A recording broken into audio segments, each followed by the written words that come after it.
Matt Lawpon. I'm not going to go nonstop on talking about these storms quite yet, but we do anticipate we're getting closer to our first tornado warning of the day. Hopefully that's not the case, but that's probably where things are heading on the storm back around the Oxford area. It's strengthening as we speak.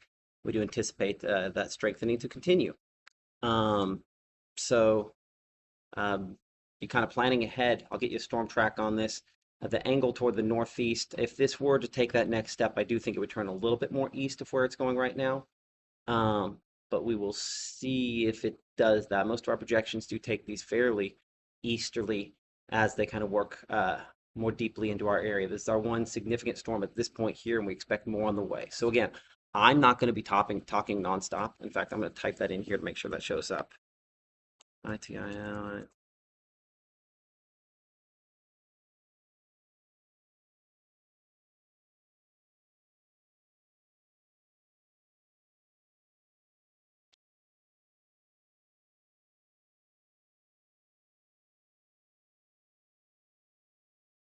Okay. So just kind of putting that in there just for kind of a heads up as we get going. Hey there in Iuka and Red Bay. We will show you what has come in the last couple of minutes here. Of course, a lot of pictures, and I'll need to get one of these up and going here in just a minute. Give me a moment to kind of get it up.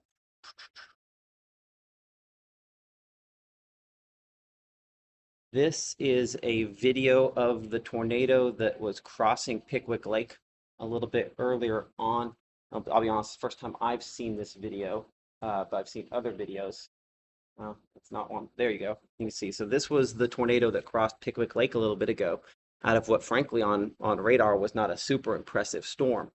So again, I do think that we could have a scenario here where the radar does not do justice to the significance of what we could have from time to time. I'm gonna actually recut this video here in a second. I'll download it on my iPad and kind of recut it. But this was over Pickwick Lake around the noon time period between 12 and 12:30. So an example of what the atmosphere is capable of today. Checking the storm here in it's prompted severe thunderstorm warning for Lafayette, Marshall, Benton, in Union counties, moving northeast and east at about 40 miles per hour. So I'm gonna get all my stuff calibrated for about 40 mile per hour speeds, and we'll might have to upgrade that as confidence increases. Get my all cone up here to 40 miles per hour. It's at 35 before, so we'll upgrade that to 40. Absolute edit, upgrade to 40. And we'll kind of put everything on it here in a second. And relative, edit, back to 40 miles per hour. And get my storm track, all my storm tracks up to 40 miles per hour as well. And then now that I think we've got everything up to 40, let's give you a track. And again, hail initially is the concern. Notice I'm going a little east of where the cone is. If this were to really truly get ramped up, I think it would go slightly more east of where it's going there. So kind of that heads up for Etta. Watching obviously for you there. Eventually, I do not have, I want Ecru in that track just in case. Come on. I know Ecru's there. I want show up. There we go. 307. So watching in particular for you, northern Pontotoc County, southern Union County, this storm getting more organized as we speak. New mesoscale discussion. Give me a moment here to read this. I might read it out loud to y'all, but hold on. That report there was, just a second here. It's hailing like crazy in Oxford. Well, Cedric, how large is that hail? That's my question. How large versus a coin? Let's double check here. Watching count. Let's see. I want to double check, see if we have any other no other sizes yet. If you can give me a size comparison there, we'll pass that along to the Weather Service. I'll let them know that we are getting hail in Oxford. Hold on a moment.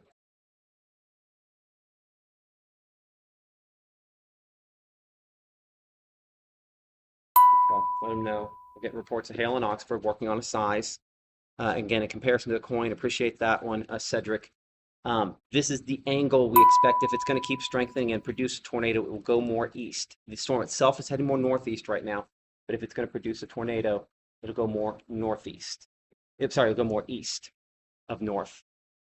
There's some broad rotation showing up on this storm here. I'm going to change it to our radar site. That is, might be just outside the range there. Almost always is out here, Lafayette County. Just on the edge of the range for the radar site up at the Memphis airport.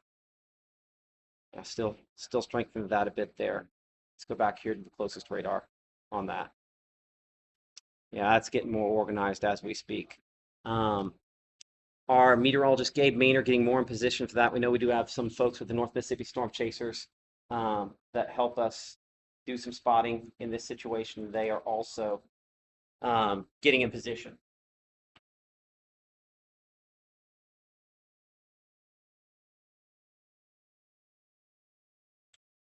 Second here. I get all my iPads all ready to go. This one I need to keep on the Storm Chaser chat nonstop. Second here for that.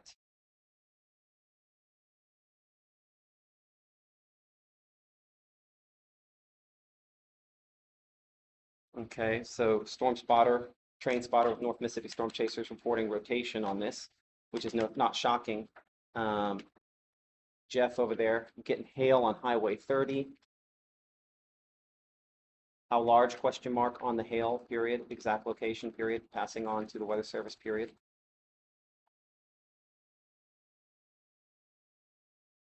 Yeah, this storm in Oxford's getting close. So, if you do live around Kiel on Highway 30 East, this storm is trying very hard.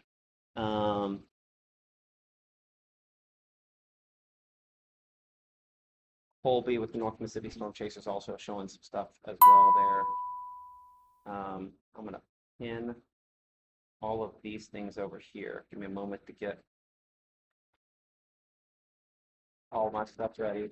That there, that there, that there. What am I missing?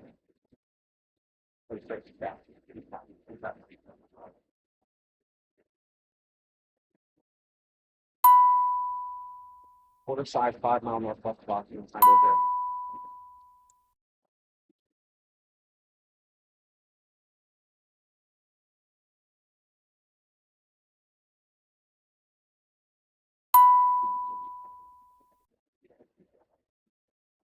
Okay.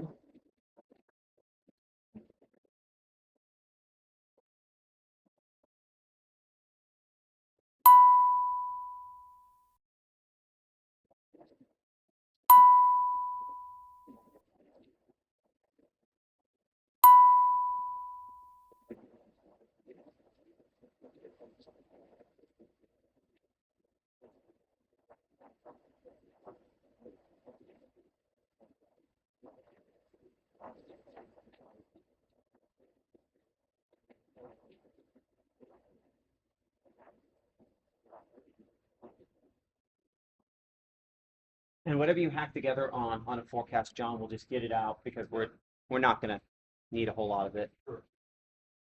Hold on, where's this at?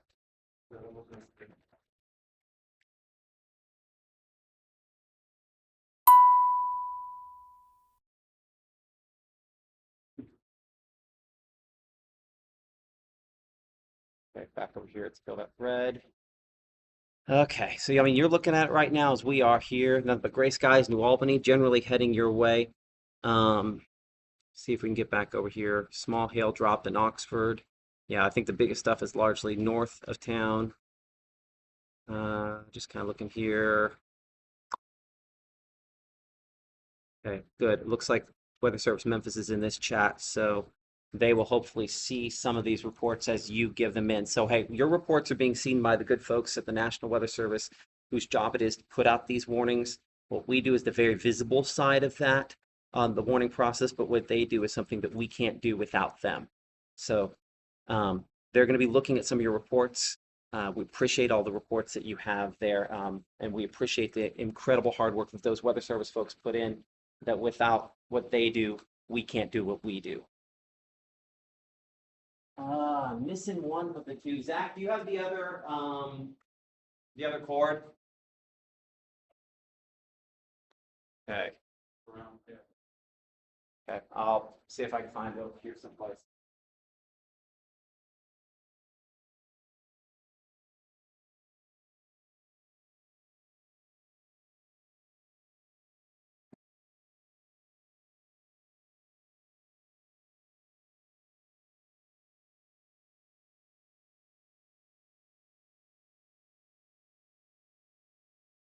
Okay, let's check the same angle. It's going more east now, so that was what our concern was. Dime the golf ball size hail in Oxford. I'll put that over here.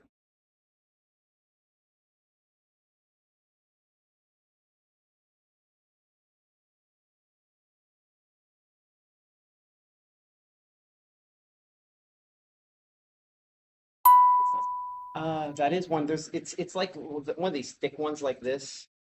It's like I don't know if it's mine. I might take that for now, and if we find the other one, then I'll. Thank you. I appreciate that. Um,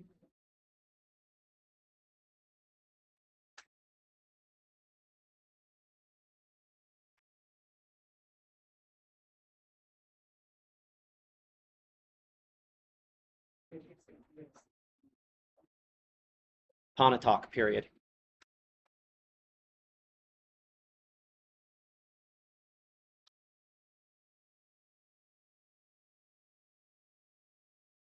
Hey Siri, call Gabe Maynard.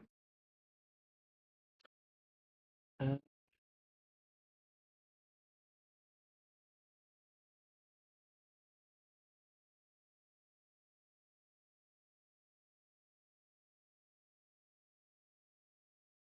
Are you there? yeah. Okay, I mean, I think that if this turns right at all, New Albany's too far. I mean, you're in the hail cords. Golly. Because there's no way to get south of New Albany once you miss Pontotoc, right? Um, and the thing is we're basically waiting until it gets to New Albany if we how far are you from the turn?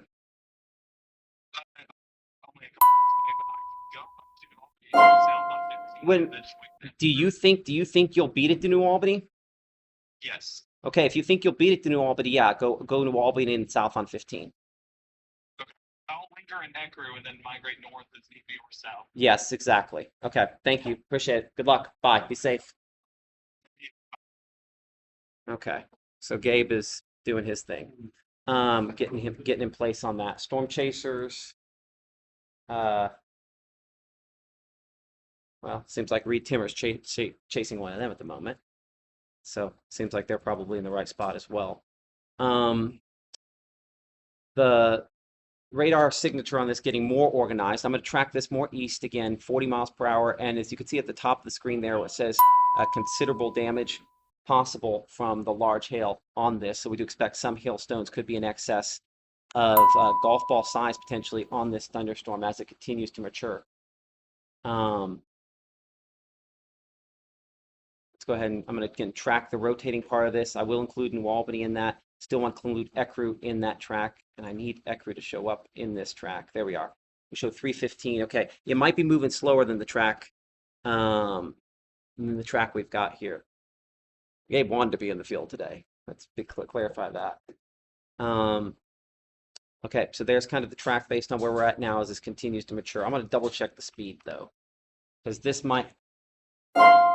Again, when we talk about these classic supercells, which is what this is likely to be today, you typically have a different speed. Well, sometimes have a different speed, but you definitely have a different profile on the overall precipitation. Now that's showing about 24 miles in the last 30 minutes, so 20 minutes. Let's go 40. I think we're still 40. Let's hold that. It might slow down a little bit more. They're bumping up to 2-inch hail in the Oxford storm. We're going to do cutting real quick.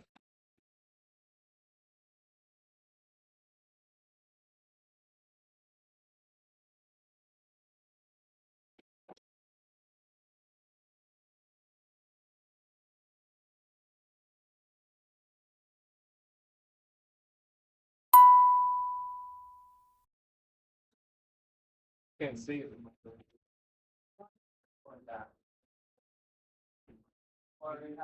Video, would you get that ready for a newscast to show? Thank you, I appreciate it. Okay, we'll get on the mainstream here for a minute. Okay, checking what y'all have. Hail in Oxford, again, the report's there. I mean, the storm definitely continuing to mature. It's not something to, especially with these classic storms that happens instantaneously. But certainly, let's look 3D on this here. See how high it's kind of throwing everything. We'll loop that. Give me a moment for that to kind of populate in here. Again, we're tracking a storm in Lafayette County that is maturing. Rotation is increasing. We'll say that the hail potential on this, it's probably dropping some of that hail right now. You notice if we go back a couple of scans here, how it was up close to about 40,000 feet for that hail core. Now it's down closer to 30. That's the process of it dropping some of the bigger hail that it is moving into there. So that does not mean necessarily that it's weakening, but it's going through a phase right now where it's dropping some. I will say just to the north, or really more east of Oxford there, that rotation is increasing a bit. I'd love to have some visual on that from Gabe here in a minute. And I'm going to see if the storm chasers... Does anybody have a visual directly east of Oxford, question mark?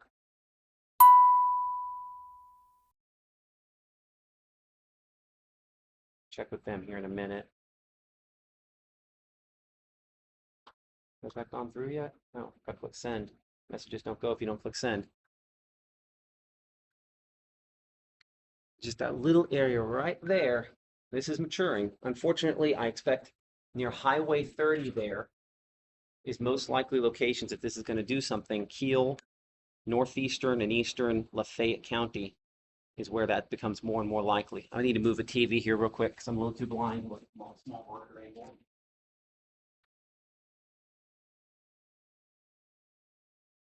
You see that little RFD coming around, John?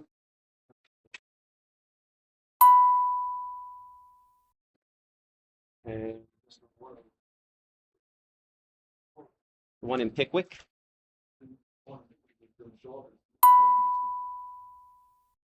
Well, and that's... Let me get this cleaned up here, and let's get this zoomed in for the right angle.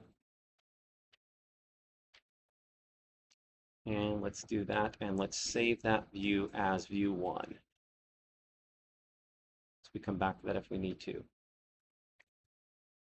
Okay, so if you're ahead of this, I would be treating this as a situation if I'm in Darden, Kiel, and New Albany. I'd be treating this like something that could cause some pretty significant issues fairly soon here. I'm hoping we can at some point eliminate ECRU from this track. I'm going to keep it in one more track at least. New Albany in this one as well. New Albany will show about 316 for you. Ingomar 312. And we'll probably take John's microphone in the back room down there until we need to bring it back up.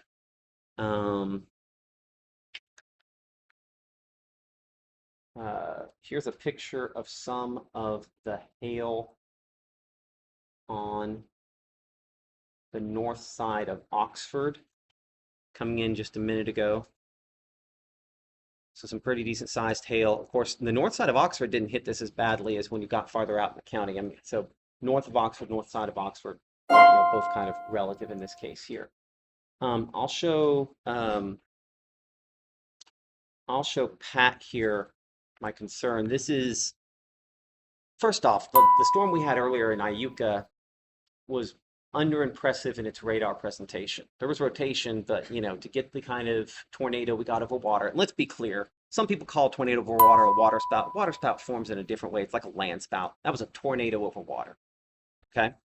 So, but what we have back here around Kiel is that RFD trying to wrap around. I'm concerned that we end up with the classic supercells that just don't look great on radar and then produce something that exceeds their visual aspect of it. So if you see something that looks like it's about to do it. Let the National Weather Service know too. Absolutely, and they're kind of monitoring our chat there as well. Yeah, I'm trying to see if we can get a video of that here in a second. The storm chasers, here is a shot from Oxford. Actually, this is from Anthony in the Oxford area. I mean, this storm might not be right at the time it's about to produce something, but it's going to go through a couple of life cycles here where that becomes more likely. That looks like Highway 30. Um, and yeah, I mean That was that's from earlier. I think Chelsea was looking at that. yeah. This one here though, Is this one recent? I think it's recent. This one because this one's from Oxford. Okay, Chelsea was looking at one that looked almost just like that earlier. And that would have been up in Tishomingo, though, is what that would have been. Okay. So, and that's what it looked like kind of before it produced. So, certainly I would be in my tornado safe place if I'm out here in Kiel and Burt and Darden and Poolville, or at least within steps of that in New Albany as well. Yeah, so the next few scans, it looks like it's wrapping. Let's go on air. Okay. Just let me know. Okay. You're confident you think it's going to. I think it's going through a cycle right now Okay. because the overall upper level reflectivity's come down, so I think it's dropping some hail. We'll see if it survives the cycle. If it survives the cycle, then the next time it goes around, it probably produces. What was that? Is that a company number just north of Kiel? Yeah, there's no question there's rotation there. I don't have tight rotation on radar, but I have rotation for sure. I'm gonna check from the other radar up here. Check the Memphis Weather Service. I think we're holding for a minute here. Let's look from Monroe County. We're not quite. We're close. Not there yet. We're close. We're close. That does not look as impressive on this scan, but again, because it's going through a cycle, sometimes visually on radar, it looks less impressive than in person it does. Yeah, it looks like it's trying. It's trying. Now, let's look at this three-dimensionally again, because I think assessing how it's behaving 3D kind of give us an idea. Let's pull down those safety rules. How healthy it is. So if I get to the side here, and I'm going to loop this a couple of times. I'm going to actually mute my watch. It's going off nonstop. Let's give it an hour mute. Okay, so that's what I'm talking about. How you had it first couple here, so it's almost 40,000 feet. It was right about there, right over Oxford. Boom, right there, and then it comes down a little bit, and it's 30,000 feet. So it's in a cycle right now where it is going to try to kind of wrap back up. We'll see if it can survive that. Outside of this one storm we have there, I'll clear that off. Other areas are yeah, we're going to get closer in that in a second. The next batch are all kind of back out here into Arkansas. This is the main line. The hope is that this goes linear or more linear by the time it gets here. The concern is the fact that we've had a lead storm produce golf ball size hail means that it is broken through and it's doing the thing. And then you have over here, the storm that's north of Huntsville. Hold on, am I on the closest radar site there? Yeah. This is the one that previously, I believe that's the exact same storm that produced that tornado all over top of Pickwick Lake. Yep, same storm. Continuing to do it. So sometimes you get a storm that's just in the right spot, and that one certainly is that case in this case, where it was just in the right spot that it's been doing that. So hopefully that's not the case with this Oxford storm. But the thing about this is that the expectation is that one or two of these thunderstorms are going to wrap up enough to produce tornadoes. And so this is clearly the obvious one at the moment. Looks like these storms back toward Coffeyville. Obviously they look weak on here, but the question is, what do they look like 30 minutes from now? And that definitely hasn't broken through. It's really just the one at this moment. All the stuff east, I know that there's probably some uneasy folks after having a storm that had a wall cloud over Iuka and then dropped a tornado over the lake. Those storms struggling a lot more. In particular, just take these, for example, that were over Centerville. For a scan or two, that one near Moore's Mill looked like it might do something. And it just has not been able to break through. So the fact that we have had that one storm break through out here in northeast Lafayette County, is the reason we started up these live streams, is just to kind of get ahead of it just in case. Now, I do still think it is probably, I can see this on here. Yes, whatever. If this is going to do it, it's going a little more east of north. Well, it's going a lot more east of north. It's almost going straight east. So New Albany are on the edge of this warning. The next time it goes through a cycle, you're probably going to be under the warning itself. I do not know, and I need to look in here for a moment and see if we have any additional storm reports coming in on this here.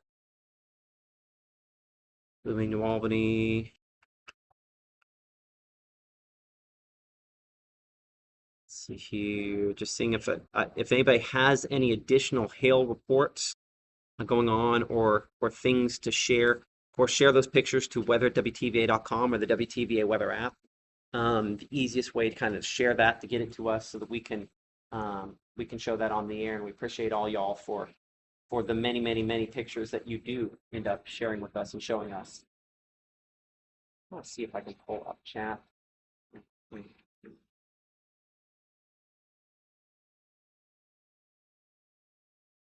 By the way, Gabe is heading to New Albany, and then he's going to head south on 15 to get south of it. Okay. It's probably going to take too long to go all the way to Pontotoc, so he should be able to get to New Albany ahead of this. He would be, based on where he was at, probably past Blue Springs at this point here, probably about 5 to 7 minutes at most from the turn there on 15 to head south of New Albany. So he should solidly be ahead of any hail or anything bad with it. We have Wayne's down in Grenada on their story, Okay. but if we need him, something pops there, he's down. Okay. Perfect. I do expect that we'll probably have, and he's there. Is he live at 5 and 6? I mean, in Yes. theory. Wayne will be live at 5 and 6. Okay. Okay. Perfect. Thank you. Okay. Current time is now 2:51. Storm here that's entering Union County. Continue to move a little more northeast. What has happened with this versus what our concerns were? This continues to head a little bit north of east. It has not deepened enough with its circulation to fully turn right into this. That's a good thing. That's what's kept it from producing a tornado so far. But south of Etta here, near Poolville, New Albany, Bald Hill, obviously in the path of this, there are kind of two areas here that look like they're trying to see some rotation. The question is this going to split? It's not really a perfect atmosphere for splitting storms today, but we will see if this ends up splitting or if primarily it's, I mean, this is the main area back here toward Hill along Highway 30 that I'd be watching. I know the storm chasers are, as one of them says, they're in a chaser conga line there, where it's just everybody in a line following this on Highway 30.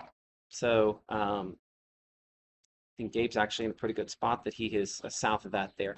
I do think that will probably continue conceivably to continue tracking along Highway 30 back out there, eventually all the way out here toward Booneville and Baldwin. Let's get you a long, what I sometimes call a far too long track on this.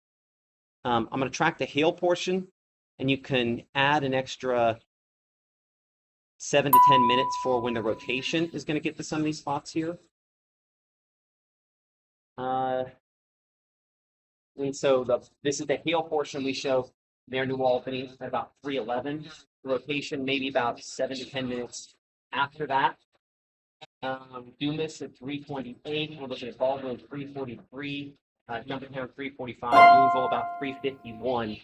And again, there are some questions surrounding exactly how this is all going to function.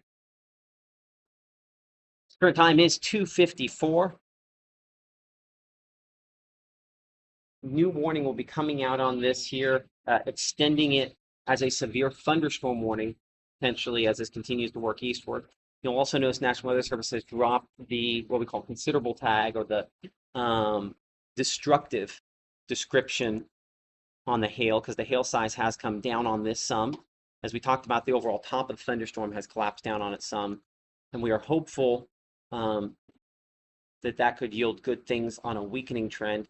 I wouldn't, but I would say that this is the most concerning storm I have right now, and maybe one of the most concerning storms we'll have today, because this is associated with the front. And frontal discrete storms in our area sometimes do it, sometimes don't. But if you get a truly discrete thunderstorm out here, it's usually an uphill battle. But if you're going to get the strong tornado, we talked about that strong tornado chance, it's with something like this that is the concern if we were to get one of those. There's that new severe thunderstorm warning we were discussing that does go through the New Albany area, does go all the way up to the Prentiss, Union, and the Prentiss and Tippah County lines there, for potential for large hail. Again, there is some rotation on this. It still needs some structure changes before it were to produce a tornado. With that in mind, I have to get some things I'm working on here behind the scenes at the same time. Right now, severe thunderstorm winds and large hail, the main factors on this storm. At some point, it could take that next step and produce a tornado. It is still in the process of getting organized for that. Folks in Ingomar, according to the North Mississippi Storm Chasers, are delaying school dismissal. Appreciate Shane for that information.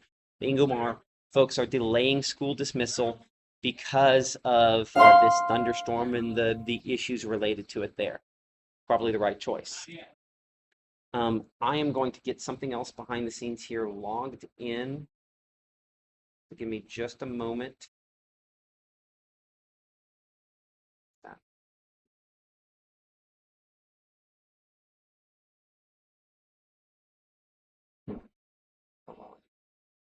Done.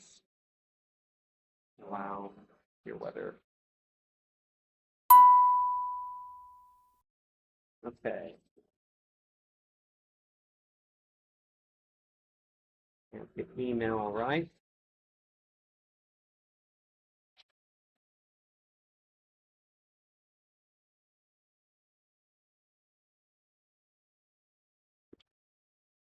Okay. There we are.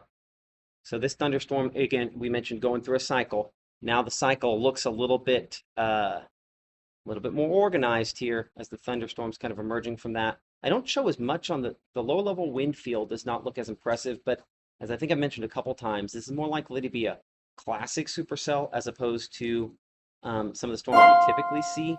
The reason that is important is because classic supercells don't always look as impressive on radar, though this one is definitely getting more organized. And is starting to look more impressive on radar. John, go ahead. Take a look at the Molly from Oxford. Okay, give me a moment here. I will pull that up. Drop that chat here. Can I drop that out? Hold on just a moment while I try to get my.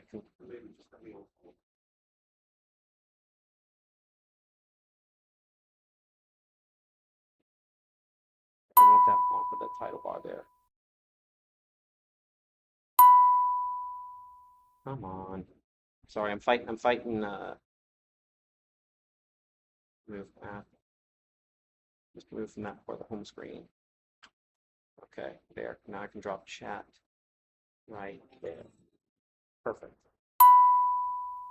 Okay, here's Molly in Oxford that John was mentioning, kind of looking under this thunderstorm here. And while I do that, I'm going to get a new track on this. Again, 40 miles per hour speed. I'm going to keep it going over top of Etta, one of our areas of greater concern at this moment. You can see some times there above this, some of the low-hanging stuff. This is some of the heavy precipitation kind of wrapping around that there. And there is the lowering. This is probably a lot of the big hail that was falling on the north side of Oxford. That kind of grayish, whitish sort of color there as that was moving through. The Etta storm is moving about 40 miles per hour. Kind of based on the latest movement there.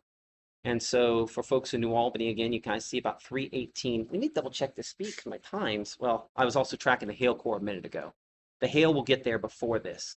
If this is going to produce a tornado, I'm tracking the part of it that'd be most likely to do that. So that's what you're seeing on the screen there as I'm kind of juggling some other things as well. Current time is just about 3 o'clock. We're showing 2:58. My actual clock right up here is a minute off, so I'm going to fix that while we have a second to do that.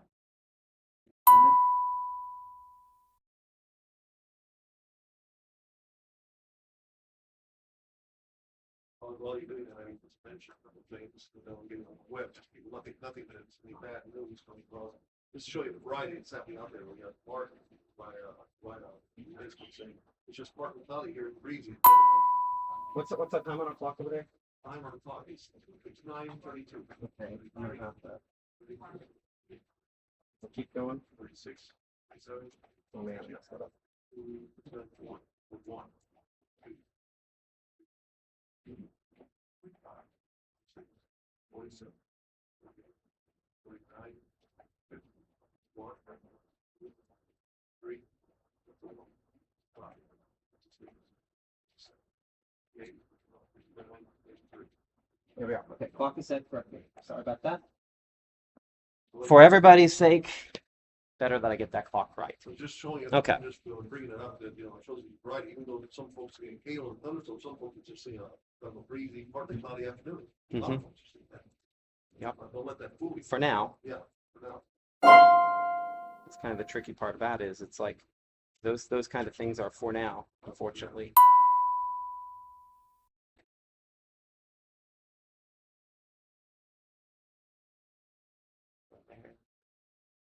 It's not going to let me split that screen, fortunately.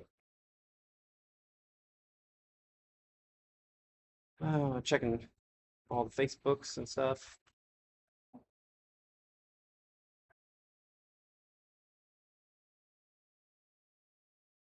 Man, I'll go ahead and pop this one up for you. Here's a kind of more close-up shot of the storm up near Iuka. Well, I say that over top of Pickwick that produced the tornado earlier. Let me rewind that here, because when they were zoomed in to begin with, that's kind of a scary look as they're looking underneath it there, but that was our circulation. Now you'll notice how you don't see the big funnel at the ground. It's a reminder that, again, if that circulation connects to the ground, and this definitely did there, it's not super visible, but that is a tornado, not a water spout. I understand it's over water. You might call it a water spout, but the reality is that something like that is a tornado occurring over water. I mean, look at that. You can definitely see very well-defined circulation on that. Man, that's scary stuff there, and just was a rather under-impressive view on. I'm glad they went and got for cover there, but man, hopefully they had a place. So that's an example of what some of these storms can do, even when they look a little bit less impressive. Hence the reason why we've started this live coverage maybe a little earlier than we typically do in this situation, is just for a little advanced heads up on that. Give me a moment. I'm gonna go ahead and share that. If I can find a thing here to stop that. Give me a moment to share that.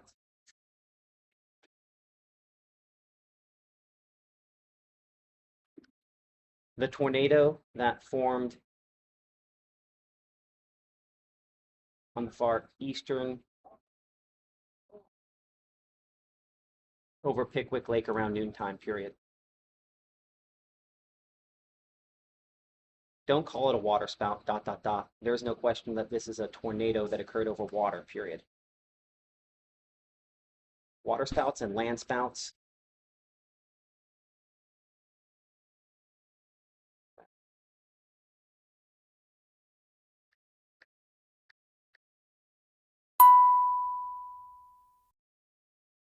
Spouts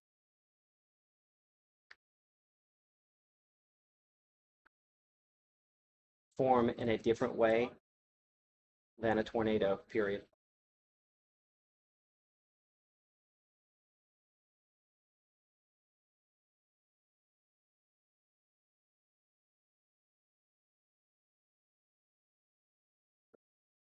Over Pickwick Lake around noon today, period.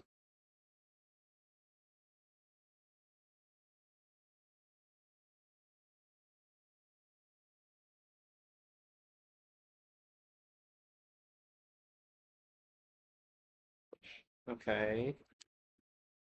Let's see if I can get that to download so that I can. How do I do that? Hey, Maddie. And Maddie, I just posted reposted another video on my Facebook page. If you could download it and drop it in chat. Thank you. I appreciate it. Okay, get that down. See what else we've got here. Okay, again, south side in Albany, still the spot that I'm watching on this here. Report from North Mississippi Storm Chasers here of some of the rising scud cloud, into this thunderstorm, I believe. Again, you're going to get some of the little pieces of cloud that look like they're rising up into it. An organized thunderstorm there, but as of their latest look, no tornado. We got enough storm chasers on it that as soon as this produces a tornado, drops a funnel cloud, we're gonna have a very good idea of what it's doing. So that Stan with North Mississippi Storm Chasers, appreciate him, and all of the other folks that are out there getting in position for different things today. And actually, I might need to double check Stan's position on that. 7 miles west of Albany. Yes. Okay, so that is that thunderstorm there. Okay.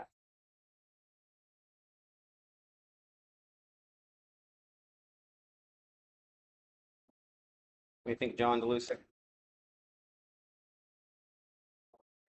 Like the storm stayed just steady, much better than yet. West later on December. Let's talk about that for a second here. Do you think they survive in a discrete way? I hope, like I said, I hope they turn more into a linear. Models are saying some saying next allowed. So that's they wait for discrete. That just like more of a wind event, but so spin up breeze or something like really strong like this one right here that's going to go that at any one given time. Try to develop stronger. So let's look at an example of one of those high resolution models that John was mentioning. One thing I can tell here, I have my rotation kind of layered on top of where my storms are. Obviously, positioning on this storm that shows near Holly Springs is off. This is the one that's tracking there New Albany. Stuff we show over Oxford and Grenada on that model. Come back here to real time on radar. So there are other thunderstorms out there that it's kind of depicting there, but this is clearly that most impressive one at this point. So it does a decent job of depicting that. What you'll notice, again, even though the positioning is off on this, let me go back to show draft listy. There we are. I'm going to see, I'm not going to be able to actually adjust this on the fly, unfortunately. Okay, so we'll have to play pretend here that we can move this in our mind. You notice how this has this developing one of those stripes where it tries to produce a tornado. Again, that would be here closer to New Albany, stretching up here toward Baldwin and Booneville. If it were to do that, it does not have the one south being as effective at producing that kind of weather, at least in the next hour or so on this projection. It does do a better job of that during the 4 to 5 o'clock hour, maybe 5 o'clock hour there, where it gets those at that level. So some of those thunderstorms in here are more impressive for that. And then it kind of has that broken line of storms that, again, as John mentioned a minute ago, is a little more linear, meaning more likely to produce wind, but still rotation on those. Just kind of has a little bit more of a west-northwest to east-southeast angle. That's not always our primary angle to see tornadoes move, but this is, we talked about, is a slightly different setup than usual. So still indications there that second line could produce tornadoes. I think our peak tornado threat is going to come from whatever happens in this first line, and I think it's largely wrapped up in whatever happens with this storm that's over top of Myrtle and Concord and Bluff and going to move through the New Albany area, at least very close to New Albany. Looking at the wind here, still showing that broad rotation on this, not particularly tight on radar, but radar will probably not nail this one perfectly this time. And the reason I say that is just because I think it's going to look different in person than radar has it indicate here. So folks there in New Albany, I think the Glenfield area there, North Haven, Pumpkin Center, Concord, Cowanville, Molino, in the path of this, at least large hail, hopefully just large hail, hopefully not even that. But an area of circulation we're still watching here. Let me check through my chat with the North Mississippi Storm Chasers on that.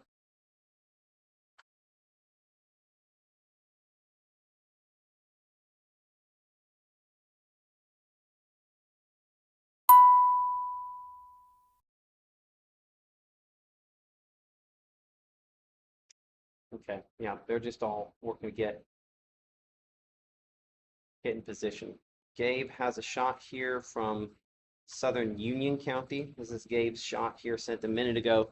He's looking into this, and we probably need him to float north a little bit closer to New Albany now, because it has not right turned. It has not taken that next step. And so because of that, as long as it kind of keeps on this northeast track, that's a sign that that it has not stretched enough to produce a tornado. I think it'll go a little more east than this when it really gets to that point. It's going to produce a tornado if it gets to that point. See this here. Yep, still just kind of watching and waiting here. Did get a report from the emergency manager there in Lafayette County of a tree that went through a house on Britton Drive on the northwest side of Oxford.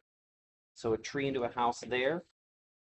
Not shocking at all, considering what that storm looked like at the time.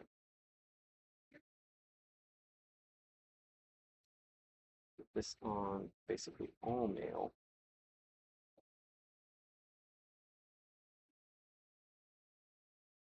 Let's check and see. Going through some of your pictures, just dark clouds from Justin, appreciate that.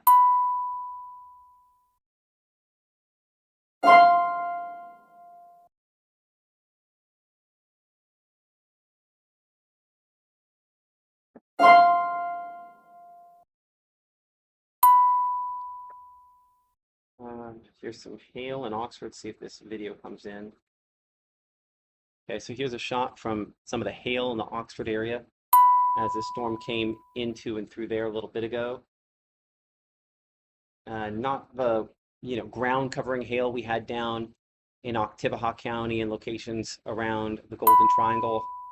God, was that last week, John? Week before last. But still some pretty decent sized hail. That's probably quarter-sized hail with that there. So appreciate that video and the videos y'all share with us. That video coming in from Teresa there on Highway 7 North in Oxford when it moved through there.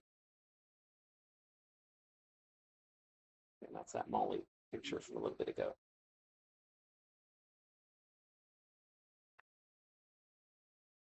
Okay, so I think I'm all caught up on email pictures. Hold on, here's a new one. New Albany at 3:08, so that is fairly recent and just dark clouds. Okay, let's get this back to precipitation mode here as we're just kind of watching and waiting. I'm looking at the wind there, again, still fairly broad. Keep those prayers coming, right?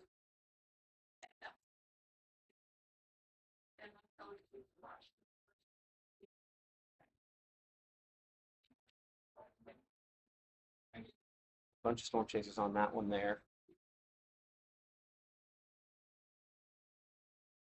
I wonder, do we have a shot out of tower? Actually, I'm gonna look out of the Tupelo. Hold on, let's close that there. Let's look at m.cam. See if the four-way on 22 and 45, if I've got a shot of that where I can see it from farther away. Nah, it's just dark stuff. Unfortunately, too much cloud cover. Maybe we can catch it from Blue Springs. We check the directions here. That's looking northwest. Looking north. Let's go back looking west-northwest. Okay, so there's actually that's probably looking. Let's make that smaller. I'm not gonna be able to do that. Hey, John, on 3, would you be able to bring up looking west at Blue Springs? Thank you. I appreciate it. Okay, Weather Service going ahead and canceling that because we have not had as many hail reports on it recently, and I bet the tops continue to come down on that. And looking west looks like a pretty good little shot. That's good. Nothing stands out. Okay, give me a moment. I'll pop that up here. So, hold on, gotta get this right. There we are.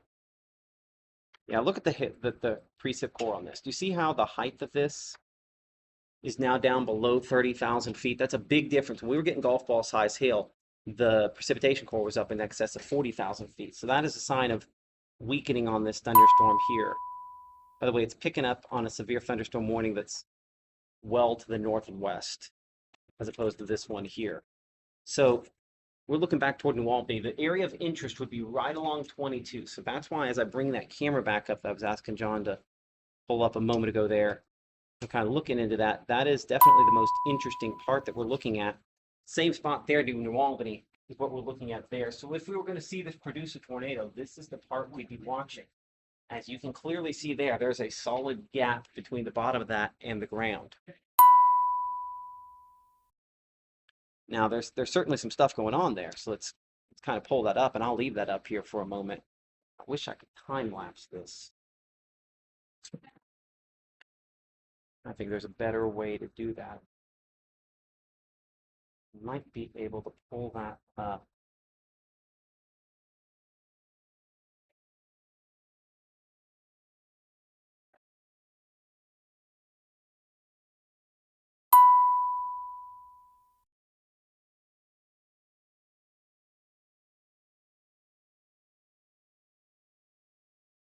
Here's another shot of a storm near New Albany from the North Mississippi Storm Chasers.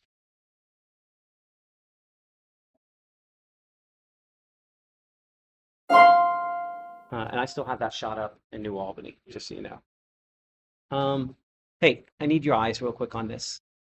Now, I know it's just scud, but you see, there looked like a horizontal feature, like tube right there a minute ago on that. Here's a shot from New Albany of the, oops, hold on, let me pull up Apple TV here. So the stand with North Mississippi Storm Chasers kind of has this shot kind of lowering from there, from the New Albany area as well. Now it looks like something we're seeing right there, west border, northwest, close-up shots there. Wow. What I'm going to do is I'm going to, if I can pull up a live stream. I'd really like to see a time lapse of that there. Because there'd be some stuff I could see. But I mean, clearly at this point, thankfully, we still have kind of a gap between the ground. But this is easily our best viewpoint of this. I'll give you a storm track, and then we'll kind of come back to this shot here in a second. So let's take that down, minimize it a little bit. Let's come back 2D on this.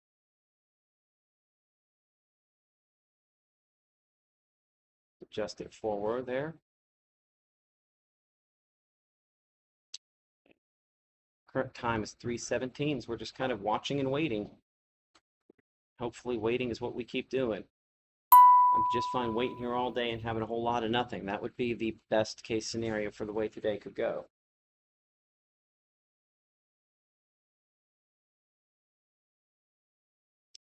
Okay, so let's get a track. This is staged just a little north of New Albany. I'm going to keep it going northeast now until it changes my mind on that. So some of these locations it keeps listing are because I'm still protecting against the fact maybe it goes a little more east. So you can see Calmville 322. I'm going to drag that up. So you see some of those other locations there, kind of in the path of this. So forgive me if I just stare back here behind me at this monitor for a minute. That area is kind of broad rotation. We're looking right toward it, right down I-22. That is not a tornado by any stretch. It's an organized storm, but not nearly as organized as the storm up in Iuka earlier, or as organized. It's not as organized as the storm that we had up. I mean, even the storm was an hour ago. Thankfully.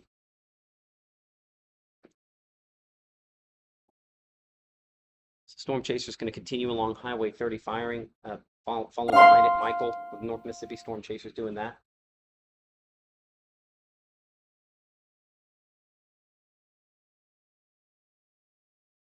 Here's a new shot coming in from New Albany. Let's see.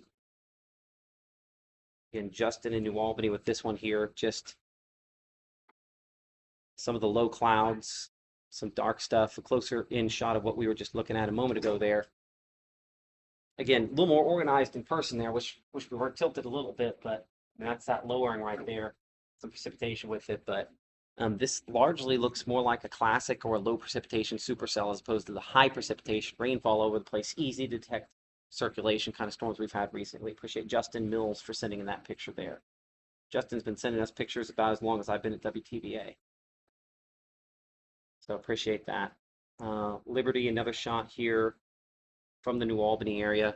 And I mean, these are as pretty pictures as I can see, because while there might be some spinny stuff up in the clouds here that they're noticing with this, what I don't see here at all is I don't see a lowering, I don't see a wall cloud, I don't see anything on that level. So these are pretty pictures in that they aren't showing more than what they're showing right now. So we are just kind of spinning our wheels, waiting and watching, and hopefully we don't go past that. I can tell it's telling you the wind passed me, but it's still he's been doing that going forward. Kind of shaking. A little while ago, it wasn't shaking like it is right now. It's shaking. So you said that's the Blue Springs one? Yeah, it was not shaking much earlier, but now It's starting to. it is really been shaking. That's the wind. That's the floor right now. Yeah.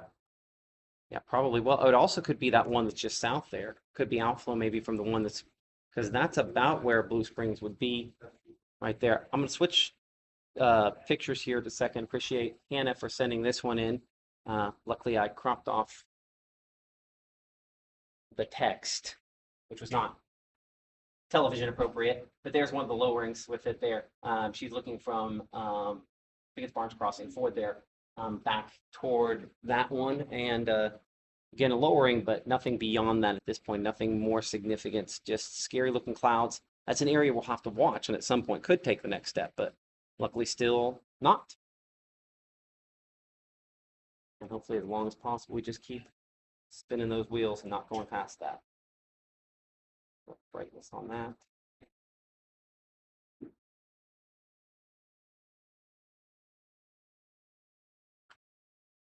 There, there, okay.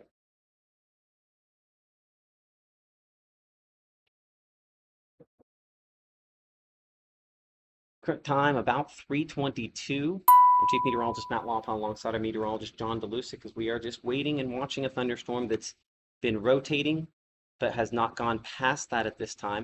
I'm going to bring that camera there in Blue Springs back up again. The rain picking up, yeah. So it tells us the rain we're seeing here on this camera, I'll shrink that down, is actually from this storm you see where it shows it over Sherman and New Harmony there. So that's part of what was kicking up the wind a minute ago, looking at that rain. But we're looking up I-22 toward the backside of this there. And what's very poorly depicted on radar is that back part there where, again, north of the New Albany area. So I'm trying to kind of spin around with that.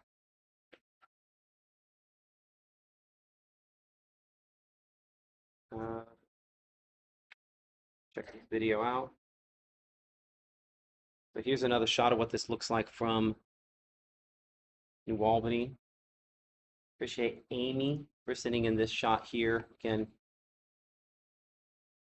you notice that does not have a ton of rain falling on that shot there. Put it play again for you. Not a ton of rainfall. There's that feature that's on the far southwest portion of this where it's trying to rotate and do something more. Thankfully, just trying.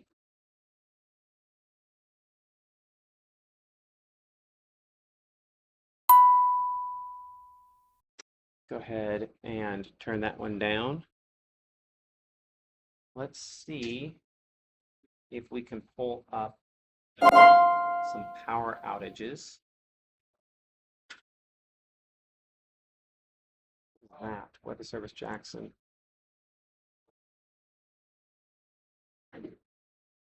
They were just continuing the tornado watch down there. No new information on that. Not a ton of power outages at this point here.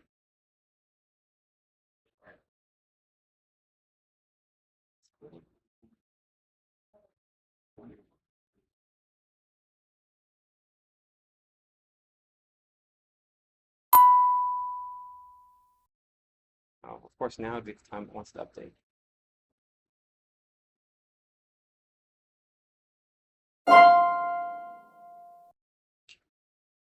Let's check that. Appreciate all the pictures and things y'all are sending in.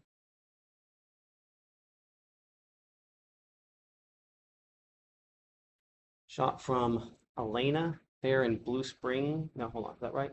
Yeah, Elena in Blue Springs looking into this storm. I still think this is the storm. We need to touch base with Gabe and have him move northward a little bit. Here's the shot from Elena, sent in just in the last minute or two, looking up from Blue Springs, looking northwest, and there's that lowering, that suspicious portion of it that all these pictures have. Maybe in a video it would look less suspicious, but certainly that is something to watch. No question about that. Go ahead and take that one down there. So that's sent in from Elena. And so,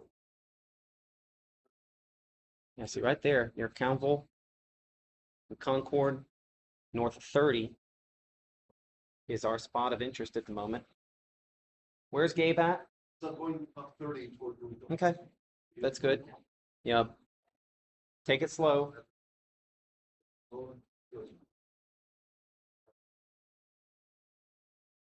Thank you, John.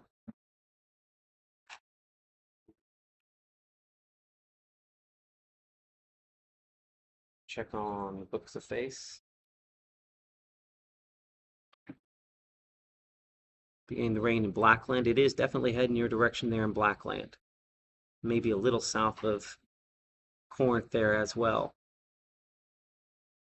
I know we're just kind of biding our time on this, but we just sit here and bide our time all day. Something has gone very right for us. That should actually be, I hope we get to the point where I'm boring you, because then things have gone very well.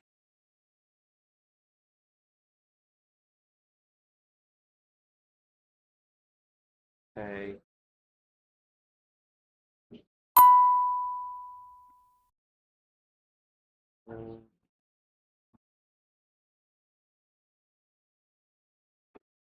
More dark clouds there in New Albany.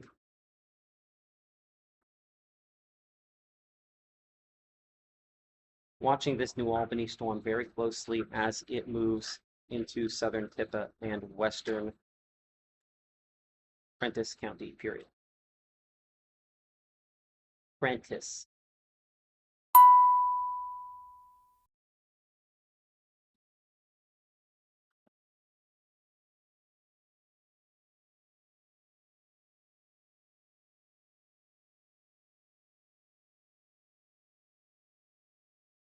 Go. More pictures coming in from Lena. Sent us a couple. Okay, no, I think we already saw that one. I know what I was going to look for. I was going to look back at that MDOT camera, kind of on the tail end of that. I don't have anything, obviously, on that one. Let's see if we look north now.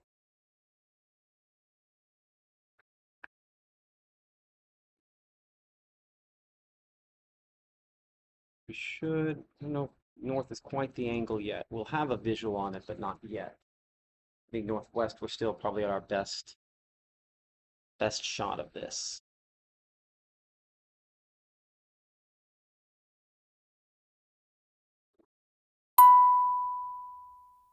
Let's look 3D on it.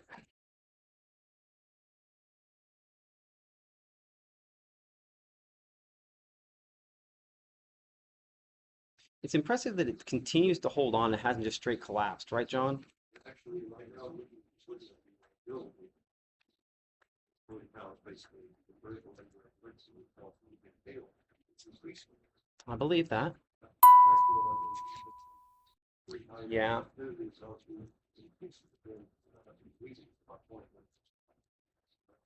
sign. Yeah, someone mentioned getting their phone charged. That's a great thing to do.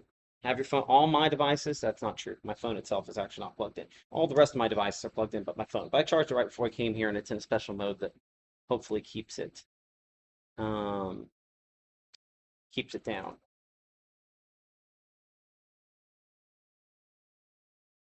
Okay, here's a shot of it coming into the Bethany area. This would be kind of up there, far northern. Pull that up. TV. Some low hanging stuff. That might have been that little scud that I was looking at a little bit ago when we were looking at that camera shot there. I think whatever that lowering is that we've been seeing is kind of right in here to over there. That's from her shot there in the Bethany area. I'll show you that on radar here in a moment. Clear that off.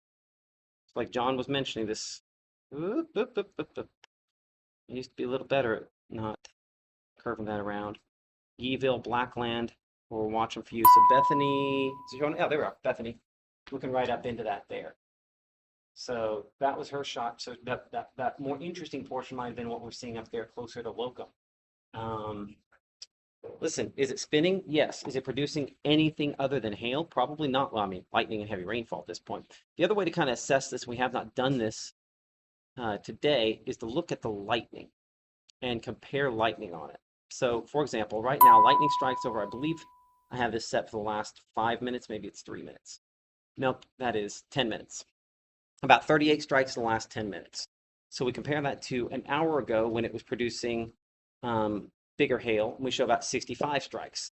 So this individual thunderstorm, is, and when it kind of reached its peak, let's see, 67, 68, that was down to 41, 58. So lightning is down, obviously, from where it was earlier. This shows now 38 in the last 10 minutes. So not a bad thing. We look for lightning jumps sometimes to see if it's getting more organized. We'll say my rotation is starting to show up more in the right spot there near Highway 30 and Locum. Let's see if we can talk to Gabe here in a minute. Storm from Booneville. Actually, we'll show that shot. Hey Siri, call Gabe Maynard. That was not the device I wanted to make the phone call on. Call Gabe Maynard. Circulation.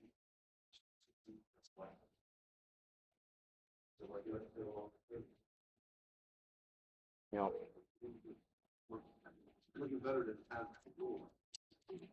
Hey, where are you at? I'm on Highway 30, directly south of Dumas.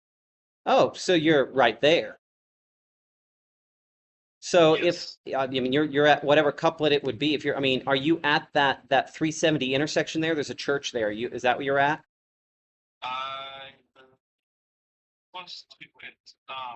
Yeah, I see what you're talking about on radar. I mean, it's directly north there on 370. 370 gets really kind of hilly up there when you go north of 30. But it's trying pretty hard there right now. So do you have a visual of the base?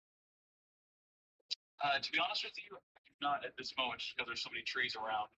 You might lose it. You might lose it if we do this, but you would have a visual if you went north after you get to that church there here in a minute. You should be past the. I mean, it's. I know you're pretty close to where we should be seeing something overhead. So be careful. You might. Let me try and get a clearing. There might be one right here. Okay. I don't see anything confirming it. No. Okay. How does it visually look? More organized or more disorganized than 15 minutes ago? I would say more organized 15 minutes ago, just because it's kind of wrapping around at that tail end, and it hasn't really been doing that before. Is that based on radar or is that based on visual? Visual. Okay. Okay. Sorry. So, Go ahead. Sorry. Oh, no, that was pretty much it. It's just, yeah, visually it was kind of a wall of clouds earlier. Not really seeing anything lowering into Albany, but now, I mean, I've seen some interesting looking scud cloud for sure. Are you in some kind of Chaser Congo line there, or are you by yourself? I want to say there's one of the storm chasers in front of me. Not gonna lie. Yeah, I mean, most reports are there's more than a couple of them out there. Well, Joy, we'll get it together. Yeah, well, be safe. Call me if you need me. Yeah, when you get to that church, if you go north on 370 just a little bit, there's a place where it really opens up. I don't know that I feel safe putting you on that at this point. You can visually kind of see if you're in the wrong spot for that. But you don't have to. But the problem is you go north and then 30 heads south, kind of heads southeast. But there's no other way to keep going east with it unless you take 30 or unless you shot north on 370 up the Dumas, but then you're going the precip side. So you're going to need to keep going 30. It's only going 40, so I mean, you're probably keeping up with it pretty well, right?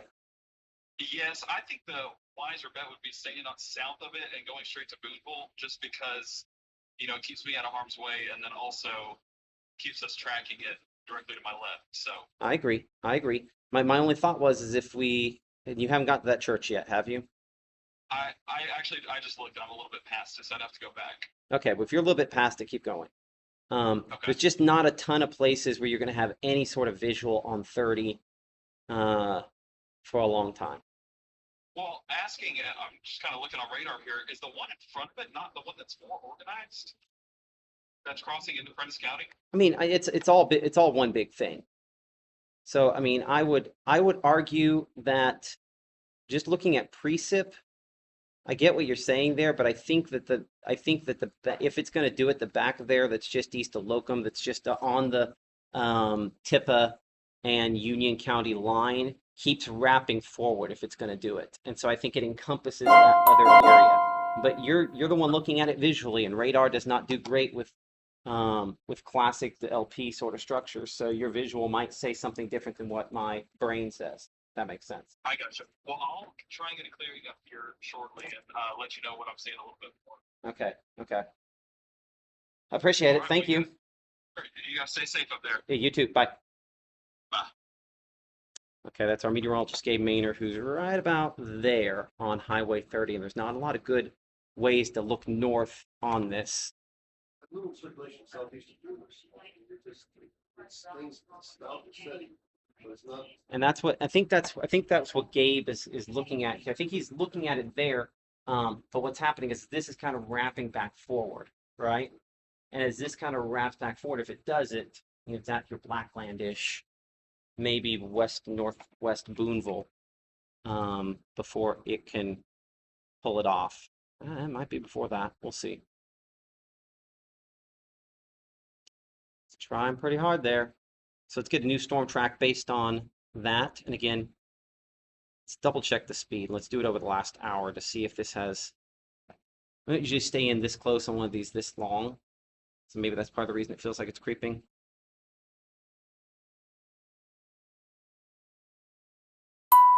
Yeah, 40 miles an hour still, I think is a good speed. So again, the heavy rainfall, the hail, going to be moving into Booneville in the next couple of minutes here. The rotation from this, I'll track back out here near the intersection there of Tipa, Prentice, and Union counties. So we show Blackland at 344. Booneville, that'd be Midtown, as you can see Booneville there, by 352, kind of the western bypass there, closer to around 347, 348, near the cross there. They have the big cross. So within, honestly, the next 10 minutes or so for some of those spots. But it's trying to wrap back around up here. Watch obviously closely for some folks down here. Our Gabe Maynard is going to get over here near the Frankstown exit and then head northward on 45 and hopefully try to keep alongside. It might eventually go 364 over there. Let's go wide here for a moment. Let's make sure there's not something else we are missing. I'm going to look south in a second here. We've been very lucky we have not been one of those other folks yet. Let's look at this storm here down near Wren. Well, that's an LP too. But the other one is more classic. This is true LP, low precipitation. Let's see if we can see that from Verona looking south.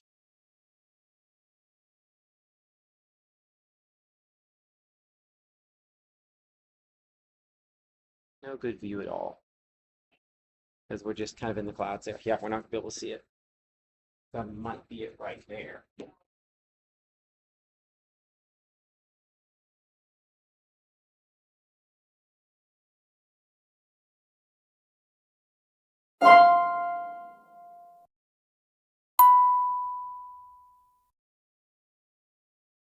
Give me one moment here to kind of walk over here and talk to some of our folks behind the scenes here.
Sarah just wants to run over. It's dark, skies, and windy. Gloria, also, it's nothing trying to change, except nothing. Philadelphia either, some dark skies. Then, Fulton, let's say, you went that side and cloudy skies, or less there, sunshine. Nothing so far happening in the Bruce area either, so that shows you how limited this is right now. It's not widespread. I'm expecting still to make some isolated scattered stuff. We'll get a little more numbers than you'll be later afternoon hours, it's being late hours, so that it's not from our west, we get to our area. So we compared to it's going to be a concert of your virtual, and we are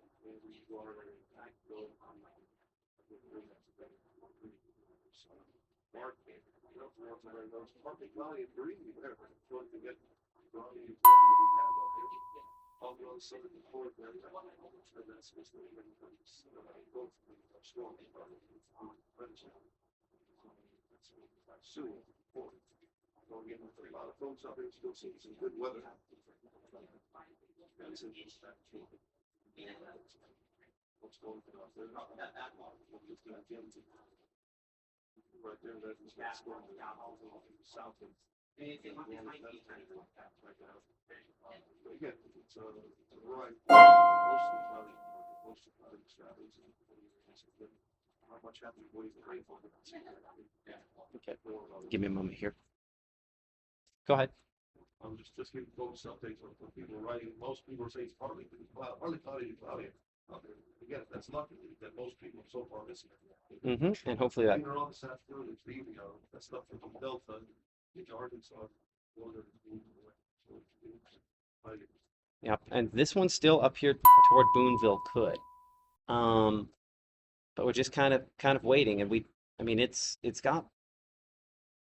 So here's where, like Gabe is looking at radar going, well, hold on, right there. And yes, that is interesting there. I think it's a sign that our circulation is not consolidated in all parts of the storm at this point yet.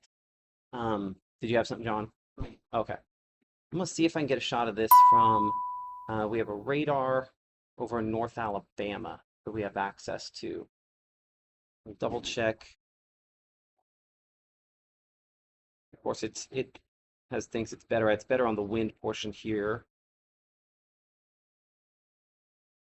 I don't have anything that quite yet is that on that. So good.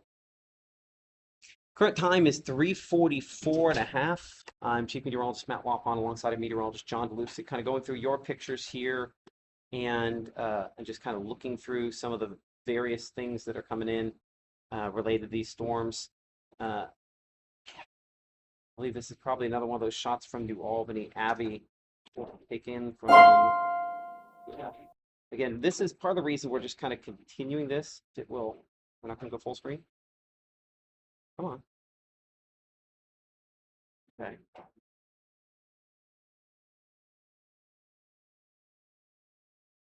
Go back, come back into it.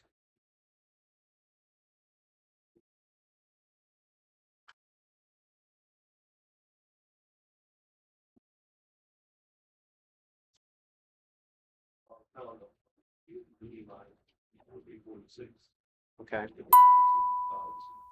Okay, we'll see that.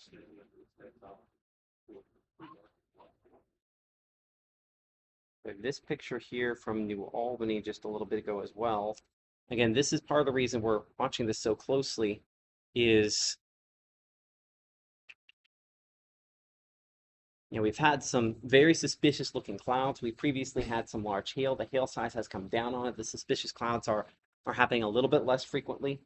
But in saying that, one of the pictures I just got in a moment ago here, and I don't know why it's not being kind to me, but I'm gonna have to, I think, save it as opposed to just tap on it to make it big. Do it the long way here. You can see kind of a tail cloud into this here. Would that be your best way to describe this one, John? Kind of a tail cloud in where this is where you have, see, this shows these storms are more organized from what they're looking like on radar there. That is the unstable air kind of likely going into here. It's either some kind of horizontal circulation that is caused by the rain-cooled air coming out of it, and that might be more the case because it's a little wobbly for a tail cloud. Would you? It could be either either. It could be either. In either case, it shows that this storm is probably more organized than what it looks like in person or on radar at least. But radar is picking up on this a lot more. A lot of moisture pulling it right into the storm.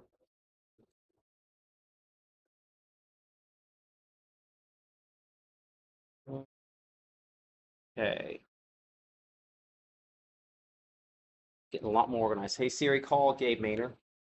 And Katie.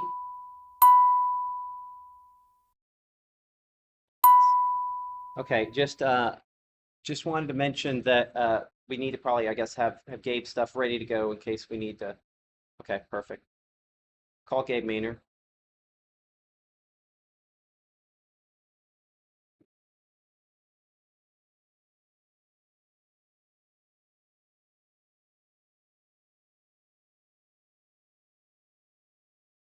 Hey, I'm working with the new video now. Okay, okay, and I think we'll probably use your live shot at 5, 4, whatever time it is, 4 o'clock.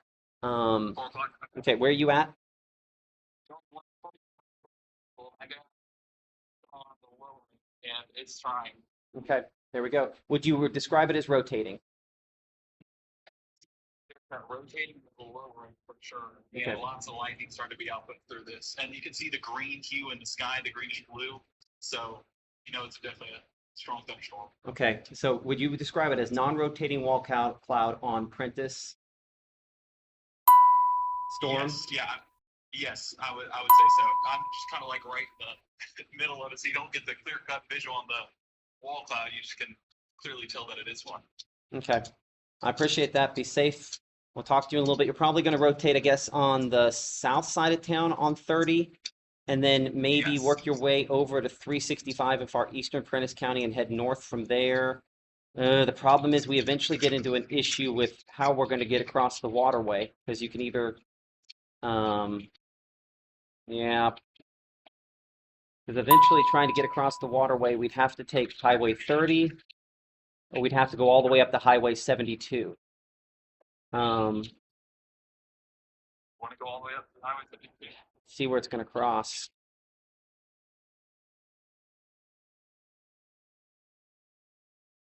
No, I don't think we do. I think we take Highway 30 across. I just don't know if there's going to be places where you have good visuals of it. But you should have some good shots on the south side of Booneville as you're tracking it. Yeah, I have that pulled up. And do you want me to just wait here and use that at force? Keep chasing behind it. I mean, I would. Where are you at now? 145 going north. Okay, I mean, I think you're good there, and then it'll be obvious when you can get around and take the bypass on the south side of Booneville and take 30 east. Okay. Okay, well, I'll wait here for the live shot and then go. Well, not necessarily. I mean, where exactly are you on 145? Okay, thank you. I'm off on 30 now. Are you getting off on 30 east? Yeah. Okay, so yeah, so you are right there. So, I mean, in that case, I would float east a little bit farther and point back into it. Like I would get out on the southeast side and point back into it just so that you give yourself space in case it, drops right above you. Well, I mean, you're already right there as the RFD's trying to come around. So yeah, I would get out a little farther ahead.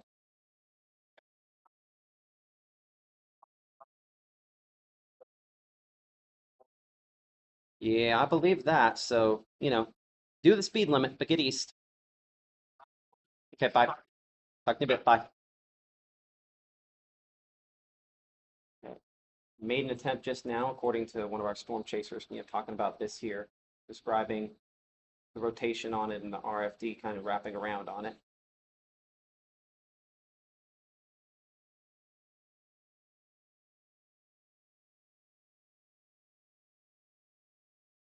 But turn this off and see if maybe that will allow me to take these pictures full screen. Go ahead, behind the scenes. Go. Prentice County. Thank you.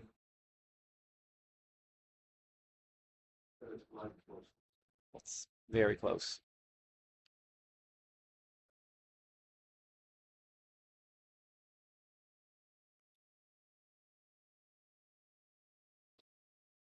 So Gabe is right there. And I would put our area of greatest concern right there.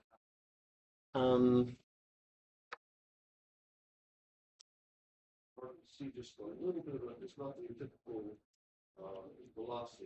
See, when you mentioned green and red, I saw a little bit of blue, which is starting to be a little bit something really, really close.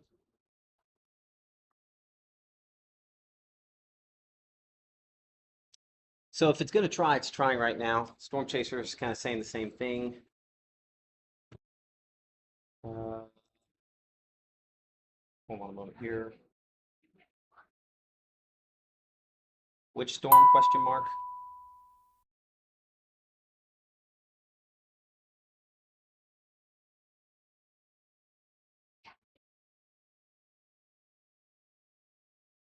Trying to which one it's on. A different one.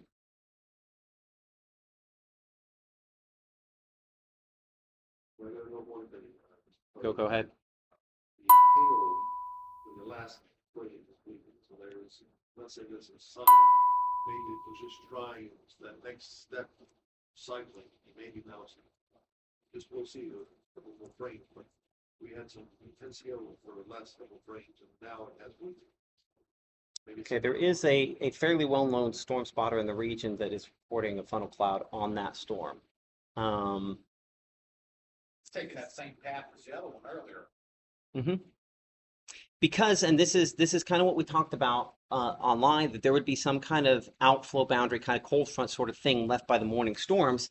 This is probably clearly stayed on that boundary there, and that last storm would have left the boundary somewhere in this zone here. And so attaching to that, there's the extra little bit of shear, and that's where this is coming in. And by the way, Go for it. It's interesting. I think the same tornado warned storm for the one that caused the problems in Colbert. It's now up there near Chattanooga. It is same storm, and it's had warnings the whole time. Why am I telling you, Chief? I don't always know. You Never feel like you shouldn't tell me something, because the reality is that we miss things. People miss things. That's what we do. And what about that line right We there? want to pass that along to the weather service? Question mark. What about that one? James? Question mark. Little boat echo up the Mississippi River? Yeah, there's some. Hold on a second here. Golly. Nope. Let's do a quick cut in if we could. Get in and out. We have this newscast coming up in a second here. Do I need to tell them? Oh, well, can you stop a second? Stop a second. Can we do it and just leave the Studio 9 stuff up? Let's just get in and get out quickly. Okay. That's fine. You just come in real quick.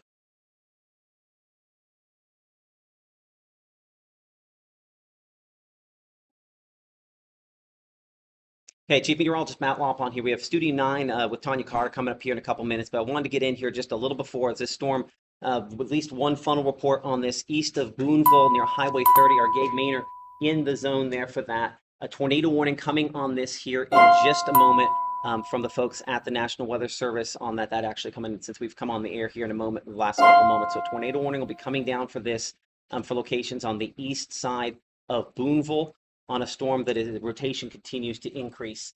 So certainly got to watch this one very closely, and we need to be in our tornado safe place if we are, I would still say in Booneville, but certainly the altitude community, Holcut, Hayden, in the path of this storm. We're talking about finding the middle of a sturdy structure, a small windowless room where we can wrap up in blankets, pillows, put on a helmet to protect ourselves from debris, and stay there until we can give you the all clear. This is a Doppler radar indicated area of rotation, and that could be a tornado in the development phase. At least one very well-known spotter in the region reporting a funnel cloud on this just in the last couple of moments. I do want to get our meteorologist Gabe Maynard shot up if we can here. Someone go ahead and get in contact with him and get him to get that shot up so that we can see that. So if you are in front of this, we need to be getting out of our unsafe places and getting to someplace safer. In saying that, by that I mean if you're out here in Iuka locations farther east, if you're in altitude or you're in some of these spots that's pretty much right on top of now, we just have to do the best on where we're at there. But most of our injuries and fatalities are in cars, trucks, and manufactured homes. But we also want to avoid large open rooms, upper floors, and rooms with windows. Those are all unsafe locations in whatever structure that we are in, no matter the strength. Low and middle, the two things that we want to think of in this case. The circulation on this continuing to increase on Storm Track Doppler radar, pretty much right over top of the altitude community and County Road 2371. As I clear that off for a moment on top of the screen there, let's get a storm track where it kind of has everything on it. And we've been watching the storm very closely off of the air for quite a while now. And so let's track that forward. So here are some of the spots in the path of this. We show altitude 358, Mount Pleasant Church there at 358. Carter Church at 401, New Lebanon Church at 409, and Holk at about 411. Let's get Gabe's shot up here for a second. Our meteorologist Gabe Maynard on Highway 30, looking toward this here. He's in the precipitation as he is eastbound there with that RFD. Gabe, what are you seeing as of now 3:57?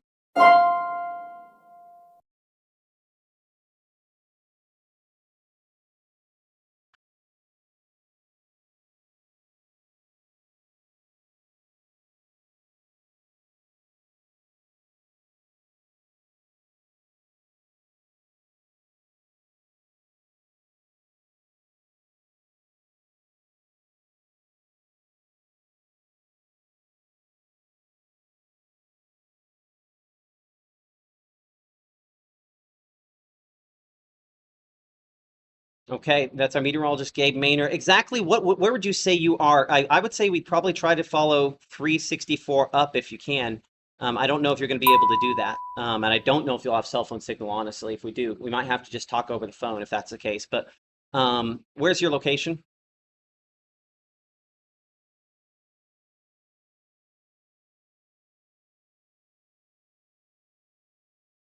Okay, be safe and give us a call here in a minute if and when you see something and you break past that precipitation core, and be safe, okay? We'll pull that down there and we'll pull the shot down for a second. So here's what we're looking at in advance here. We have a tornado warning for Prentiss County that does stretch, I believe, up there also into Tishomingo County. It might be Alcorn County as well. Let's catch it. Yeah, catch as part of Alcorn County. The track that you see on your screen there is because of the area of circulation. I'm going to move it forward based on where we expect it to be now. Again, right along Highway 374, close to the intersection of 1371 and Mississippi Highway 374 in Prentiss County. This is a tornado, at least in the development phases. We have had reports of a funnel cloud on it within the last few minutes here. And so now we'll have to monitor the chance that this could potentially try to end up producing a tornado here fairly soon. We are coming up here on the beginning of Studio 9. We're going to continue our live broadcast there. If for one reason or another your signal goes out, we do stream live on the WTVA News, WTVA Weather app. We have Roku as well there, so check us out on those forums. WTVA 9 News at 4. Studio 9 with Tanya Carter starts right now.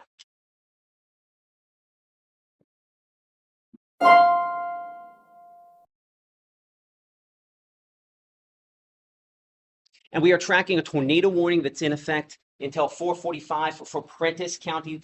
Where are we talking? This is east of Booneville. Booneville city limits or primary city grid there in Booneville. We are not concerned with you at this moment. This storm is past you. This is the eastern portion of Prentiss County. So if you are in your tornado safe place there in Booneville, we can come out of that tornado safe place within town. But the concerns continue to grow on this thunderstorm that's been rotating for quite a while and moving into eastern Prentiss County with a potential that it could try to produce a tornado. Looking at the precipitation mode on storm track Doppler radar, the rotation definitely there. Rapid rotation into the wall cloud described by a very well-known storm chaser in the region who is on this thunderstorm here. And our storm chasers with North Mississippi Storm Chasers, as well as our Gabe Main, are all kind of following behind this on 364 as it moves its way toward the north and east. So Holka, you're in the path of this. And on the wider shot here, next population centers kind of generally in the path of this would be locations primarily between Iuka and Tishomingo. We are hopeful that it shoots the gap between those two places there. But obviously, plenty of people live between those two as well. And along Highway 25 in advance, we're watching, of course, for some of you at this moment. Of course, we're going to also include Iuka in this track on the north side there. So Iuka, we're looking at about 424 if it continues at the speed of about 40 miles per hour that we're watching. The hail will be up on the north side here. Lightning has increased in the last 20 minutes, and the rotation has as well, as it's going to try to kind of cross the Tennessee Tom Bigby River fairly soon within the next 15 minutes or so.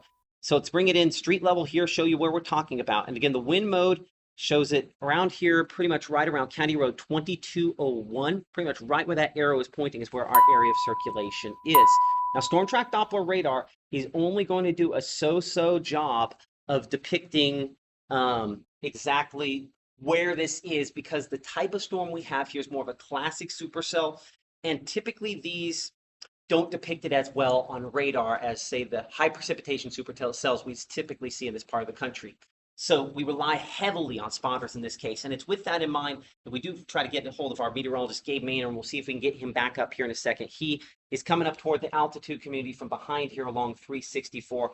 So if we can, we'll try to get Gabe shot back up here in a moment as he is tracking behind this. Tornado safety rules in advance. If you do live along Mississippi Highway 364 or 365, or certainly the intersection of those two fairly main roads here in the north portion of Prentiss County, we need to be in a sturdy structure, a small windowless room, and we need to be on the lowest floor and in the middle of that structure. And the reason we list those things is a tornado is going to hit obviously the outside first, and it has to be a stronger tornado and a longer duration tornado to get you if you're in the middle on the lowest floor. And certainly a sturdy structure would be something with a solid foundation in particular, and that makes a big difference. But we want to, of course, wrap up in blankets and pillows, again, protect ourselves from the potential for flying debris. Helmet is always a good idea, and stay there until we can give you the all clear. Doppler radar is the reason this warning was issued, that and a funnel cloud report from the folks in the field there. Now, we have not had a full-blown tornado confirmed on this, but let's check the tornado debris on this for a moment. And before we start looking at that blue and going, is that tornado debris? That doesn't quite line up with where we'd expect it. See how you have this area where wind is kind of rotating back into here? That's the same spot there where we have that black. So what this is detecting, bugs and other things being sucked into this, right there near 364. I'm gonna check that pixel in a second, but let's look at a visual from this from our meteorologist, Gabe Maynor, who is live up in Prentiss County, tracking behind this storm. And I know cell phone signal is gonna be spotty. Gabe, what are you seeing as of 4:03, almost 4:04?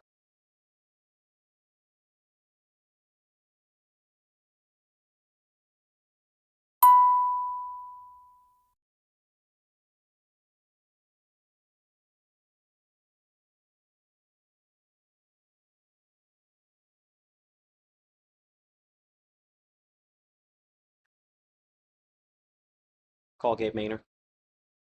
We're going to get audio from Gabe here in a second, because I think that is kind of critical in this second to make sure we have his audio on what he is seeing. Because again, on radar here, we're on the right spot. You can see that circulation there, and he's coming right up behind us there. So what he is seeing is pretty vital. Hey, Gabe, I got your audio back here. Caught you about halfway through. What are you seeing, and where exactly are you along 364? So I would say I'm about 3 miles into Highway 364, and I'm behind that range shift. So I'm still getting a few sprinkles on the back end of it, but I'm not in the thick of it like, what was being experienced out the main part of that rotating thunderstorm. So back behind it, I haven't confirmed anything just yet. A wall of rain basically circling it, so it's hard to get a visual, and that's a good thing. We don't want to confirm a tornado, but from my eyes right now, I cannot say that there is a confirmed tornado on the ground. Okay. And where exactly are you on 364? Off with County Road 1371 and County Road 2371. I'm at that intersection right now, crossing through. Give me those two one more time, right? 1371. Got it. I see where you're at Yes. there. Okay, good. So you're safely about 2.5 miles behind this, maybe 3 miles behind it, which is kind of a perfect place. And can you still see the lowering from where you're at? Intermittently? Honestly, I can't pass it on. We might lose cell service too. Okay, so the last words he said, he cannot from his spot still see visually the lowering, but where you see the circle here on Storm Track Doppler radar is likely where that is as it moves toward the north and east. And we're going to be continuing with our coverage here as we continue to, see there, the call dropped, unfortunately. So that tends to happen in this part of the county from time to time. So the intersection there of 364 and 365 is where I would put our area of circulation at this instant. And now we're at about 40 miles per hour here. It should be crossing the Tennessee-Tombigbee waterway near Holcut within about 4 minutes or so. So whatever it is, whether it is a tornado, whether it is a funnel cloud, whether it's just some rotation up in the clouds, that's where it should be tracking here fairly closely. Looking at our discussion back and forth with the National Weather Service, as well as the North Mississippi Storm Chasers, everybody's kind of having a hard time staying up with it here, the road network being what it is. I did get one report of a tree down from the North Mississippi Storm Chasers. It looks like that would be just south of the altitude area. So that would probably have been inflow into this. Let's double check this here on the positioning. Well, let's see. Yeah, that is the hook trying to wrap back around and produce that tornado. That is likely what that was. So at least one tree reported down there south of altitude from the North Mississippi Storm Chasers. Appreciate Michael for that report there. But now advancing this forward, our circulation I put pretty much right over top of 364 and the 365 intersection, if not maybe just a little east, barely in Tishomingo County, just south and west of Holcut. Current time is 4:07. I'm Chief Meteorologist Matt Lawpon alongside our meteorologist John DeLucic tracking a tornado warning for a thunderstorm that is moving into moving out of Prentiss County and into Tishomingo County. And unfortunately, we've already had one tornado touchdown in this area since noontime today. Now, that was up around Pickwick Lake a little bit ago. I'll show you a picture of that here in just a second because, frankly, a fairly dramatic look at this. This sent in from Brandy just a little bit ago, and I said picture. This is actually a video coming in from Brandy when it was up there closer to the Pickwick Lake area. Let me rewind this here for just a moment. But a fairly impressive area of circulation. Yes, it was over water. That doesn't mean it's a water spout. A water spout and a land spout happen when you have just shear in the horizontal that is shifted into the vertical by a storm just happened to develop over just the right spot. Now, that process does kind of happen with tornadoes as well, but in a completely different sense in that we also have major rotation up in the clouds down toward the ground. So this is, yes, over water, but this is a tornado over water that happened over Pickwick Lake as the storm. I mean, look at that coming around there. So more impressive than maybe that looks in that picture, simply because with the water, unlike dirt or trees or something else like that, it makes it more translucent. And luckily, as you can see here, they get out of the way in a hurry. So that's an example of what we've already had today out of one of these thunderstorms, a storm that looked about the same level of impressiveness as this one, maybe even less impressive, hence the reason why we're watching it so closely. So I would now put our circulation here near 364, and within the next 2 to 3 minutes, near the intersection of Mississippi Highway 25 and Mississippi Highway 364, if not just slightly north of that intersection there as it crosses the Tennessee-Tombigbee Waterway, likely just past the waterway at this point. I'm going to try a radar site out of North Alabama that we have access to. It helps me on kind of positioning some other things, and does look like that data is a little bit delayed, so we're not going to stick with that there. Just want to double check. Yeah. And let's bring in our meteorologist, John DeLucy, who's kind of monitoring a bunch of different things right now as well. John? Just mention really quickly, the hail has increased. Okay. The last 5-10 minutes, that is not a good sign. This thing is. Whoa, and the lightning's up. I Yeah, hadn't paid close attention. The lightning up and the hail up. This storm is still strengthening, so we do really think about it. Absolutely. Like it is not weakening. It's in a zone where we don't have a good look at it, as good a look at it on radar, because we're just looking so high up.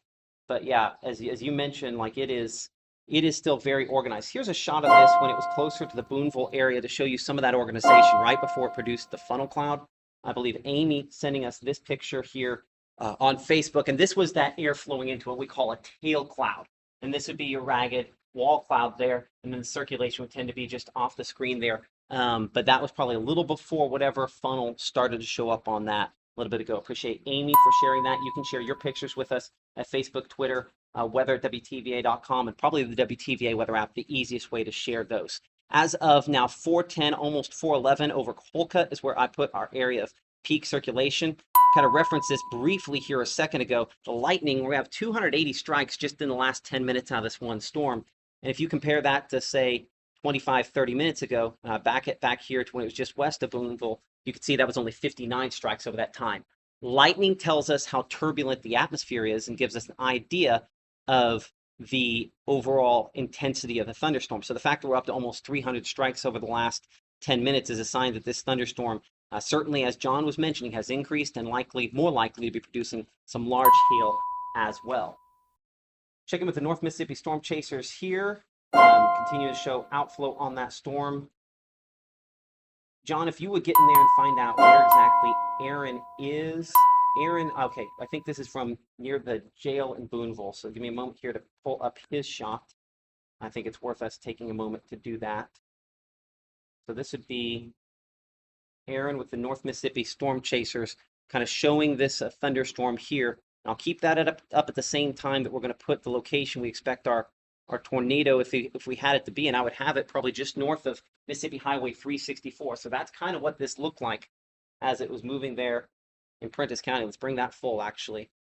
And that's a different angle kind of on that tail cloud we're looking at, but clearly a very well organized thunderstorm, and a lot of folks, I'm sure, in Booneville, thankful that this didn't turn out to be more over top of them, but certainly for locations in the eastern part of Prentiss County, a scary situation, and now largely into Tishomingo County. And as of 4:12, almost 4:13, as I kind of widen things out on Storm Track Doppler radar, and I'm going to pull off some of the lightning strikes just so that we can see the circulation a little better here. Notice the strongest circulation showing up on the far south end of this.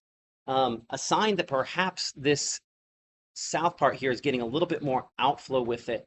We'll see if we can get that shear to kind of come back up. But I'd still say, again, Tishomingo, Carter Branch, we also need to be in our tornado safe place if we're down here in the southern part of Tishomingo County as well. I've been concentrating a little north of you, obviously on both extremes here in Iuka and Tishomingo. We have to be in that tornado safe place from this here, as this is a thunderstorm that's at least produced a funnel cloud. Looks to be very well organized, probably has hail increasing in intensity on it as well. As I wind things out just a moment, we do have tornado watches that do remain in effect for most locations at this time, as you can see, from everywhere from Amory, Houston, Eupora, Kilmichael, back to the north and west under these tornado watches. And we do expect additional storm development over the course of the next few hours as thunderstorms back out here to the west move in. This kind of the main show of severe weather, unfortunately, we could have tonight. This lead batch, the concern is that when you get one of these that's out by itself, while it's more of a struggle for it to fully, truly develop, it can sometimes be more impactful. But luckily, to this point here, we have not had official reports of this producing a tornado touchdown at this time. So looking at storm track Doppler radar, I now show my areas of circulation. I'd say there's probably a couple of them along this area up here.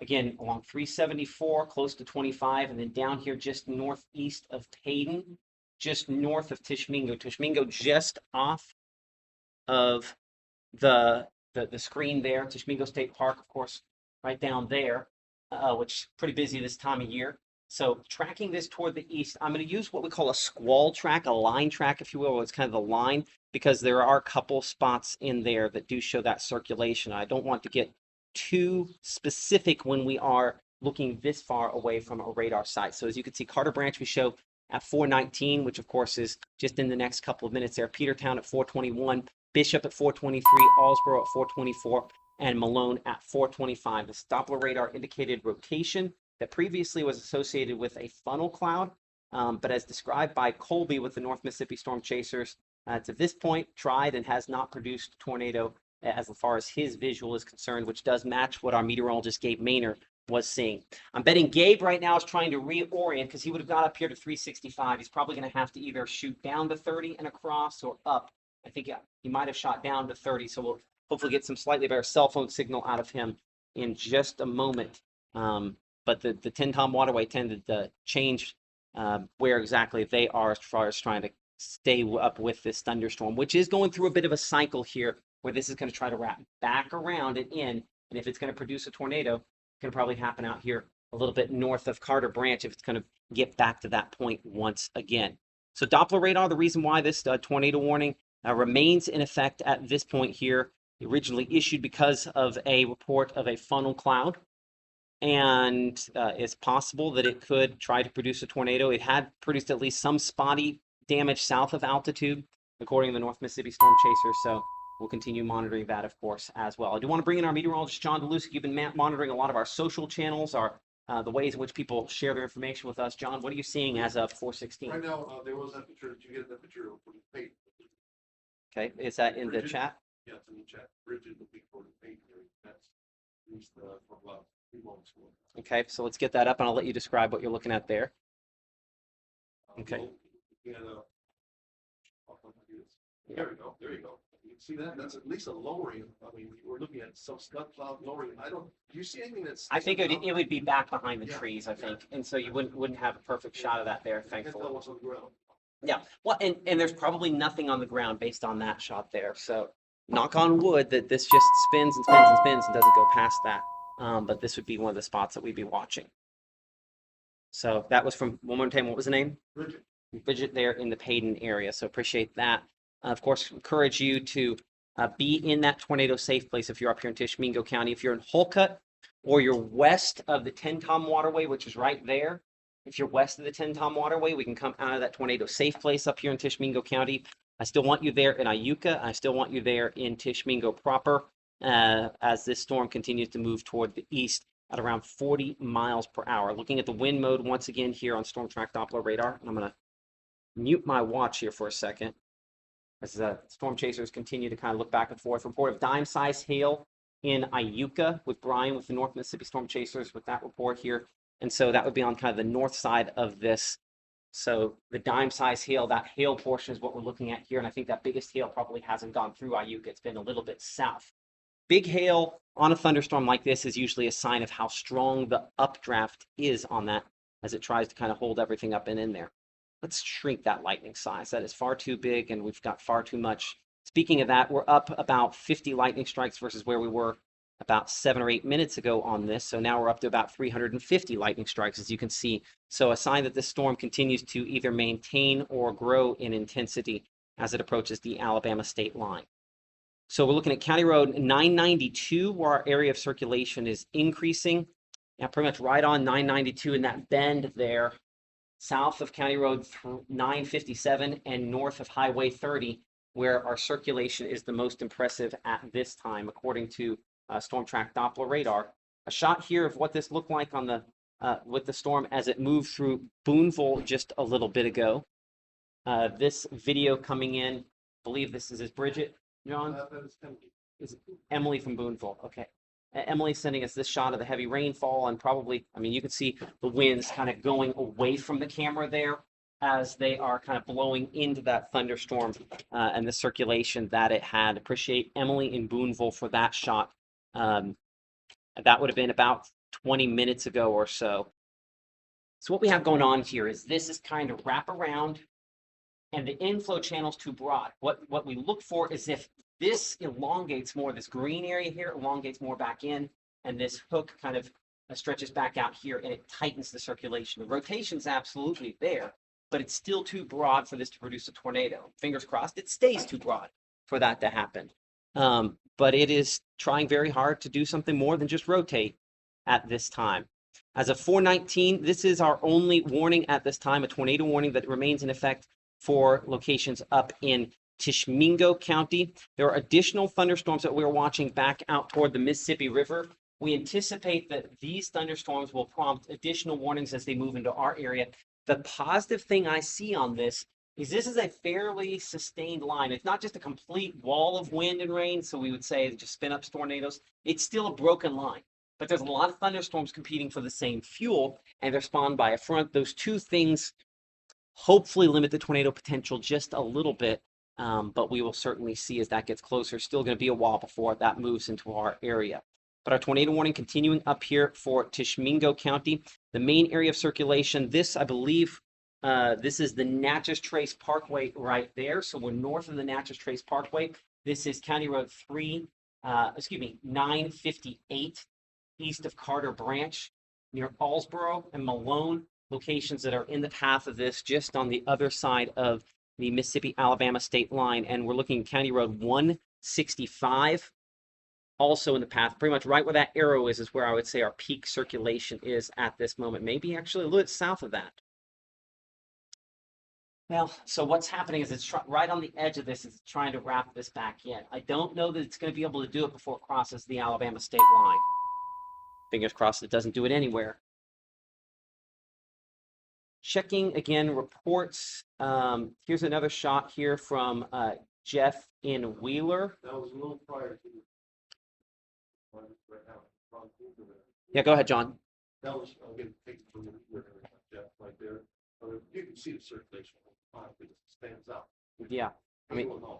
exactly. And that would have been some of the big hail associated with this, trying to wrap back around the thunderstorm there. So it looks very, very ominous. It's a sign of organization. No funnel clouds, no tornadoes on that there as it moved in to the Wheeler area. But certainly a sign that that was an organized and strong thunderstorm. Now, as of 4:22, our circulation pretty much right over top of the old Natchez Trace Road there, pretty much at the Mississippi-Alabama state line, where I would put it. We'll go wider just to make sure it's not a little bit south of that. Yeah, see, this is all still, see how it says away from the radar site in Monroe County? This is all the stuff kind of wrapping around here, and this is what's coming back up. And so we look at the interface between those two to see if we have the spot where our rotation is producing a tornado. I don't have one at this moment. So good sign there. That said, anytime we detect it on radar is at least moments after it has happened. And that's why we prepped by making sure we're in that tornado safe place. Speaking, every time we talk about tornado safe place, we say until we can give you the all clear for locations out here in Iuka and Tishomingo, everything west of 25, we can give you the all clear. Everything west of 25 up here in Tishomingo County, we can give you the all clear. I would say in Tishomingo County in particular, if you're talking south of the Natchez Trace Parkway, still kind of close up here in Mingo and Maud. If I say everything south of the Natchez Trace Parkway, we can come out of that tornado safe place. There's still some gusty winds there. But the tornado safe place, I think we're good there. And hopefully within the next couple of minutes, we'll have this out of the area completely. Saying that, let's look at the loop. The concern is that it's trying really hard to wrap this in right now, but it's right over the top of Allsboro on the Tishomingo, on the Alabama-Mississippi state line there. So south of County Road 357, where it's most intense at this moment. Again, east of Mississippi Highway 25.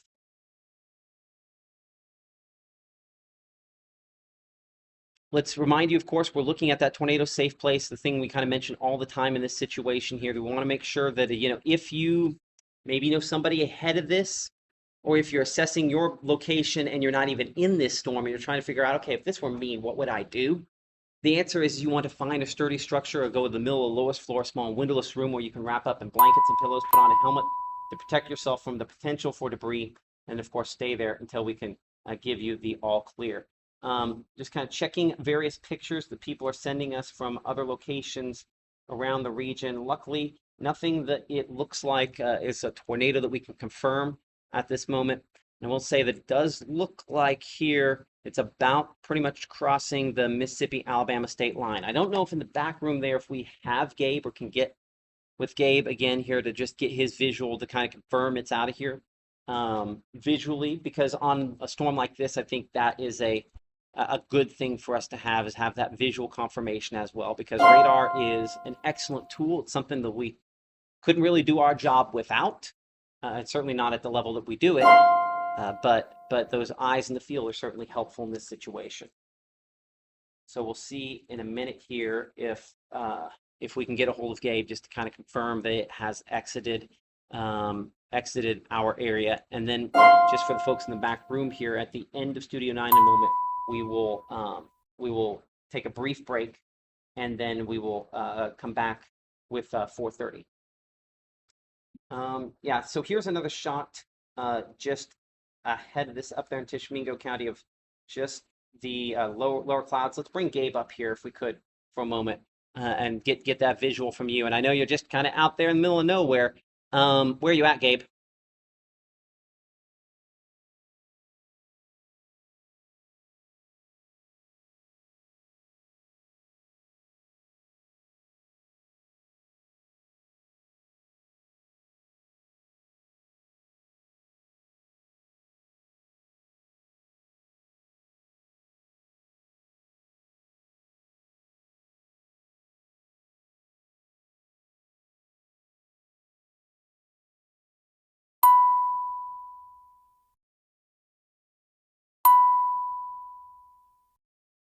Okay, that's our meteorologist Gabe Maynard up there, moving into Tishomingo County. Again, he kind of got stuck behind on the other side of the waterway, which happens up here. We kind of figured might happen as he was tracking behind that there. But as you heard him mention, at least a couple of trees down associated with this. He had to help a deputy move that off of the highway there. This exiting Tishomingo County, and as a result, I can say that if you live in Tishomingo County, that you can come out of that tornado safe place. We'll have additional coverage and look at these storms in more detail coming up here in just a couple moments on WTVA 9 News at 4:30.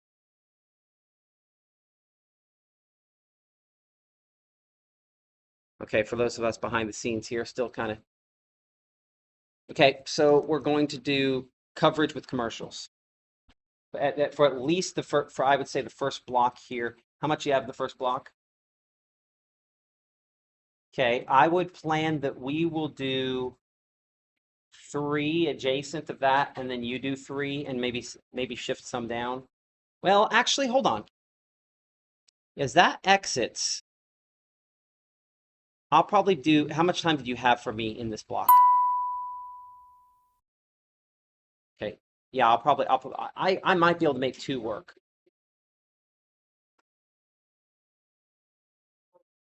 Yes. Okay, that works. Thank you.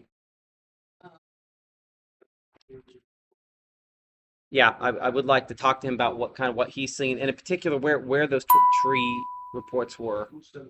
It's WMC. Okay.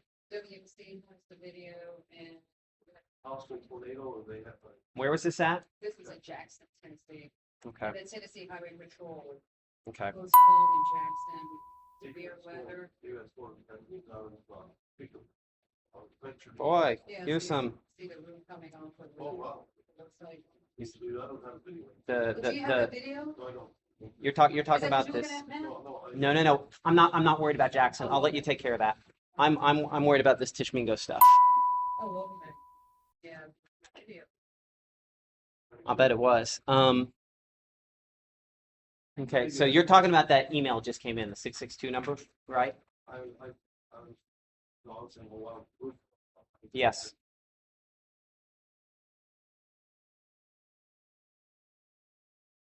Okay. All right. So I need to say again, one more time.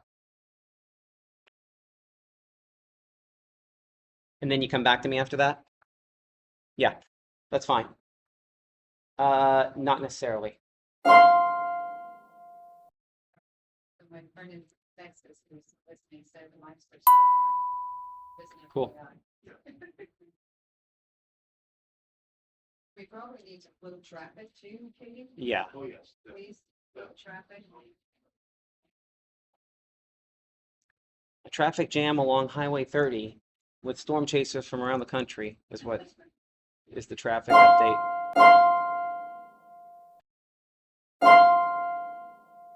Oh yeah, no, that was the right move. No, we needed to. Yeah.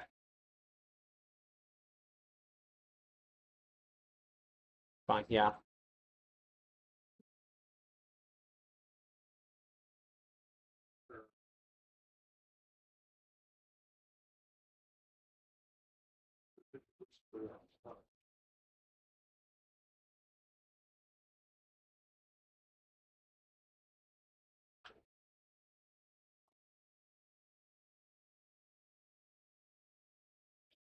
Some rough looking pictures coming in here from Tishomingo County.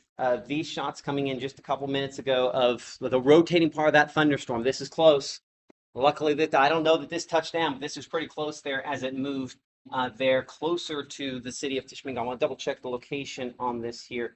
This would have been midway in the Iuka area, kind of looking back toward that area of circulation. This is after the fact that we already had a tornado over Pickwick Lake around noontime today from a storm that moved through this area. Unfortunately, a couple of those spots seeing the same thing, and I'll bring this down for a second, then I want to bring up a picture that just came in from, I believe this is Connor. This would be in Tishomingo looking back toward Booneville.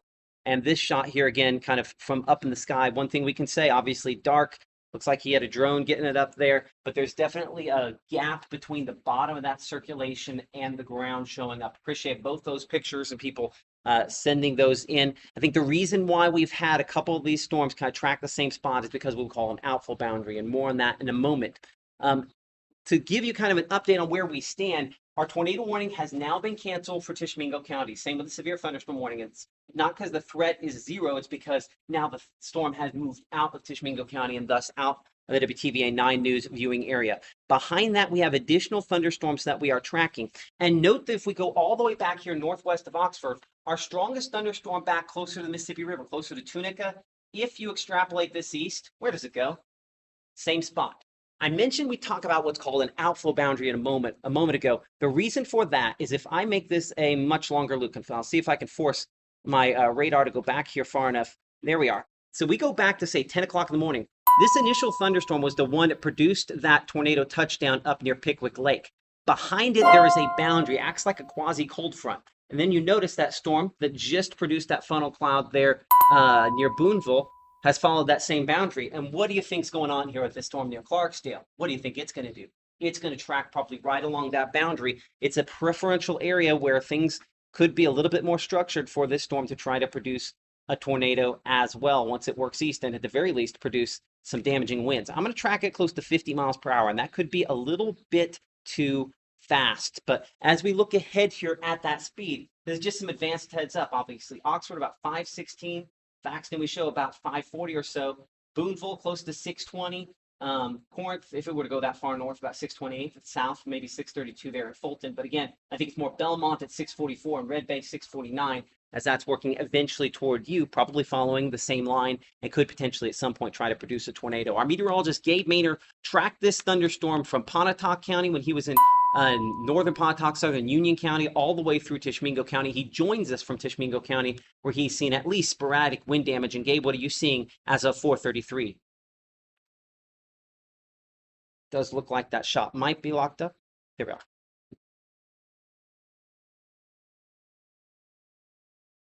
Yeah, you're good. Go.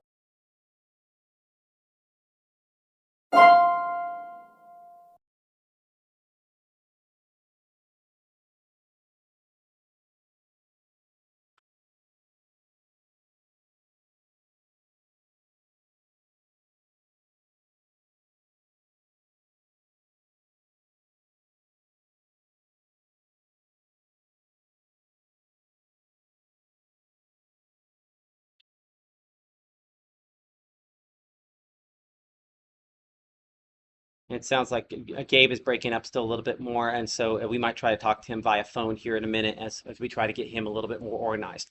In the shorter term here, Crenshaw, the Falcon, that is our next storm that we're watching. And again, a couple areas of circulation on what's primarily straight line winds at this point.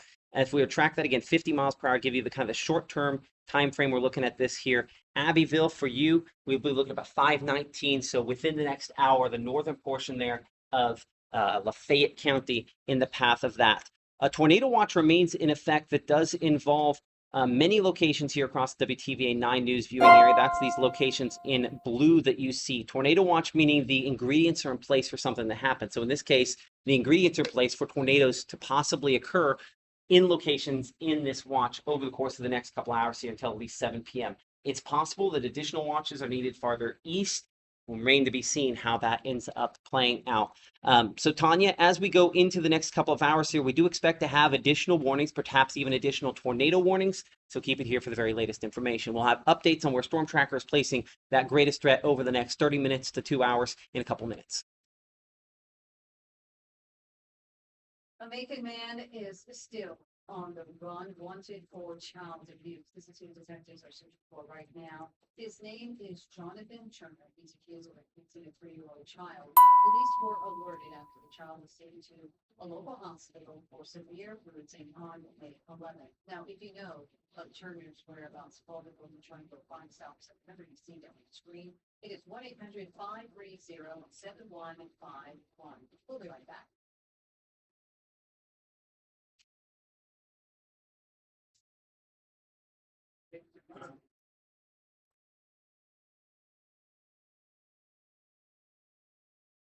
Yeah.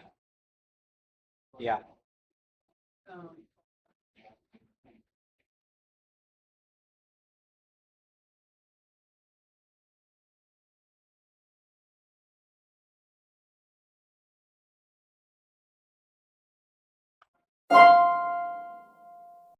There's a pretty good lowering on the cloud, whatever it was. Listen, Tishomingo, it's only like 2 seconds. Where's that at? It's a I got enough load of the weather. Yeah. Okay, did it come on email? It came on email, yeah, it's 2 seconds worth. What time did it come? I just like I said, I loaded up. Oh, there we are. Let's leave. Okay. I'm just looking lowering, that's all I gotta say.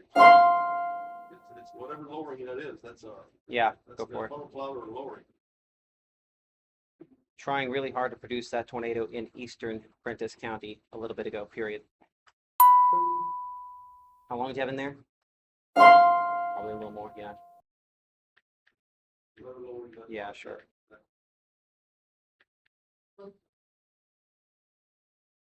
Prentiss. Why is my brain broken on that? Prentiss? Prentiss. Okay. We'll toss the brake and dump that. How long till we hit? Okay.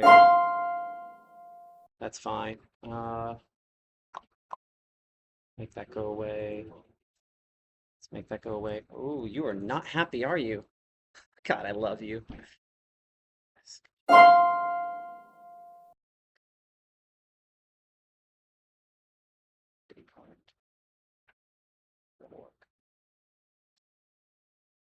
Okay.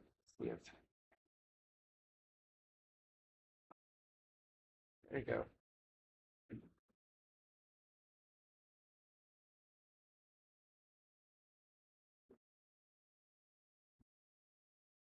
Please go into play. Please go into play.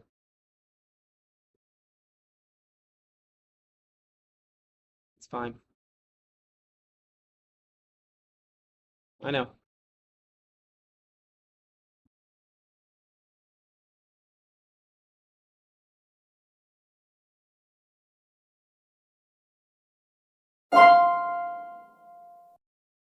Continues to track these area. Matt, what's the latest? So we're looking at a video coming in from Austin and Prentiss County here of that storm that moved through. That is that low-hanging wall cloud there, perhaps even the funnel. Now, it's always difficult to tell what's going on at the ground when you have trees. That's why we can say for sure funnel cloud. Not sure if it was tornado on that, but certainly trying very hard as it moved there close to the Hills Chapel area near Highway 30. That's not it. I think one of these cars here in a second, a fairly well-known National Storm Chaser. There we go, right there. kind of kicking through that. Old Reed Timmer doing his thing. So it tells you the kind of storms we've had today when one of those national people's out there trying to chase that. That is the storm that now has thankfully moved out of here, is up here south of Florence. It, unfortunately for them, near Cherokee, looks more organized than it was in our area. But left in its wake is a boundary, kind of an area of convergence that extends back here from Tishomingo back out to north of Albany to north of Oxford. And we do expect additional storm development along that boundary over the course of the next couple of hours here that could potentially lead to tornadoes in its own right. If you go back farther, we have a broken line of storms that extends all the way back toward Monroe, Louisiana. I'm going to track that broken line. I'm going to track it at about 50 miles per hour just to give, based on what radar trends are showing, just a rough estimate on some times where storms could kind of move through some locations over the next few hours here. So we're looking, we show Oxford based on this. And again, when we refine it a little closer, like we told you a minute ago, time a little bit more accurate there. But Grenada, we're looking at about 6 o'clock for you, somewhere around Lee County at about middle part of Lee County, about 6:20 or so. Tupelo, we show about 6:40, Red Bay about 7:04, Starkville 7:30, Louisville about 8:44, Columbus about 8 o'clock. Again, rough times, assuming that nothing pops up in front of this line, and I do anticipate we probably will have at least some things popping up in front. The next storm of more significance is this one near Ballantyne and Sardis, north of Batesville. This is one that, just looking at the wind here on radar, has some broad rotation, but more than anything, it looks like straight line winds as it moves eastwards. We're going to track this batch here, and we're going to get, of course, a refined time for some locations, especially Lafayette County there, which is kind of the next location in the path of this. And again, this is that better time we were looking at there for Oxford, about 5:21 for the middle part of town there. Abbeville at about 5:19. I think north part of town more likely to see the more significant impacts related to this storm. Looking at model projections, Storm Tracker, and kind of what could happen from here, one of the things that we note kind of looking at models, the positioning is never perfect on these, right? But it is actually fairly accurate, all things considered. It has that storm a little slow on the one in Tishomingo County, but it does have that there in the storms we're looking at on the Delta. So I think this model doing a pretty good job of depicting what we could see over the next few hours. And again, it shows by 5:30 or so, some of those stronger thunderstorms up here for Oxford, closer to Coffeyville and Greenville, and then a bit of a break south of that. Now that still shows, I think, what looks to be primarily a wind-producing thunderstorm from Batesville, where we're tracking it now, through Oxford, through to Albany and Pontotoc and Tupelo, and probably Guntown there, heading toward Red Bay. That's could also have some rotation with it, but this line that I'm looking at here looks like more wind than it looks like tornadoes, at least based on this particular projection at this time. I'm going to force it to go to a different model, so give me just a moment here to kind of look at the latest run on this and look at the storm rotation and where that goes. And again, most of these swaths of storm rotation are typically what I would see in a situation we're talking about wind more than tornadoes. Now, there's some that we're going to have to watch pretty closely, but this looks like primarily strong winds, at least based on what I'm looking at. And it also shows, as anticipated, most of it out of here by around 10 o'clock or so. So our hour forecast this evening has that rain coverage still about 40% or so as we look towards 7 p.m., 20% by 9, and then as we look toward 11 o'clock, diminishing a little bit more. Tomorrow, it's all out of here. As you can see, 60 in the morning, 84 by afternoon. Then we go 80 degrees and drier and cooler for Thursday as well as Friday. Additional rain and eventually storm chances in the extended forecast period.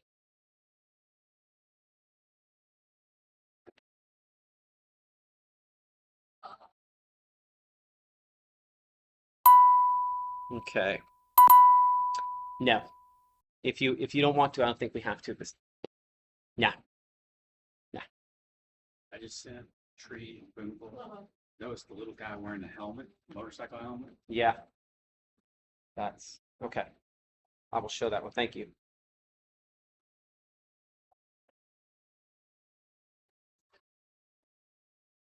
Right back. I don't got it. Okay. County Road. Some trees down along County Road 1101.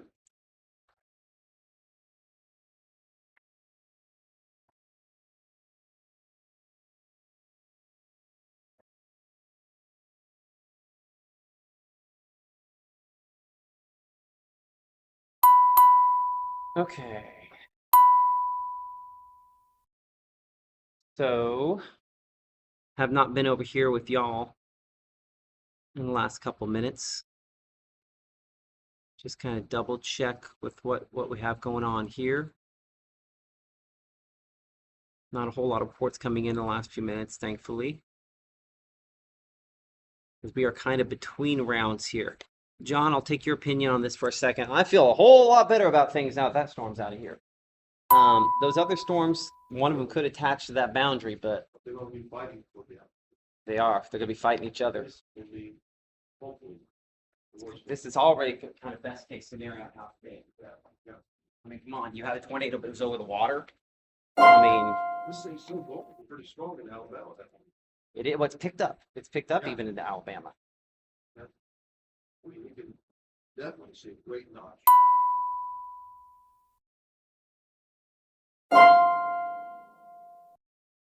See this. Hold on. Give me a moment here to get. We'd like to vote.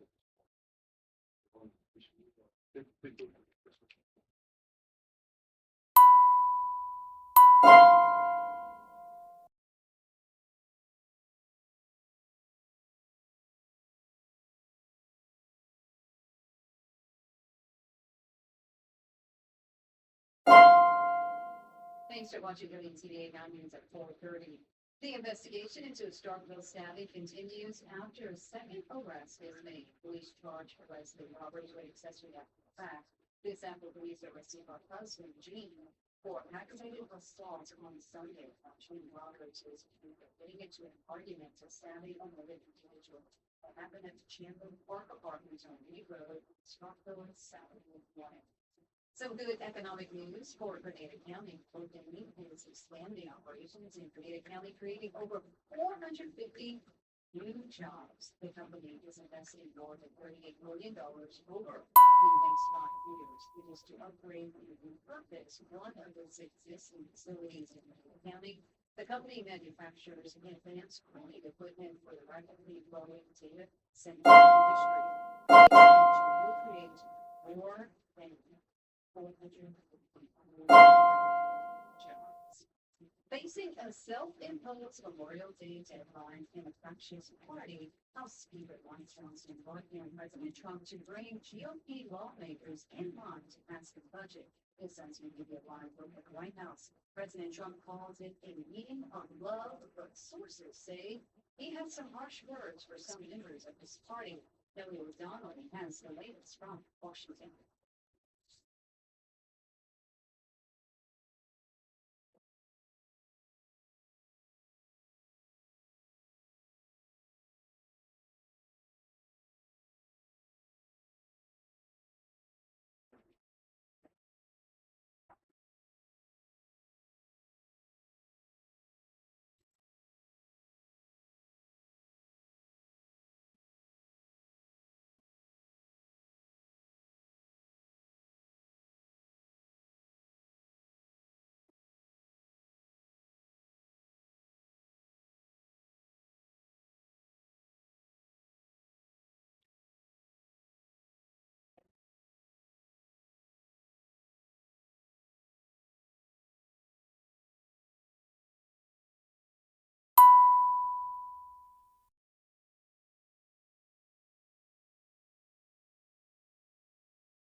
The lights set up, the lights are hot.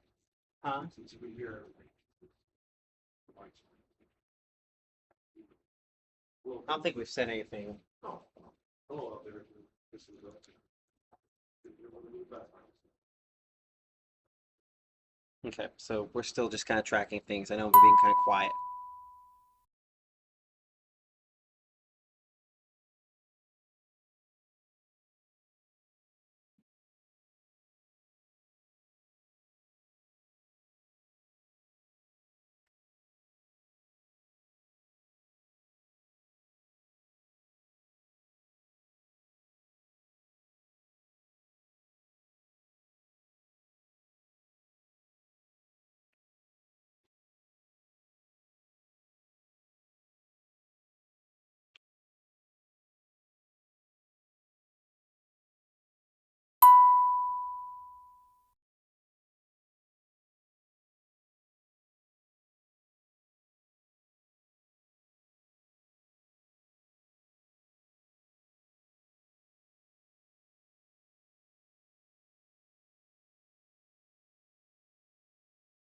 Also happening in the nation's capital, the Senate voted to advance legislation that would regulate stable coins. Now, if you're wondering what those are, you're not alone. Stable coins are specific types of cryptocurrency, unlike Bitcoin and others. Stable coins are tied to the value of the US dollar that makes them much less volatile than other cryptocurrencies. The bipartisan vote lost 66-32, with the holdouts being a group of Democrats. They say the so-called Genius Act doesn't go far enough, and they are worried about President Donald Trump's crypto dealings. The New Orleans jailbreak leads to the arrest of a maintenance worker. This is Sterling Williams. The 33-year-old is facing 11 charges, 10 counts of being a principal to a simple escape, and 1 count of malfeasance in office. The Louisiana Attorney General says Williams admitted to turning the water off in the cell where the inmates escaped at their request. Now, you are looking at video of the inmates' escape on Friday. A group of 10 men escaped around midnight. Out of the 10, 6 inmates remain at large. An intense manhunt continues for them. 3 other jail employees were suspended for their part in the investigation. Lyle and Eric Menendez will have to wait until the end of August to go before a parole board. The brothers were convicted of murdering their parents in 1989 and sentenced to life in prison with no parole. That sentence was adjusted last week and 2 years to life in prison, but with the possibility of parole. Parole hearings were set for June. Those were delayed until August 21st and 22nd. The new days fall in line with the standard 90 days it usually takes to schedule such hearings. When they take place, the parole board will decide whether to recommend releasing one or both brothers. We'll be right back.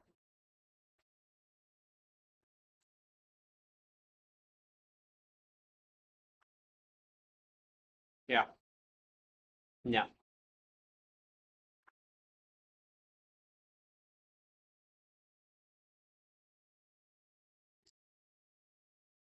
Courts are free. Where? The courts have slowed down a bit. Still a lot.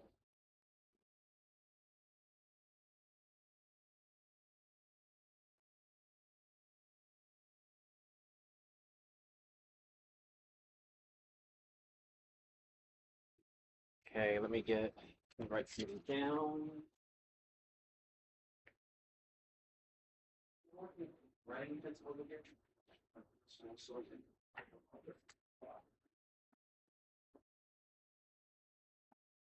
Thank you, John.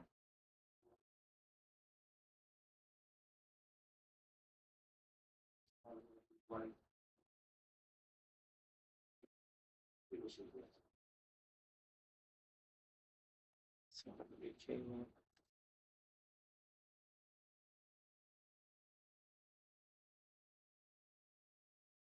So that's altitude.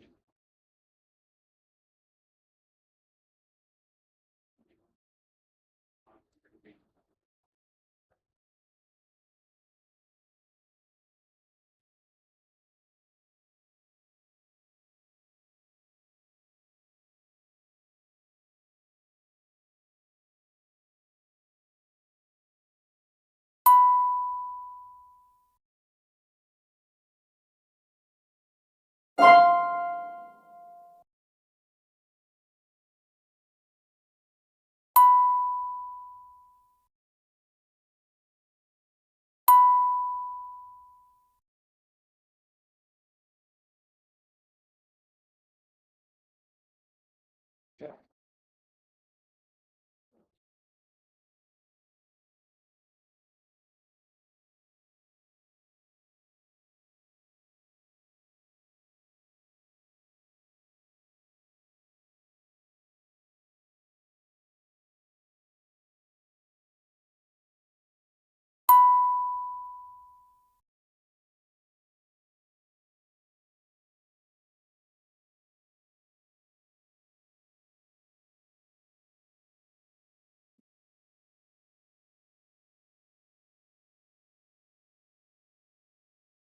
New at 4:30, Okolona Elementary School can now say they have some of the best readers in the state.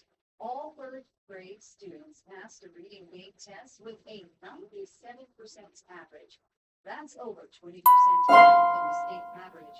Back in 2010, the state had to take control of the Oklahoma School District because it was failing.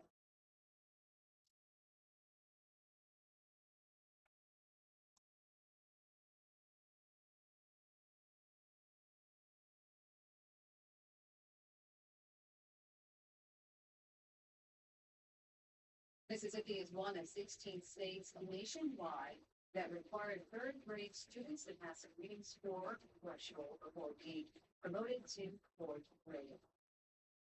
We are not seeing an end to severe storms as we head into the evening. Coming up at 5, we will have full team coverage monitoring the severe weather threats happening across our viewing area as we give you a live look through our high definition look tower cam.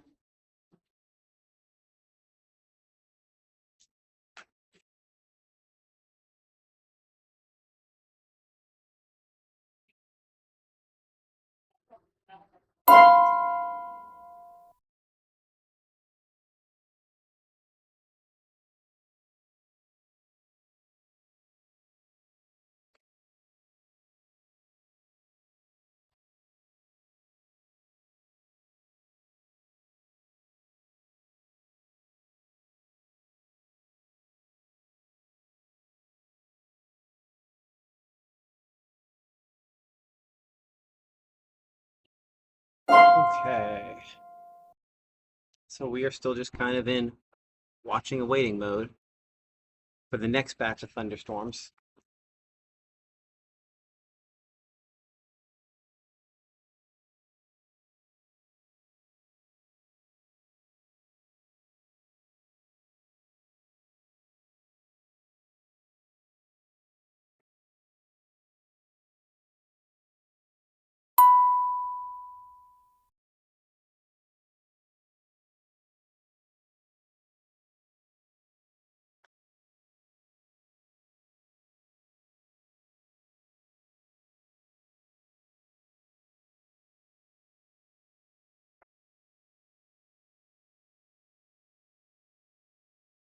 Check, check. Thank you.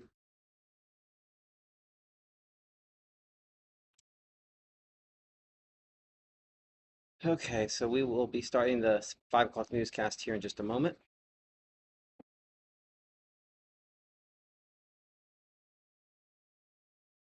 Go, that's not where I wanted to go. Highs and lows, I don't at the moment, but you should probably put them in there just in case I don't know if I want to get something together for 5 or not.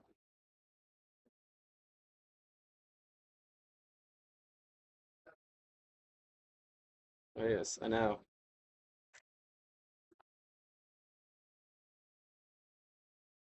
Okay.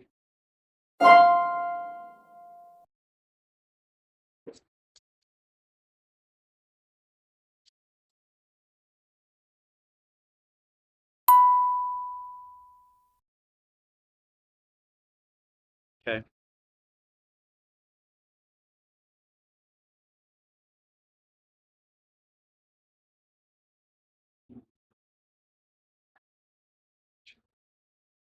Do not have time for that, do I?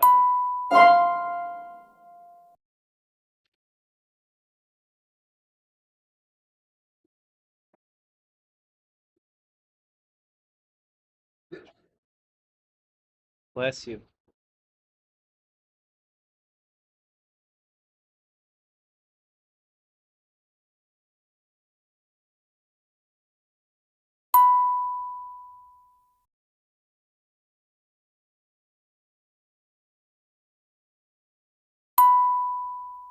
At 4:58, we're giving you a look at the weather this evening. You're looking at some video that's coming in from Pickwick Lake. It's a possible tornado over the lake. We want to thank Brandy for sending us this video. Of course, we have team coverage tonight on everything weather related. Let's first though check in with our chief meteorologist. And that was definitely a tornado over water from around noontime to 12:15 today over Pickwick Lake. This was a storm that tried extremely hard. This shot coming in from the Midway and Iuka area just a little bit ago. I can't say for sure because of that tree line there that we're talking about a tornado on the ground. I don't think it necessarily was, but this was spinning hard and the wind's wrapping back around it, causing damage at this point between 500 and 1,000 people in Tishomingo County, especially between the cities of Tishomingo and Iuka, out of power at this time because of the strong winds, at the very least, related to this thunderstorm here. Tree damage, one of the main impacts some folks have seen. This coming, Julie, from the Booneville areas. You can see not just uprooted, which a lot of times is the case, but this one snapped over and over top of the roadway. Luckily, nobody injured from that there. Another tree snapped. Kayla in the altitude community, both those locations, of course, Prentiss County with that storm as it was trying to wrap up. That one largely in the yard there. This a picture of a tree on an outbuilding. Of course, we always say sturdy structure, lowest floor. Looks like that one largely still, hopefully, is in pretty good shape there. Appreciate that one. Your County Road 148 and then County Road 1101 in Booneville. Big tree down. Hopefully this guy there was inside when it happened. Certainly he's got the helmet on and was prepared one way or another, but that's part of the reason why. Tree like that helmet will help you some, but maybe not enough. That storm has now moved out into North Alabama, continuing to prompt a tornado warning there south and east of Florence. But I want to show you on this longer loop how that tracked, maybe not directly east, but fairly east along what we believe to be a leftover boundary from that first tornado we had around noontime. I point that out to say, look back here toward Batesville and Como, and look entering some sections there of northern Lafayette County. We have another storm that could potentially try to follow the same track once again and potentially try to produce severe weather as it does once again. Let's look at that in more detail. We're looking out here closer to Batesville now. This does not look as healthy as far as strong winds as it did, say, 30 minutes ago. The north part of this just completely fell apart. One of the concerns, though, related to this is because we believe it's on that boundary, whether or not it's getting inflow here, that perhaps this gets more organized as a single thunderstorm within the next 30 to 45 minutes or so, which remains a possibility on this. So let's go ahead and track what I would believe to be the rotating part of this thunderstorm, which is the part there that's closer to Marks. And we're going to track it close to around 40 to 50 miles per hour. I'm tracking this at 50 miles per hour. So again, there's a part of this that gets to Oxford before this, maybe 15, 20 minutes before this. But if the rotation were to be an issue there, we'd be looking for Oxford for you right around 546. We're looking at Taylor about 541 there. Sardis at 521. Again, some questions related to that, thankfully, but that is a storm to monitor. And there are other thunderstorms that do stretch down along the Mississippi River, stretching all the way back to Greenville and beyond. This entire line of thunderstorms will move through as we go into the evening at around 50 miles per hour is how fast we're kind of tracking at this point. It's not impossible that it slows down a little bit. And giving you some heads up as we watch this track eastward, we're looking at Tupelo close to around 7 o'clock, again, assuming about 50 miles per hour the way this is moving. That is slower than what we were looking at a little bit ago. Grenada at 6:01 we show you there, and close again 5:40. So we show Oxford, Starkville by about 7:38. A tornado watch remains in effect for many locations. Maybe not most locations at this point, but many locations in the viewing area, over half of the viewing area. And it's not impossible that this is expanded eastward. The watch in effect until 7 p.m. I would say at this point that more wind than tornado threat on these storms. But again, a brief tornado, certainly a possibility as this line attempts to move into the area. Emily, in a few minutes, we're going to look ahead at Storm Tracker and how it's evolving these thunderstorms tonight. When we looked at it at 4:30, I thought it was doing a fairly good job, but these storms might have slowed down a little bit. How could that then affect their ability to bring in more fuel and rotate more strongly? We'll track that in a few minutes. Meanwhile, the best tool to keep you safe during life-threatening severe weather like we're experiencing today is WTVA's Weather Call Next Gen. You'll get a text, a severe thunderstorm is headed your way, a call, tornado is coming your way. You got a complete readout of the storm's potential, all sent to your smartphone. Weather Call Next Gen is what you need to weather the storm, and it's just about $1 a month, so it's well worth it. Scan that QR code there on your screen for more information. We continue our team weather coverage tonight. We, of course, want to turn it over to our meteorologist, Gabe Maynard. He's been out in the field all afternoon. He is live right now. Gabe, where are you? What do you see?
Whether it's a tornado, severe weather, rain showers, even no matter where you are, you can keep up with the latest weather information with the WTVA weather app.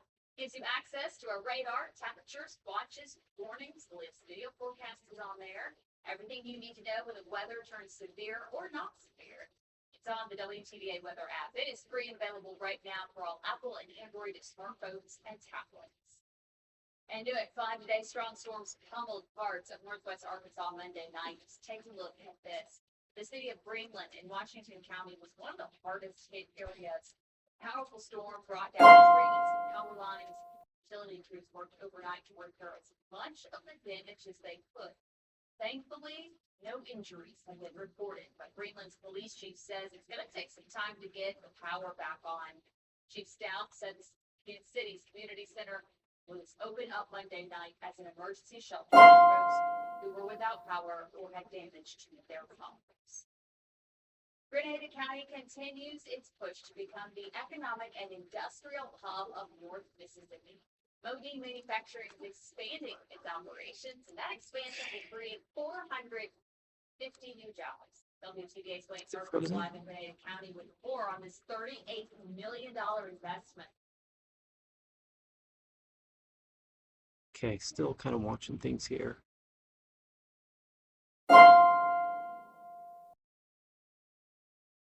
If you stick with it, I show the radar quite a bit. Apologize for that, Maddie, on your timing.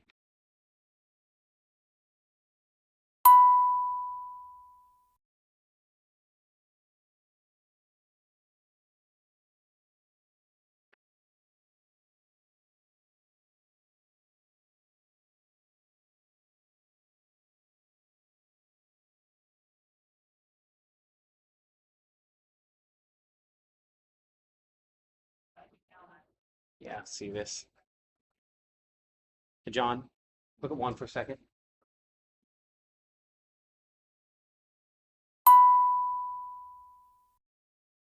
South side of that starting to get more interesting, right?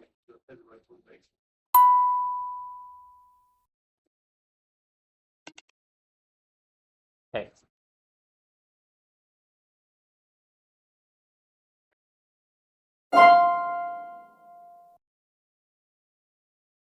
So it's interesting, the one back toward Oxford, if it does the same thing. I mean, if you take 72 back to north, you're in Iuka.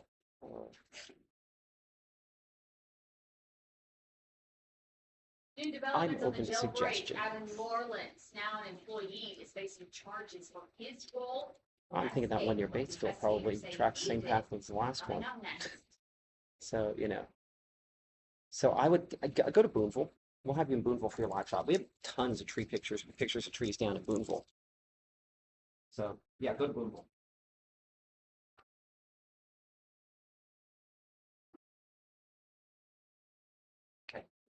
Okay. Well, and there's, I mean, there's some county roads with some big trees now, but I'd say go to Booneville. I feel like there's one of the things in the chat that was around the park. I'm trying to remember how significant that was. I mean, I didn't remember it being super significant.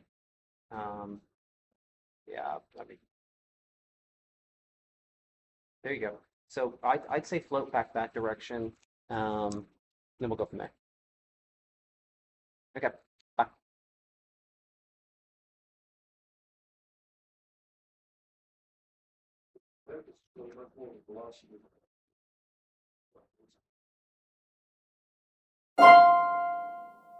The raw power outage.us map is always slow, period. You want to double check the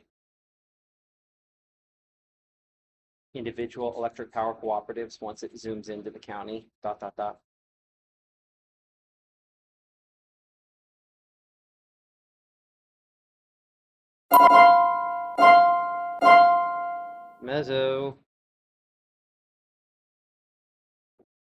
Mezzo, yeah. Let's find out what it says. Come on.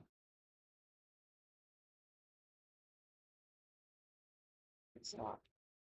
Stop.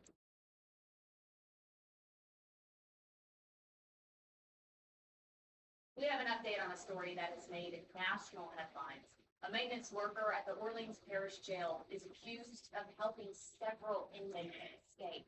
Sterling Williams is accused of cutting off the water so inmates could pull a toilet from the wall. This allowed 10 inmates to escape Friday morning. Williams is charged with principal to civil escape. Since Tuesday morning, 4 of the inmates have been captured while 6 are still on the run. More than 200 law enforcement personnel are looking for them. Officials said the reward for information leading to capture of each man has grown to $20,000. About 10 after 5 now is to take a live look into below. Our chief meteorologist, Matt Lawpon, and the entire Weather Authority team watching and tracking some severe weather out there that will join us with the very latest information coming up right after this. Do not go away. Bye. Okay. See if I- Where's that? I don't think I remember that. What it was. Yeah. Thank you.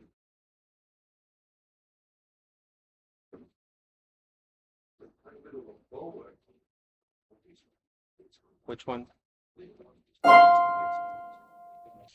Yeah, it had one. I don't know that necessarily. I don't know, I'll have to look again here in a second.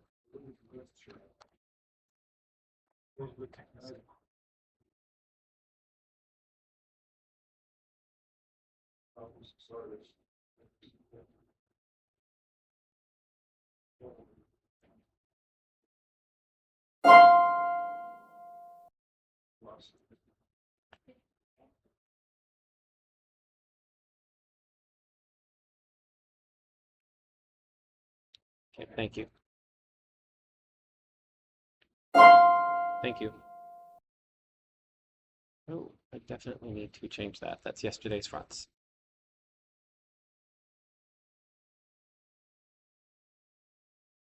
Okay.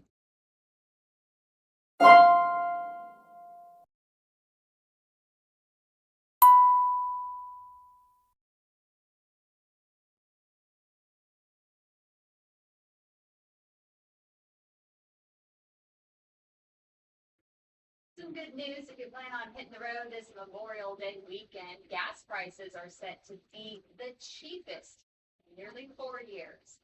Gallon of gas at this convenience store in Oklahoma will set you back $2.67 a gallon. Statewide average is about $2.66 a gallon, I would say. You can expect to see some of the lowest gas prices across the state. Here in North Mississippi, local drivers say it's about time those prices went down.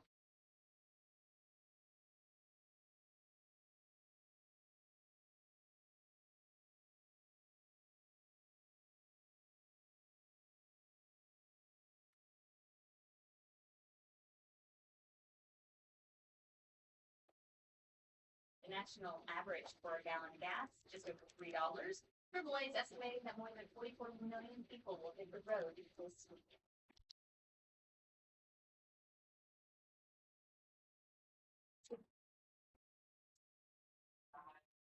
The storm is causing quite a bit of damage in some areas. Yeah, sporadic trees knocked down in particular from a storm trying to wrap up and produce a tornado. I would say I think most of the damage we're looking at, even though it's from the rotating part of the thunderstorm, was the winds trying to come around what we call RFD winds and wrap around that hook echo and produce the tornado. I think in the process of trying to do that, a lot of our wind damage came from that wind wrapping around, like this here near County Road. I think 1011 in Prentiss County. Appreciate Emily for sharing that picture with us there. Number of reports of power outages, the greatest number right now up there in Tishomingo County. As you can see, the western and central portion of the county between really Iuka there and that'd be Tishomingo there, were the greatest number of reports. That is where that rotating part of the thunderstorm moved from their parts of Prentiss County into Tishomingo County. But again, I think it was that wind trying to shove around that then kind of spun up the clouds, but likely at the surface was still straight line winds primarily. In Prentiss County, the reports of power outages more sporadic. I'll just get a refresh here to double check. Yeah, not a whole lot of reports there in Prentiss County or back toward Union County as well. Certainly, as we talked about, the lightning uptick as well could have been a factor on that. You can share your pictures with us, weather@wtva.com or the WTVA weather app, two great ways in order to do that. We are tracking a line of thunderstorms that stretches along the Mississippi River and will be moving in over the course of this evening. I think damaging winds, the main impact that many folks could see from this line, but perhaps a brief tornado possibility as well. New Albany already had a thunderstorm for you.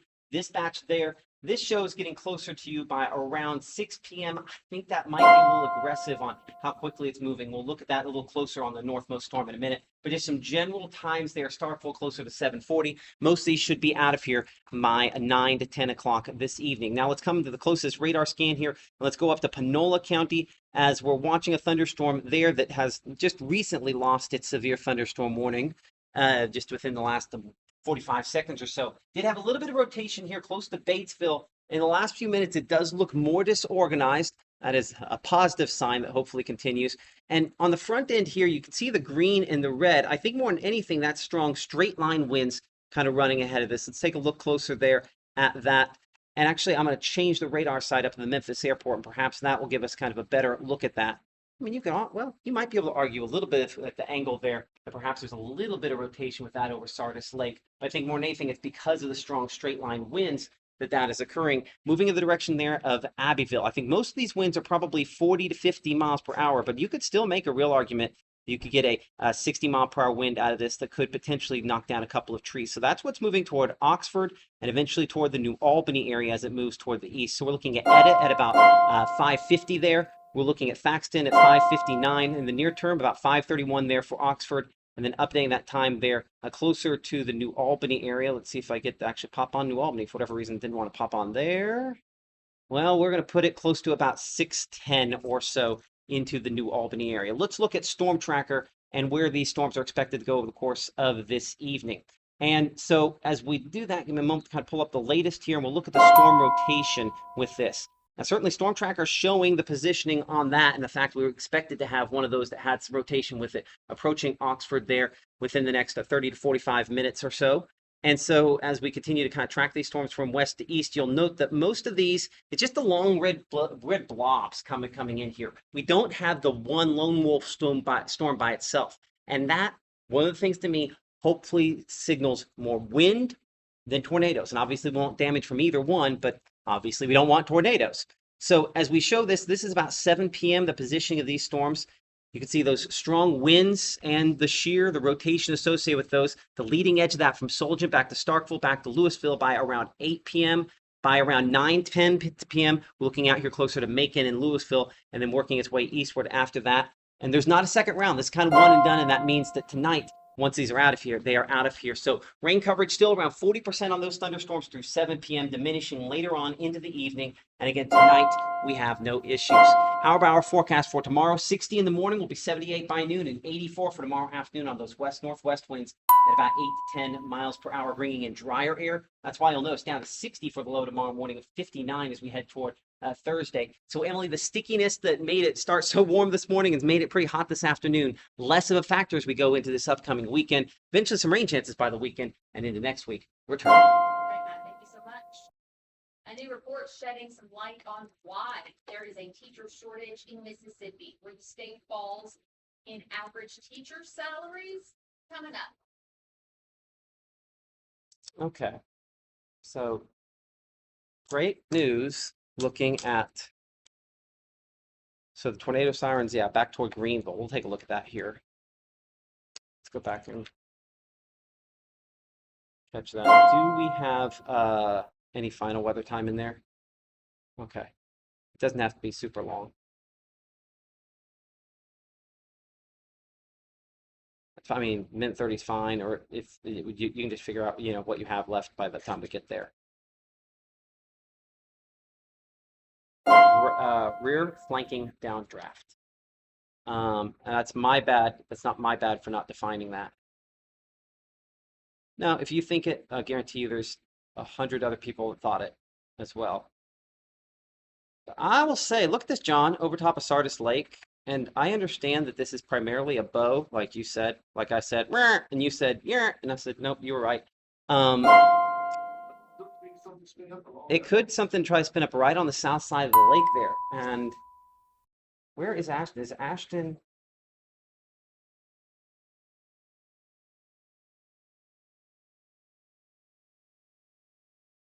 hold on. I need to think over here on 3. We should have all of the, where's the mouse for 3? Storm chaser should be on this here.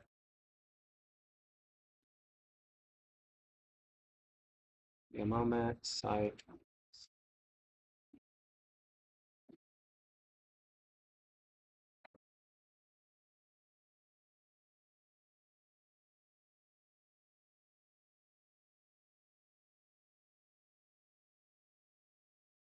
Okay. See if I can find Ashton. So Ashton is on that storm there near Batesville.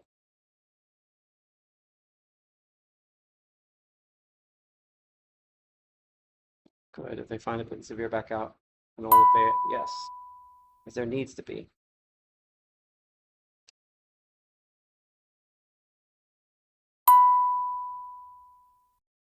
Okay.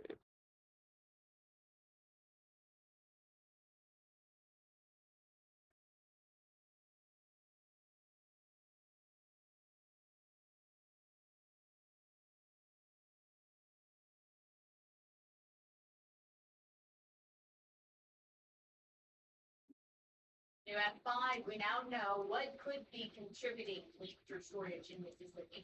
A new report from the National Education Association shows the state is back on the bottom of the average teacher salary.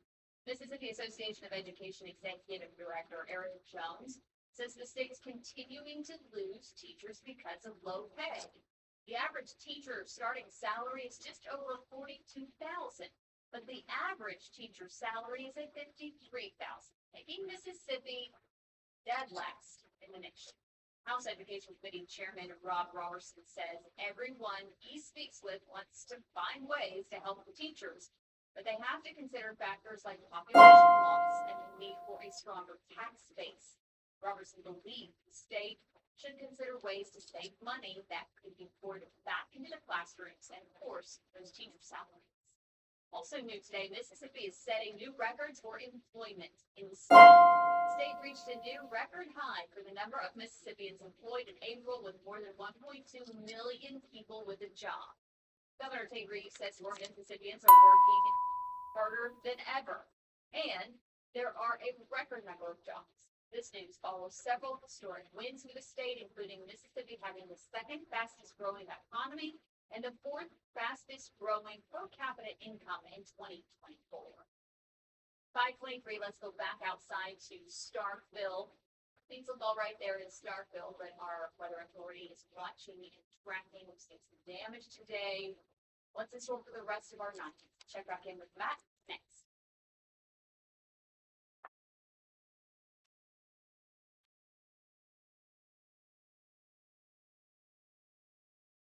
Okay.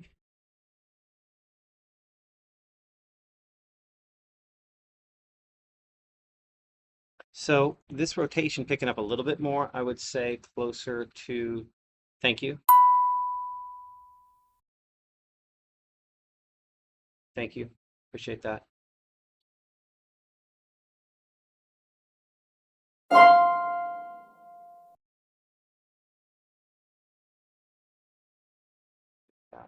To go to Ashton shot first.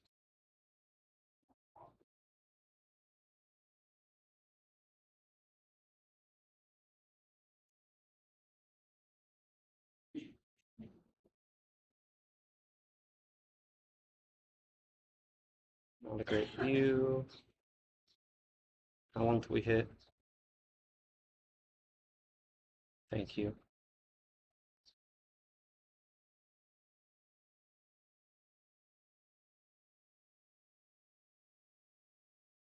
That's west, isn't it? So that's not going to do me any good. Can't really see back into it. I can fit. Hold on. I can zoom that in. I'm going to pin it, anchor it.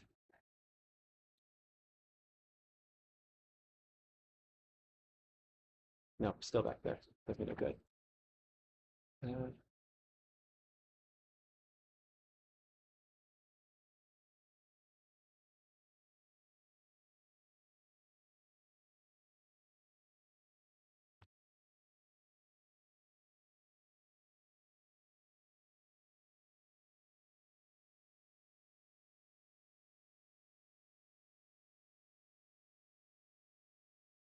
Come on, give me that shot. There we are.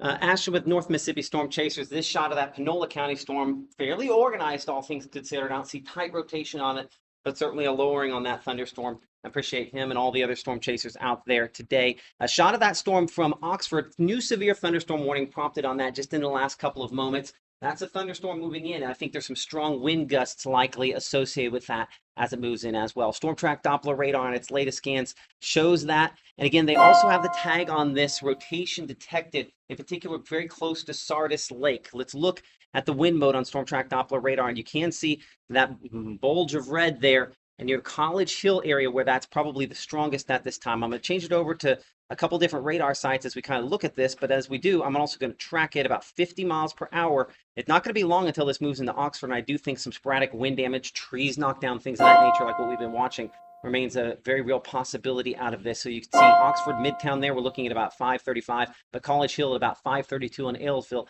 at 529. Changing over the radar side out of Memphis Airport to kind of get a better angle at it. Yeah, that's definitely increasing some of the winds on this as well. So I think some wind damage out here, Abbeville, Oxford, College Hill, Aylesville, all kind of in the path of this. Don't be shocked at all if this continues to try to strengthen a bit more. And again, I do want to emphasize there is a little bit of rotation with this as well. And the fact that it's kind of bending back just a little bit means it's not impossible that this could end up trying to produce a tornado at some point eventually. We'll get you a slightly longer track on it, again, assuming about that 50 miles per hour. And guess what, as we mentioned, New Albany, you're in the path of this one as well. Time for you about 6:09. Updates here as necessary, and of course, the WTVA weather app.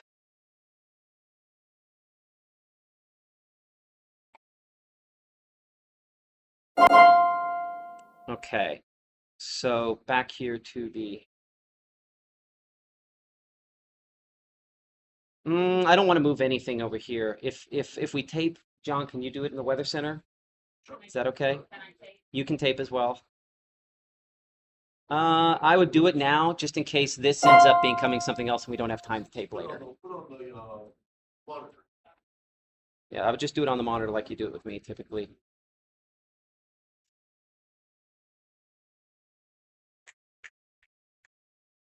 Boy, from Monroe County, John, that circulation looks a little bit more impressive. I hadn't looked at it from specifically Monroe County. Look at that. And that circulation moving a little more east from that angle. Oxford heads up.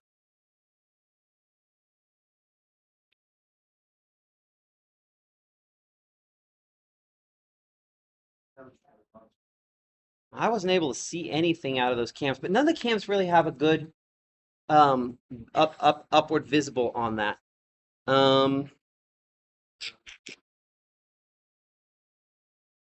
Yeah, I'd be paying attention up here ahead of this in New Albany for sure. Yes, go ahead.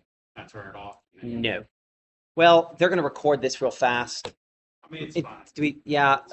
I think there's a decent chance that they have to pull on the storm in Oxford if something doesn't change. She just cut in. It's fine. Okay. I'm ready when you are, Chris.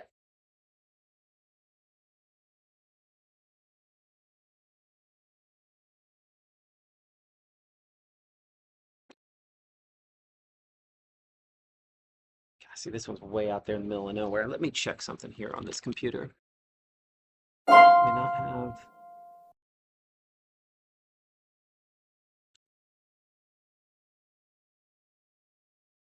Give me a moment. I'm gonna look at that storm out there, closer to Eudora and Greenville.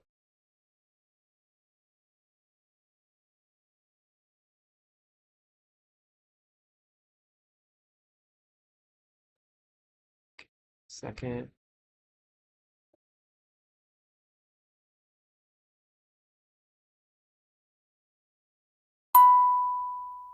WTVA 9 News. I'm Emily Leonard. Some great economic news for Grenada County.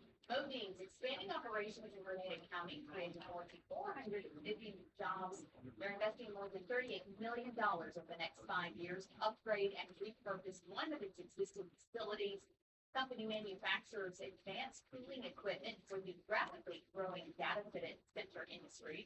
Expansion will create more than 450 high-paying jobs. Find more news and information right now. I didn't do much good.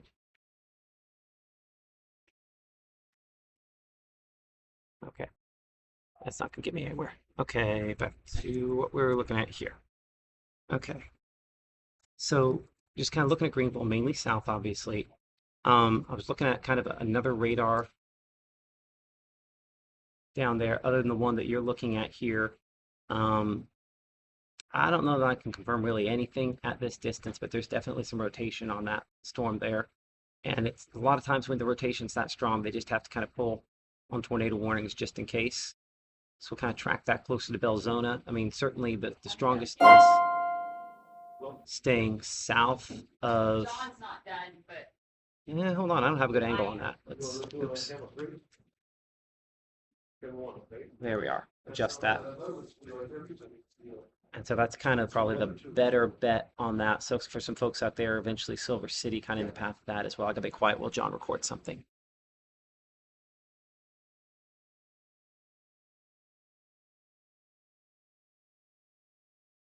So there's kind of your track. Yeah, on the other Facebook Live, it's black. On this one, though.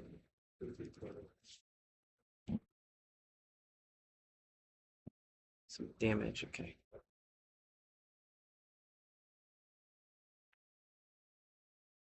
So this one's kind of by itself, and that's why the tornado concern is there on this one.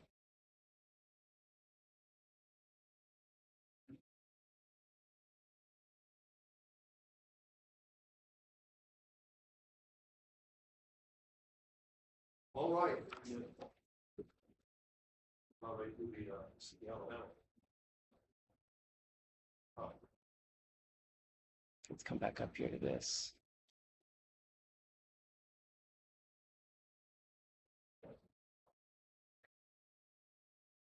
All right, here's your Wednesday weather forecast. May, isolated shower late in the evening. Most where everything stays dry.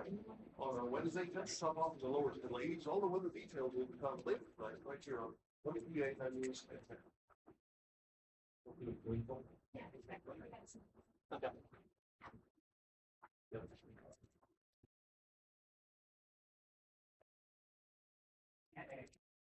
All right, this is the outbound travelers. Here's what we want to forecast for Wednesday. We will stay dry all the way through the day. There will be a lot of sunshine. In the lower to the ladies, a very, very slim chance of shower way in the wee hours of Thursday night.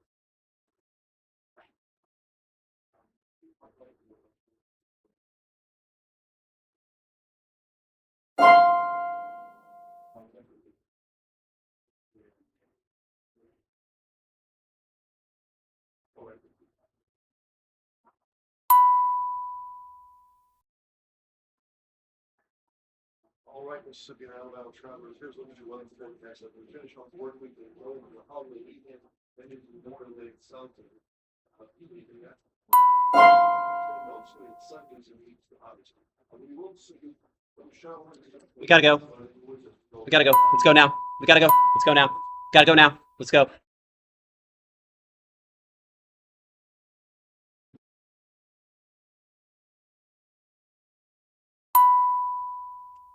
Sorry, John. All right, don't worry.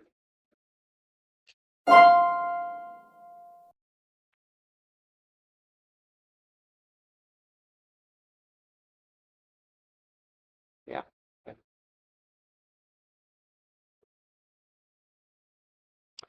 New tornado warning issued for Yalobusha and Lafayette counties for one of the storms we were watching for the last few minutes out here closer to Crowder and Pope. Again, there were a couple spots on this storm we've been watching on the leading edge going into Oxford, straight line winds and some rotation with that. This is for the part of the thunderstorm here that's west of I-55, closer to the Batesville area. Here is It's not the best shot I'll be able to show you, but here's a shot of what this looks like from Timothy with the North Mississippi Storm Chasers. Got a drone up, taking a look at it there. You can see the wall cloud associated with the rotation. This sent in just within the last couple of minutes, looking from I-55 back toward that thunderstorm. So it does show organization at this time. And as you can see here, just looking at the wind mode on this, the rotation certainly has picked up. I'm going to bring it to a slightly closer radar site here and just kind of look at it from a few different directions. And I certainly think that there's enough circulation there. I think it's probably a good call to issue a tornado warning on this one by the National Weather Service up there in Memphis. So again, tracking this close to 50 miles per hour, and I'll double check that speed here in a second. We show it getting closer to Water Valley, about 603 if it continues on this path. We're looking at Hubbard Creek there, closer to 5:46. Current time is 5:36 as you're watching WTVA 9 News on both ABC WTVA and NBC WTVA.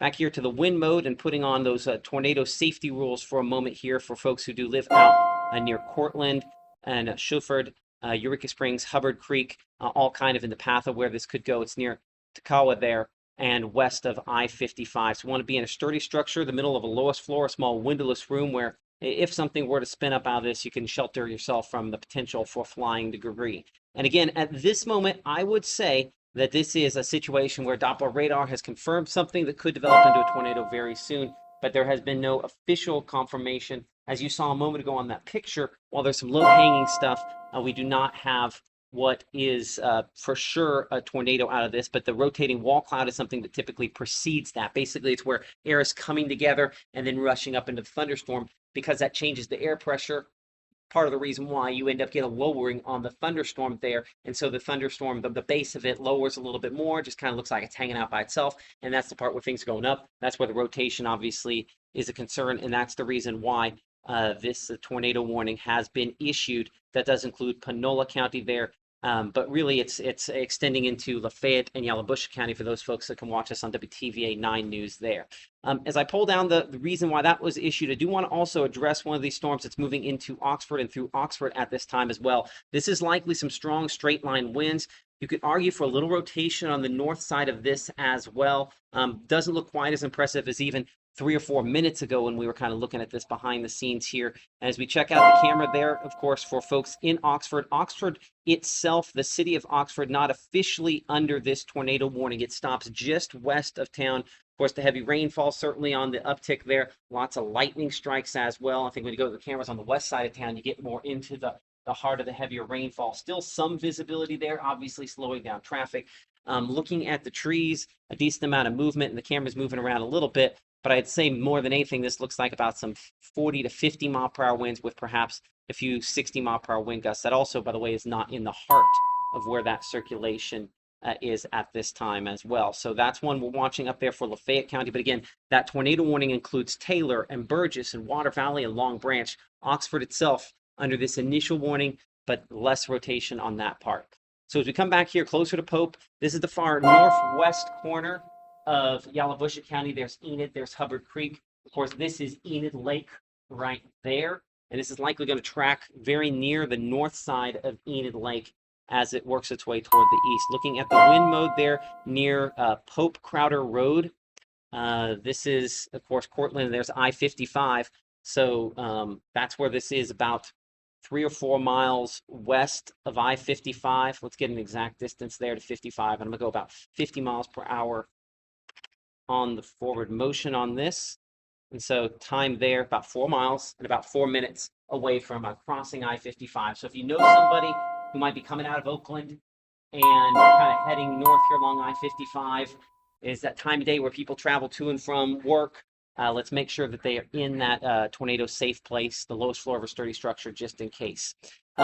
Again, we're balancing a couple things here of that tornado potential out of that thunderstorm. New reports coming in of some trees down in the Oxford area near College Hill and Heights Drive, a tree across the road there. And that was the part that where the localized enhancement, as you can see also on this thunderstorm, rotation detected, mainly straight line winds likely out of this. But there's just a couple spots on the north part here where there's some weaker rotation.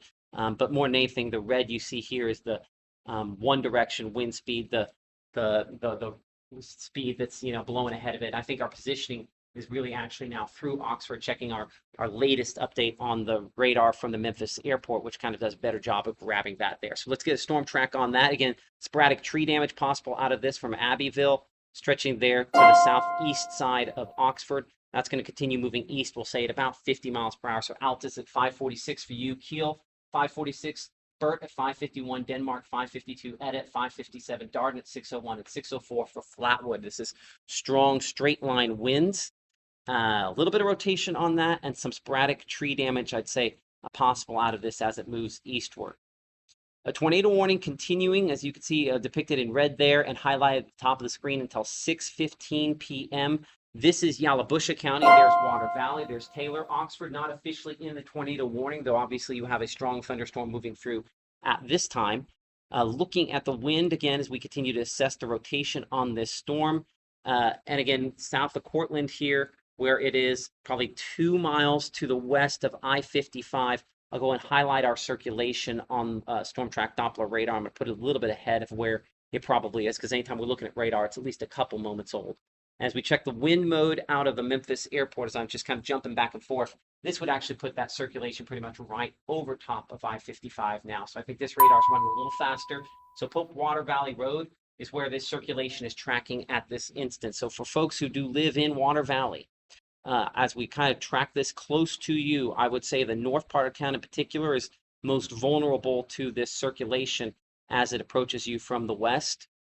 So let's get a time just using our arrow here to Water Valley. Again, we expect it's probably over I-55 right now. And if it were to make the Water Valley, we're looking at about 16 miles and 18 minutes. Now, I do think it'll probably have it might move straight east. So I would say north part there of Yalobusha County, it's reasonable that it is heading your direction. I want to bring in our meteorologist, John DeLucic, here for a moment. John, you're monitoring social media, looking at kind of what the storm chasers are talking about as well as they're on this. What are you seeing at this point? Nothing much right now. I mean, this is again our newest storm that's going to most likely go south. That we were talking about that boundary earlier. This one's going to go basically south of the last couple of storms that are setting off across Post-Booneville. Again, this one is now maybe in a fresh mode. It's not going to be. It's not used up air out. This is going to be an issue more to watch on it. Yeah, it is. It's again, I think on that boundary we're talking about, we had from the rain cooled air earlier. This is yet another one of these storms that's kind of tracking along that boundary. And so, yeah, it is getting that air that has not been used up in advance here. It's one of the things that could potentially allow it to produce a tornado. According to the North Mississippi Storm Chasers, just saw Timothy in there, who was the one who sent that that drone shot we had a minute ago from near I-55. So he's in pretty good position. He says he does not have a visual on it at this time. And if it was within the precipitation area that he's looking at, he says it would be back up in rain and rain wrapped. So either one of two things, either A, it's not occurring, or B, it's in rain. And so both those things tell us that obviously we want to be in our tornado safe place, but at least we're not confirming something more significant at this time. So that is what is probably just on the north side of Enid Lake there. This is Enid Lake kind of outlined in blue there, and going to be tracking pretty much along, I believe that's Pope Water Valley Road. Yeah, Pope Water Valley Road here in the southern portion of Panola County. This is northern Yalobusha County, and where our area of circulation, where our potential tornado is. So I kind of kicked to a different radar site here. We're getting farther away from that radar, so it isn't as clean a data, but the positioning I think is good. Again, right along Pope Water Valley Road. Radar's not perfect, so we do look from ways away, so we do need to kind of expand that area from Eureka Springs to over top of Enid Lake there, the potential that this could be circulation and could potentially be trying to produce a tornado. Current time is now 5:44, almost 5:45. I'm Chief Meteorologist Matt Lawpon alongside our meteorologist John DeLucic as we are tracking an area of circulation that could potentially produce a tornado. At this point, we have not been able to confirm a tornado touchdown on this thunderstorm, but of course, confirmation happens after the fact. And so if we're ahead of this in Water Valley, we want to, of course, be avoiding unsafe places. That would, of course, be cars, trucks, and mobile homes. Someplace sturdy, well-built, solid foundation, low, with multiple wall centers. That's what we want, so that we can be in the middle of that structure on the lowest floor, cover up with blankets, pillows, protect ourselves from that potential that we could see flying debris out of this, which is very much a possibility if this were to produce a tornado. And thankfully, we're still at the if stage on that. As we wind things out just a little bit more here for a moment, we take down those unsafe places for a second. The other thing we're kind of watching in this complex here, let's go wide, make sure there's nothing else we're missing. For our area at this moment, there's not, but we're watching this area out here from Kiel to Burt to Altus, where there's some strong straight line winds kind of pushing out of this thunderstorm as well. Could still be maybe a 60-mile-per-hour winds or so out of this. You'll notice National Weather Service tagging this with rotation detected at the top there, because there is a zone here where there is some rotation, not terribly well defined, but there is some that is there. Let's go to that other radar site that kind of has done a better job of positioning. It's a little faster. I say that. I'm gonna look at that a little closer here in a moment. Let me see if I can force this to be just the Memphis radar. So give me just a second here to do this radar for a second. And I've got to click off a bunch of check boxes to make this happen. So just a moment, and let's go to the precipitation mode. See if we could see something on there. On the north side there, moving toward Burt. I can kind of see where that's sort of one of those sort of S shapes. I mean, I'm really having to get picky on this to see it there. But I do have that little interaction. I can see where the wind is kind of wrapping back in there. So I think this is mainly straight line winds, and I'm going to track the whole thing at about 50 miles per hour. And John, I'll have you double check me on that speed here in a moment if you can. But this northern nook up here near Burt, maybe a little rotation there. 554 for you. Current time is 547 as that's moving in your general direction. At this point, straight line winds the main issue that we're looking at out of this, but there is some rotation, and then with the new scan, let's adjust it forward and kind of encapsulate that, especially up there near County Road 244 in northern Lafayette County. Could potentially be a little more rotation continuing to show up there on that storm. I'm going to change it back over to a different radar site to see if it's also detecting that. We'll look from a couple different angles. It does have that broad rotation on the north side here. So we will see. Most of this, I think, is straight line winds, but as you can see, the angle does make it look a little bit like something could try to spin up as well. So let's go back to our other area of circulation closer to Cortland and Shufford and Water Valley and Hubbard Creek. And here's the Enid Lake area. And just north of Enid Lake where this is at this time. As we continue to track it, John, are we good with 50 miles per hour? 45 miles an hour. 45 is what you're going? Okay, so I'm going to drop it from 50 to 45 miles per hour. And we'll track that ahead there. We'll include Water Valley in this track because you are awfully close to this. And so there's our angle on this. Again, Water Valley, we'd be looking for you at about 6:07 current time. Is right around 5:48. So this is a Doppler radar indicated rotation that could potentially be a tornado attempting to develop. Checking one of the streams. This is a screenshot of Jeff with the North Mississippi Storm Chasers here. Kind of looking at that thunderstorm there. Circling, trying to, where there's clearly a lowering or something going on there. Again, this is a screenshot someone else circled with the storm chaser, so we're watching that as he's kind of looking into that thunderstorm there. So he's at least seeing what looks like it could be some rotation associated with this. Certainly, it's a very interesting part of that thunderstorm. And as before we move around a little bit more, tracking exactly as we anticipated, right along Pope Water Valley Road, and then Water Valley in the path of this within the next, that'd be about 15 minutes. 17 minutes or so before it moves into your area. Speaking to some all clears, Tallahatchie County now canceled out of this. Panola County still obviously involved, as are Yalobusha and Lafayette County on this tornado warning that remains in effect until 6:15 p.m.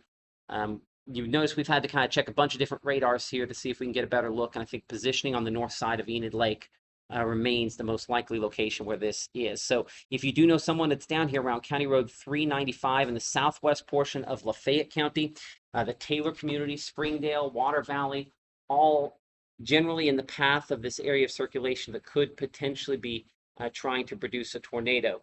So we need to make sure we are in a sturdy structure on the lowest floor, a small windowless room where we can wrap up with blankets and pillows, put on a helmet to protect ourselves from debris, and stay there until we give you the all clear. There's Chickasaw Road on the north side of Enid Lake. We're just right on Enid Lake.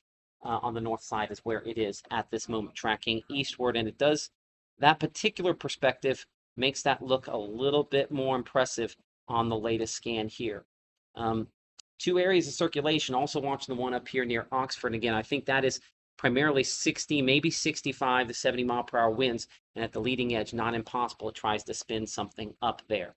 Current time is 5:50, almost 5:51 as we bring down those tornado safety rules. You're watching WTVA 9 News on NBC and ABC as we are tracking a grouping of thunderstorms here, attempting to produce wind damage at least, and possibly tornadoes. A tornado warning has been issued, as you can see on your screen, until 6:15 for locations around Water Valley, the Taylor community. If you live near Mississippi Highway 328 in southwestern Lafayette County, if you live near Enid Lake, if you know somebody who is living or lives near Water Valley, might want to give some folks out here a phone call, let them know that this storm certainly rotating. We need to be in a tornado safe place just in case. And if for one reason or another your signal goes out, a reminder that you can, of course, watch us live in the WTVA News and weather apps. We now and often are streaming live on Facebook and other social medias as well, so you can look us up on there. But the WTVA News and weather apps probably the easiest way to see the clean picture you're used to watching on TV if your signal goes out. Make sure that phone is plugged up and plugged in just in case. I now show it near this kind of dip in Pope Water Valley Road and Snyder Road south of Shefford. It's where our circulation is. I would still say fairly broad, but very organized as it moves eastward at about 45 miles per hour. As I often do on these kind of days, I'm going to check in with our meteorologist, John Volusic, see what things are looking at with the storm chasers, with folks at home, what they are reporting at this time. John, what are you seeing? Right now, again, not much checking the storm chasers, checking the folks out about, there are folks that are texting us and giving us emails and stuff. I'm not getting too many reports from that system right there. However, I just wanted to note that just the kind of two differences of these two circulations. That one circulation is more like what we call bow echo kind of, and the other one is more tornadic. I'm not saying either one is going to have. Maybe there could be a possibility of a spin up to a tornado with a bow echo, but that one that's again head toward just north of Water Valley, that does get very much. Yeah, I think you're right there. So the hold on one more time. Which one? I mean, the one that, the circulation was just showed. Yeah, okay. Just one northwest to west of Water Valley. Yeah, and I think the reason I say that, I was going to say the latest scan, I was like, wait, so I was thinking this one, I was thinking something. If I'm looking at that and the one out there east of Oxford, the fact that I'm getting a brighter return up on the north side here means that this it's trying to wrap back. See how that last couple scans there, the inflow air back into this, it's sucking in the wind a little bit more effectively. I mean, I would say the potential that this one produces a tornado is also on the increase as well. Easily a spin up. Yeah, absolutely. Because you see how this is starting to jut out, this is starting to stick out a little bit more. That's kind of one of the things that we look for on that. New severe thunderstorm warning issued ahead of this as a result. That does include New Albany, Ecru, Pontotoc, all kind of in advance of this. I'll track the whole batch here, and wind mode's probably the best way to do that. Not impossible that this will at some point prompt an upgrade to a tornado warning if it continues to strengthen like it is. So again, we'll look back at you in Water Valley in just a moment, but we want to come up here and make sure we have folks also ahead of this damage and wind potential. Lafayette Springs, we're showing at 6 o'clock for you. Dogtown 6:02, delay at 5:55, Faxton at 6:06, Buchanan at 6:11. Guess for that time of year, we got to start tracking it for Scout Camp there. So Camp Yakna at about 6:12. We're looking at Ashley Furniture 6:15, American Furniture 6:15 as well. Cherry Creek at 6:18, Nix at 6:22, Pontotoc 6:25, Blue Springs at 6:27, and Sherman coming in there at right around 6:28. And once again, my computer here is not wanting to catch New Albany, so let's get it in the track. Well, that's because I was tracking a little south, and it probably, the worst does go a little south of New Albany. Let's force it to come in there. There we are. We show about 6:20-ish for New Albany if it were to hold on that far north.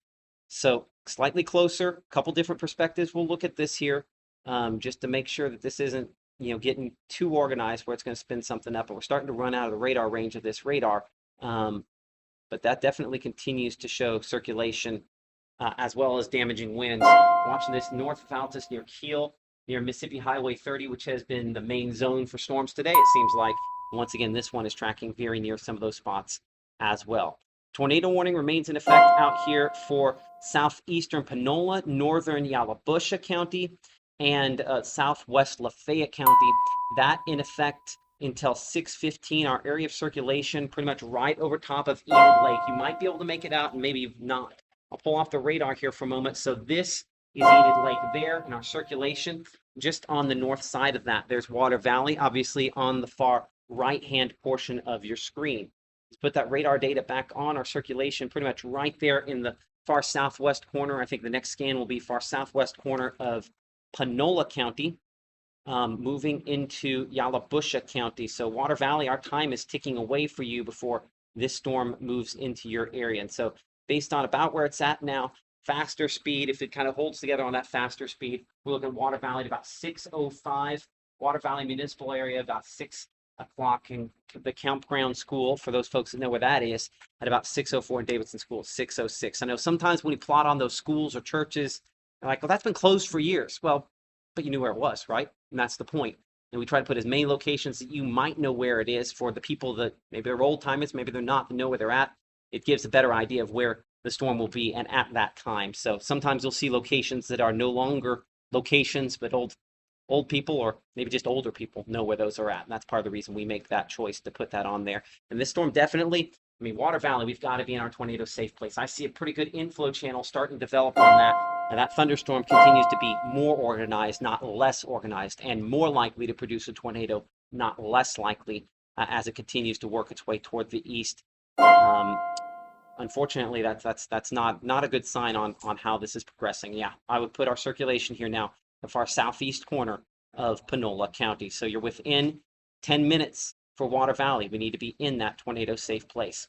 As we switch radar sites, we come up here to eastern Lafayette County and locations in Union, as well as back into Pontotoc County. And looking at the wind mode here on Storm Track Doppler radar, there are a couple spots along this where there's some rotation, especially at the leading edge just north of US 278.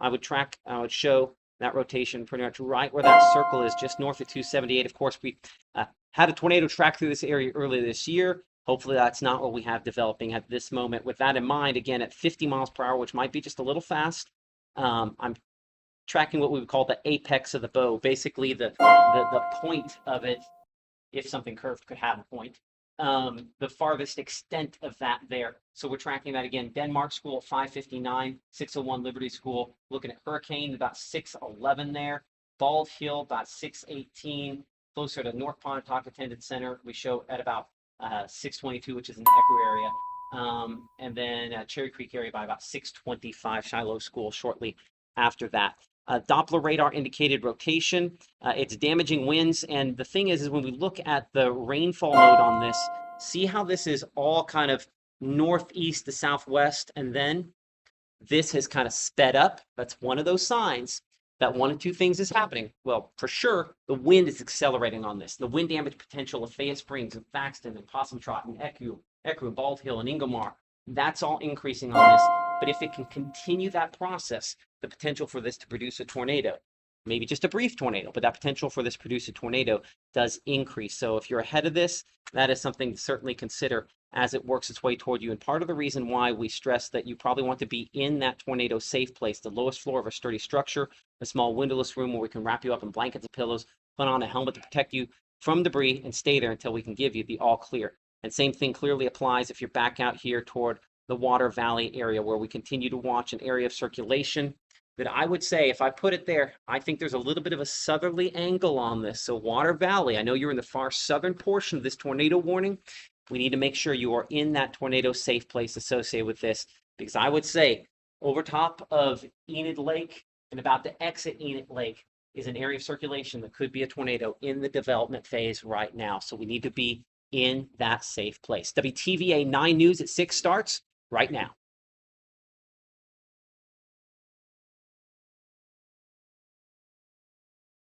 I'm Chief Meteorologist Matt Lawpon alongside our Emily Leonard, our John DeLusick, as we continue to monitor severe storms and a potential that tornadoes could occur, and potentially fairly quickly. You're looking right now live at locations here in Yalobusha, Lafayette, and Panola counties. Tornado warning has been placed in effect for these locations until 6:15 p.m. That's another 15 minutes. We do anticipate that locations in Panola County will be relieved from this warning here fairly soon. And the primary threat is down here in northern Yalobusha County, moving into and toward the city of Water Valley. You saw a new update on Storm Track Doppler radar a moment ago there. So let's come in super close on this as we go street level. So Water Valley, we need to be in that tornado safe places. We're changing between some different radar sites here. We can say that the wind circulation has increased. Now, on my radar here, it's not catching on each of these pixels perfectly, but we show about 60 miles per hour of what we would call gate-to-gate shear. When that number gets closer to 80 to 90 miles per hour, we feel very, very confident that this is producing a tornado. But we can say that it is tightening up just a little bit more as it works its way toward Water Valley. So we need to make sure that we are in that tornado safe place in the Water Valley area. It's near Old Fry Road at this moment and should not be that far removed from crossing Mississippi Highway 7. In fact, I would place it no more than about 3 minutes and 3 miles from Mississippi Highway 7 on the west part of Water Valley. So our time is ticking away. We need to be in that tornado safe place. At this moment, we can define this as rotation. We cannot define this as a storm that has officially produced a tornado. And checking here behind the scenes with the North Mississippi Storm Chasers who've been on a lot of the different thunderstorms today, no reports of tornadoes on this at this time, but they are continuing to monitor this thunderstorm here. So Water Valley, we need to be in that tornado safe place.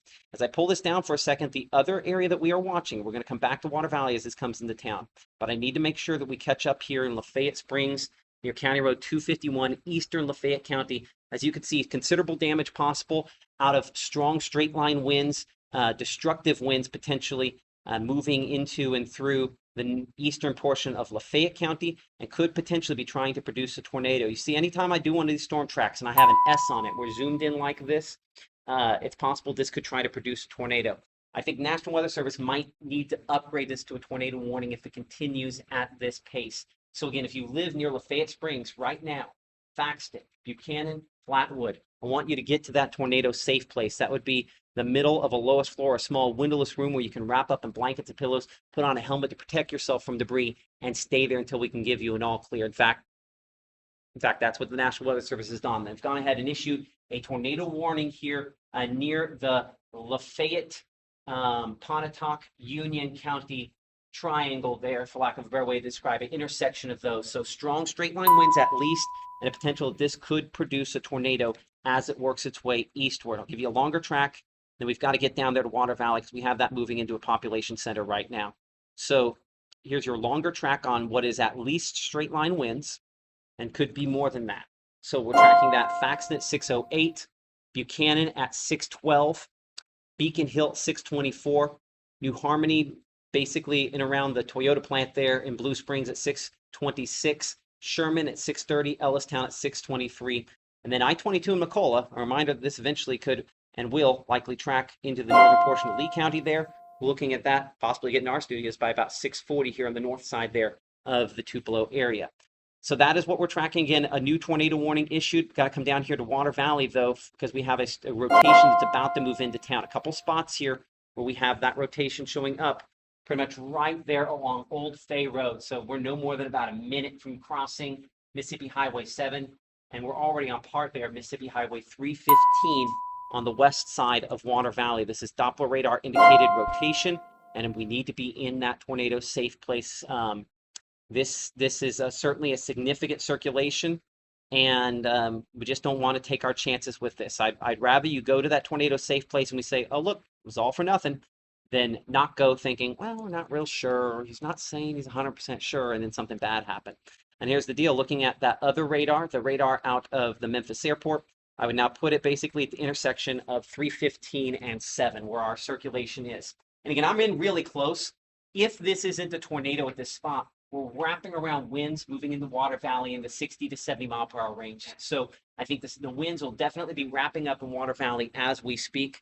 And we do anticipate that some of that will be damaging wind gusts as it moves into and through that community. So thoughts and prayers with those folks at this time as this storm moves in and tries to produce damage. As I pull down those tornado safety rules, we kind of switch radar sites here for a moment.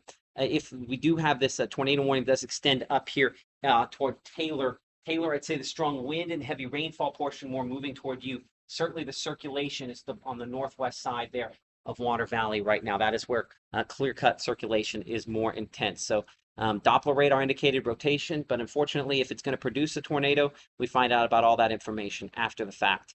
So looking at the precipitation mode, as I'm just going to kind of go back and forth between some things here.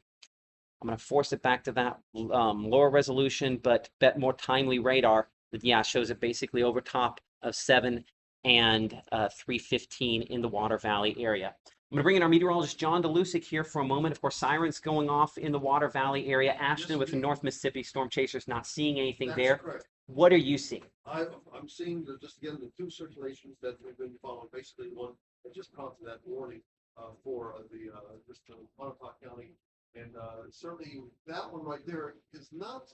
I still don't. I mean, it's intense, but again, not as intense as the one that's just right now about ready to get to the Water Valley. And again, both roads are going to be very dangerous here for the next 15, 30 minutes, maybe 45 minutes. But again, if you're living like farther east now, like here in Lee County, as mentioned, this could be something to be prepared for very shortly. The next half hour to be prepared right now. At least you got like a half hour warning before it lets you into this network. Absolutely. And you mentioned the Water Valley area. We're just at you can see the reason this cuts off is we kind of lose the radar data from the Memphis airport once you get this far out, because obviously it's designed to look for turbulence at the airport. But because it's designed to look for turbulence, it does a great job of looking at the wind. The precipitation mode is always so-so, but you can see there on the northwest side of town, that is our little hook echo, and this is where it's trying to wrap up. So I can't say for sure this is producing a tornado in Water Valley, but whatever it is over top of Water Valley now and about to move toward County Road 115 and 224. So let's get down, let's get low, let's get to the middle of whatever that structure is. If you live out here in the northern portion of Yalobusha County and southern Lafayette County, as this continues to work eastward.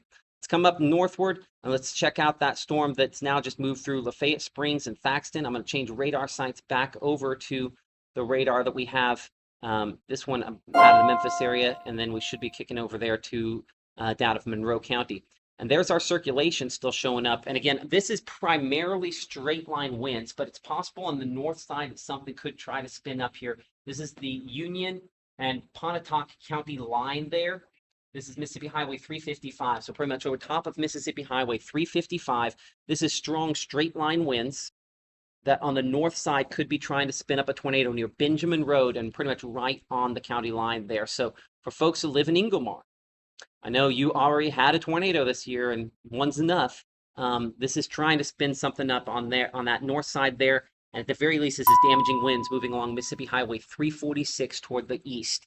So let's track this and let's double check the speed on this, John, if we could, on the part moving into northern Pontotoc and southern Union County. I'm going to track at 50 miles per hour still, because that's been the speed we've been going. It's possible it has picked up a little speed. Thaxton 608, which is right now. We're looking at that closer to Buchanan at 613, Hortontown at 614. Right on the north side there, that is our area of circulation that we're tracking. So I'll get a different track for that here in just a moment. Possum Trot at 616, Ashley Furniture 617, North Pontotoc High School 618, Cherry Creek at 620, and Nixon at 625. That circulation certainly has increased a bit more there near the Benjamin Road area, near County Road 42 and County Road 47 on the Pontotoc and Union County line. 50 is good. 50 is well, no, it's good. Okay, 50 miles per hour is good. Come back out here toward the Water Valley storm. Kick it back over here to precipitation mode. I'd show our circulation probably just east of Water Valley now, or at least pretty close to, because look at the wind mode on that. That still tries to hold it back on the northwest side of town. I think that might be just a little bit delayed, which makes me wonder about the timeliness of the other shot we were looking at a second ago, but right over top of Water Valley where our circulation is. So if you live in Water Valley, I need you to give me another 5 to 10 minutes if you can in that tornado safe place, just to make sure, because that one might be moving a little bit slower. It's moving toward Paris there. You're not officially in the tornado warning if you live in the Paris community, but we're looking at 622 for you, and obviously it's over top of Water Valley now. That's why that time comes in as the current time as it's moving in. Ashton with the North Mississippi Storm Chasers, with a video here we'll show you from Water Valley. You'll only see here on 9 as we're looking at this storm kind of moving into the area. Of course, a lot of dark clouds, Not a lot of cars on the road, so that's a good sign there. As he's looking into that area of circulation, trying to get a shot there. Of course, tornado sirens going off, as I mentioned a moment ago there, rotating around, and hopefully folks heeding those sirens and going and staying into that a safe place as this moves into town. I appreciate Ashton and all the storm chasers and all the law enforcement that go out, firefighters, to track these storms on a night like this. Current time is now 6:10, almost 6:11. I'm Chief Meteorologist Matt Waupon alongside meteorologist John DeLucia. You're watching tornado warning coverage on NBC WTVA, ABC WTVA, the WTVA weather and news apps. A lot of different ways you can find us. And on a day like today, sometimes your power goes out, so we want to make sure that you know about those different ways. And that's why we always recommend having multiple ways to find out about warnings, the weather app, the news app, 2 ways in which you can watch our live coverage. So make sure to kind of watch those and stay ahead and prepared for storms. And as these storms move eastward, if power goes out, you need multiple ways to find out if you're in the danger zone. Weather call, the weather app, weather radio, Code Red, and the FEMA app. All good options to keep you and your family safe.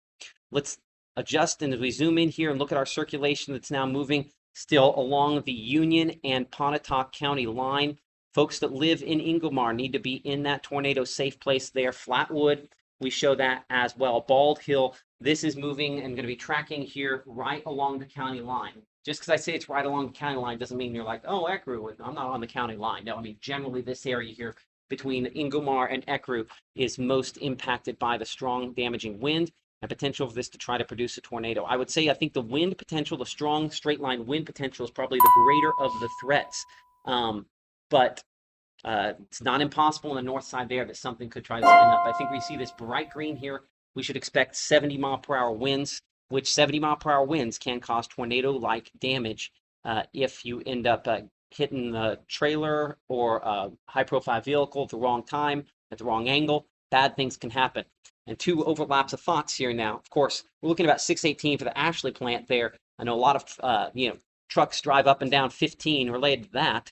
These north-south roadways are going to be most vulnerable. So I'm going to give you a time there, and of course that would be a good time actually for an idea on when that's going to hit Highway 15, at least in that area there. We're looking at best case scenario about 618, which is about 7 minutes or so, 6 to 7 minutes from now, they'll be hitting Highway 15. So high-profile vehicles like tractor trailer, semi-trucks, they're going to be most vulnerable to get hit and knocked over potentially out of this. We hope that's not the case. Hopefully the trees there diffuse some of the wind, but of course the tree damage a possibility as well. And unfortunately, with an update on that position, I'm going to have to slice off a little time now. 6:17 there, so 4 minutes or so for the Highway 15 corridor there, and some circulation up here near the Flatwood community, Ingomar, Ecru, Friendship.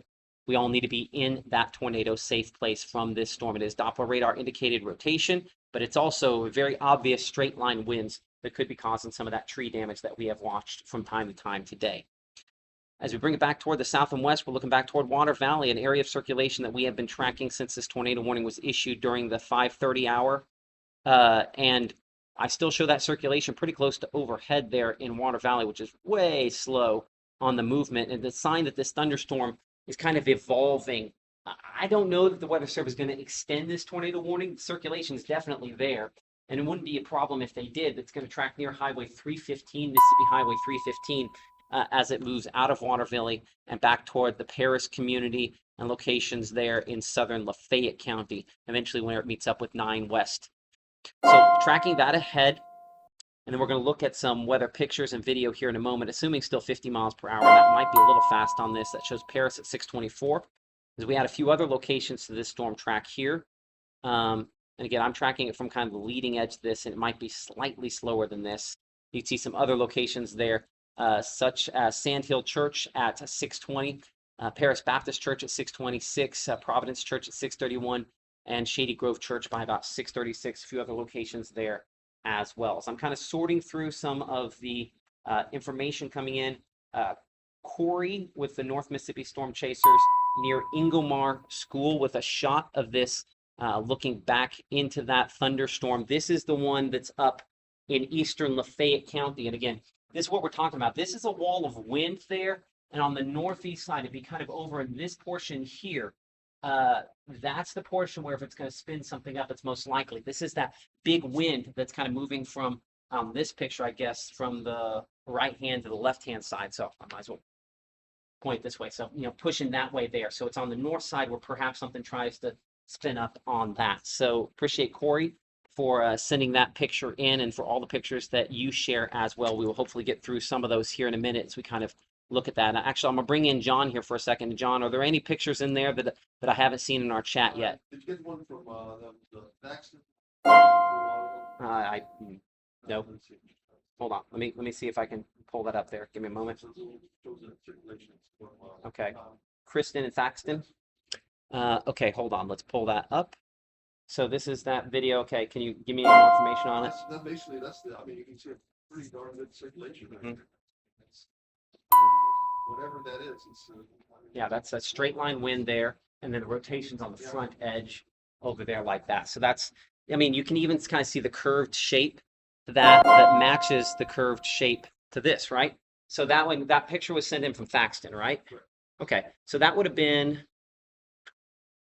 and it's back here. So that person's looking back here. So again, that tornado, if we were to see it, it would have been back beyond that curve. I'm gonna pull that up again for a second here, just so folks at home can get the visual idea of what you'd have to be looking at. You could see that curve there. So from Thaxton looking back this direction, it's on the other end back over there. And it's part of what makes it difficult to see when you see this kind of big wrap of strong winds coming through there. Hopefully we'll be checking back in with them to see whether or not they've had some wind damage related to this as well. Current time is 6:16 now, turning to 6:17. I'm Chief Meteorologist Matt Lawpon alongside our meteorologist John DeLucic, tracking a line of strong wind, some rotation. We're watching Ingomar, Bald Hill, and Ecru. This is moving across Mississippi Highway 15 in Ecru and toward Cherry Creek along Center Hill Road as we speak, with winds that could be up in excess of 60 miles per hour. You see that bright green there on Storm Track Doppler radar, and this is not directly at the surface, but that's estimations of negative 74 miles per hour. What does that mean? Negative toward the radar at 74 miles per hour. So this is all toward the radar site there in Monroe County. And so we're looking above the surface by about 3,000 or 4,000 feet at this point here. So not all of that 70 plus mile per hour wind is making it to the ground, but even if a little bit is, that's going to cause some fairly significant damage in some locations. So that's why this tornado warning has been issued, because on the north side of this, there's a couple of areas where we do have some broader circulation.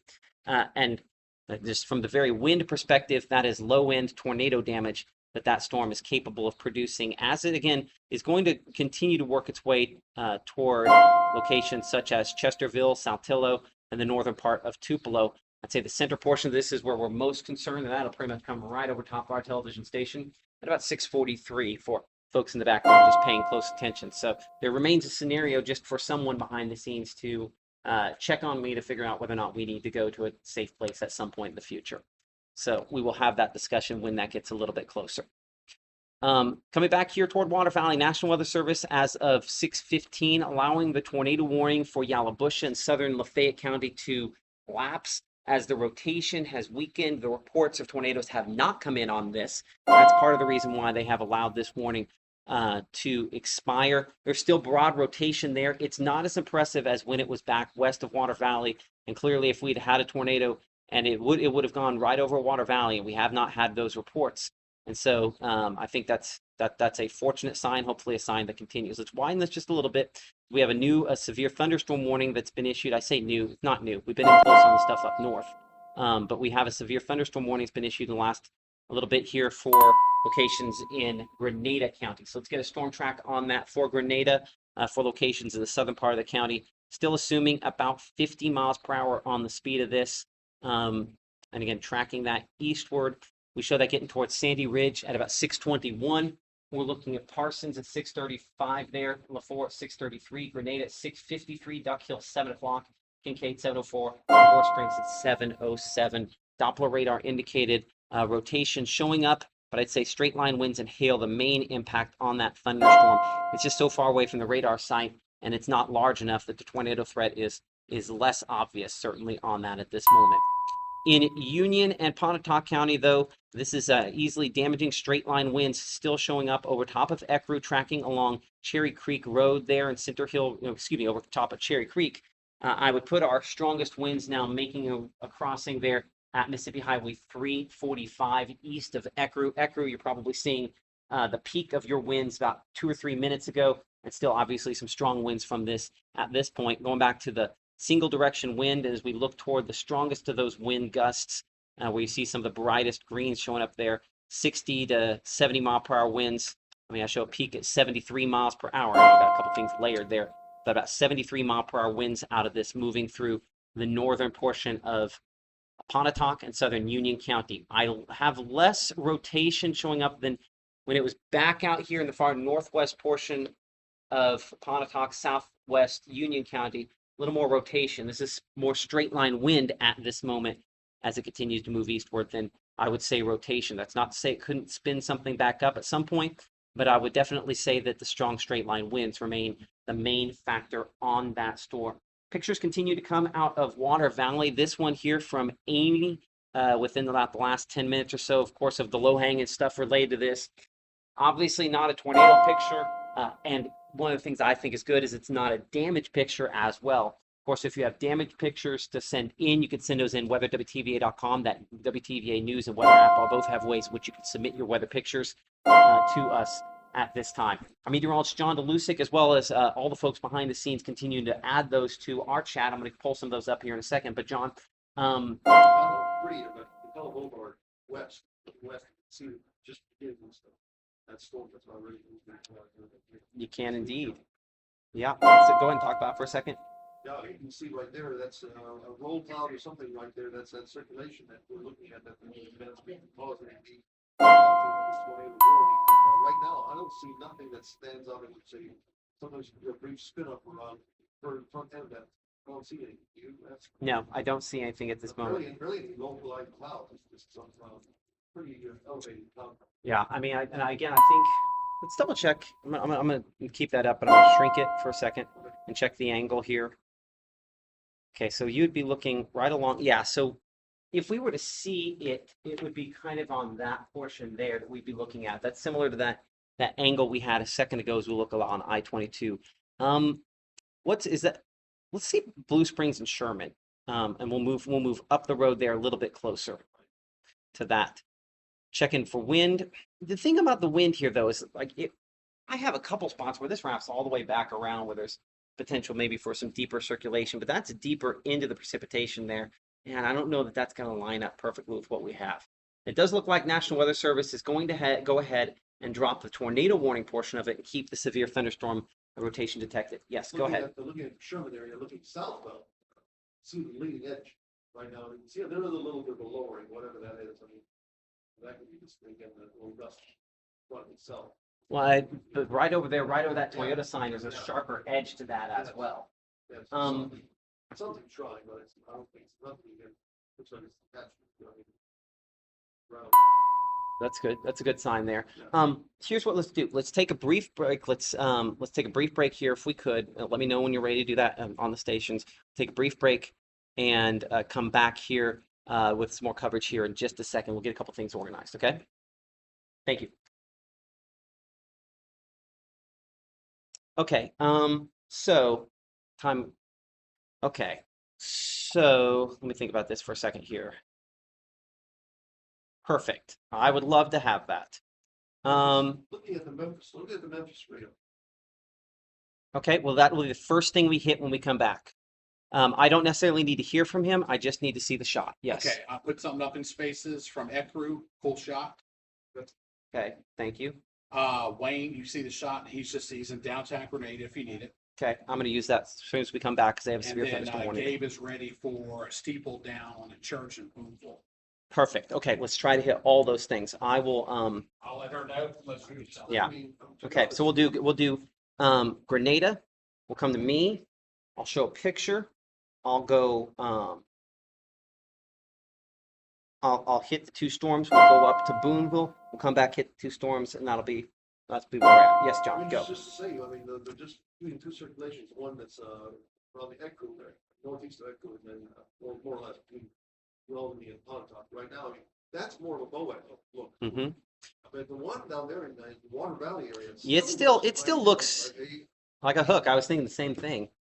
If there's either one of those two, I would go with one with Water Valley being. Okay, we're 10 seconds out here. Let's do. Okay.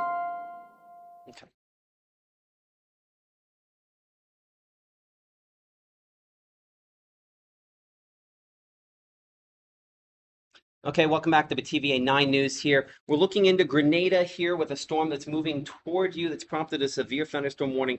Time into Grenada, we're looking at about the next 30, well, not even 30, about next 20 minutes or so. Our Wayne Hereford is there in Grenada.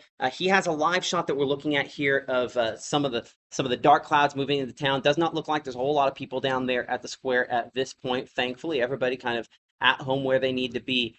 Preparing for the storm to come in. Of course, things still relatively calm at this instant. We were hoping to hear from Wayne on the news side. Hopefully, we'll still have that information coming up at 10 o'clock on WTVA 9 News. We're still kind of waiting for that storm to move into there. As we come up this line, still showing John and I looking in the commercial break, a fairly decent area of rotation, a hook echo showing up there right over top of the Paris community in southern Lafayette County, northern Calhoun County, where we're looking at this at this moment. Again, there's some broad rotation. It's not as strong as some of the shots that we had earlier on, but we're going to still track this. We'll say 50 miles per hour as that moves eastward. Again, approaching locations there near Sarepta, as well as Randolph. We show Randolph at around 647 there. Sarepta at 639, Buckhorn 650, Pinnell at about 652, and South Pontotoc High School at around 654 there, if it kind of continues at this angle here. Do you have a picture of the other most recently tornado-warned thunderstorm up here near Ecru? This coming in just within the last couple of moments. You can kind of see some of that rotation, or at least certainly that interaction between the rain and the strong winds there in the area where things could have been wrapping around. So this was on more the rotation side. Everything else we've kind of seen is from looking from the south. This is kind of looking more from a northerly and easterly direction into that area of rotation, probably just kind of based on the angle we're looking. No tornadoes on that. Certainly a pretty interesting shot. You can share your pictures with us, weather at WTVA.com. The tornado warning, as you can see on that circulation that we were tracking back toward the Paris community, has now been extended all the way through Pontotoc County as that thunderstorm. I mean, the wind mode does not look as impressive as it could, but certainly the precipitation mode just kind of screams this is something you need to pay close attention to here. So we're looking at Sarepta at 640, as we tracked a moment ago there near Takapola at 645.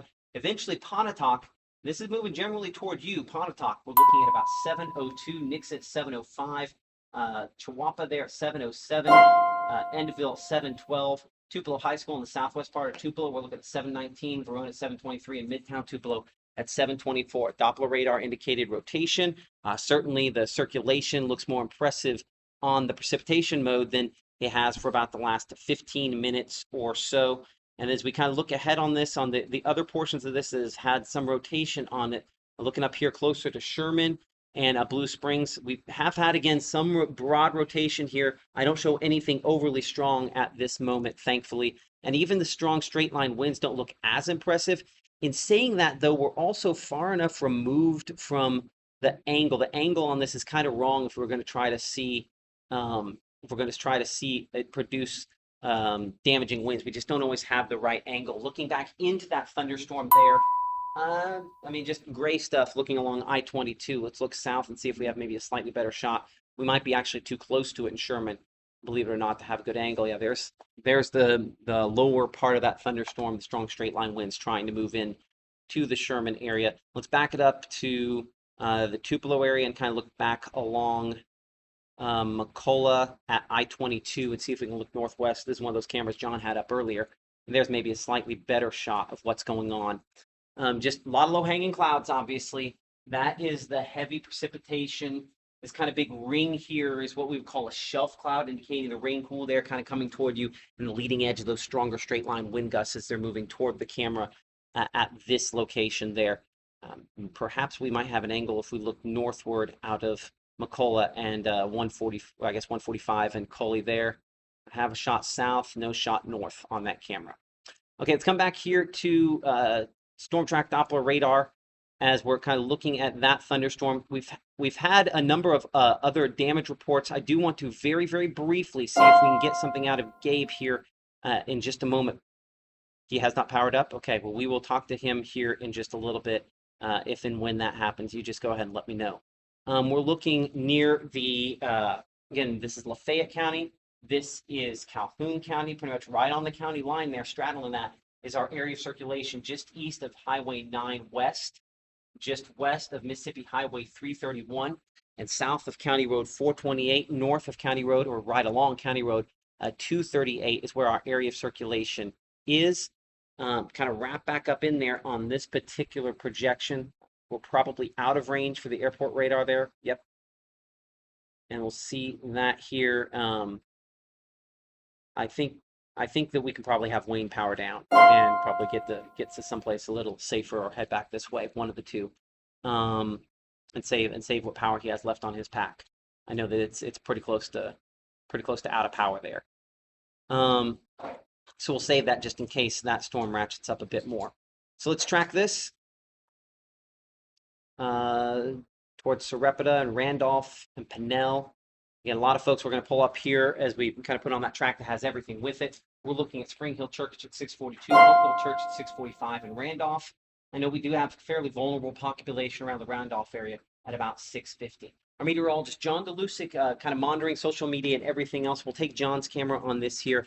John, what are you seeing as of about 6:31? Well, good news is we're not seeing much in the way of getting reports out by any damage across the area. That's good news. Really good news across the area. But one thing I just want to mention, I know there are folks, I know the situation here, but Huntsville under a tornado emergency. Yeesh.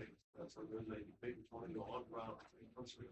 That was our previous, Storm, exactly. I was going to say that's the one that moved through Tishomingo County, if I remember right. That the second of those storms today. So that's, hold on, we'll go wider on that for just a brief second here and double check. Yeah, I think that's the same storm that moved through Iuka. We've gotten very lucky that these storms have not produced more in our area today.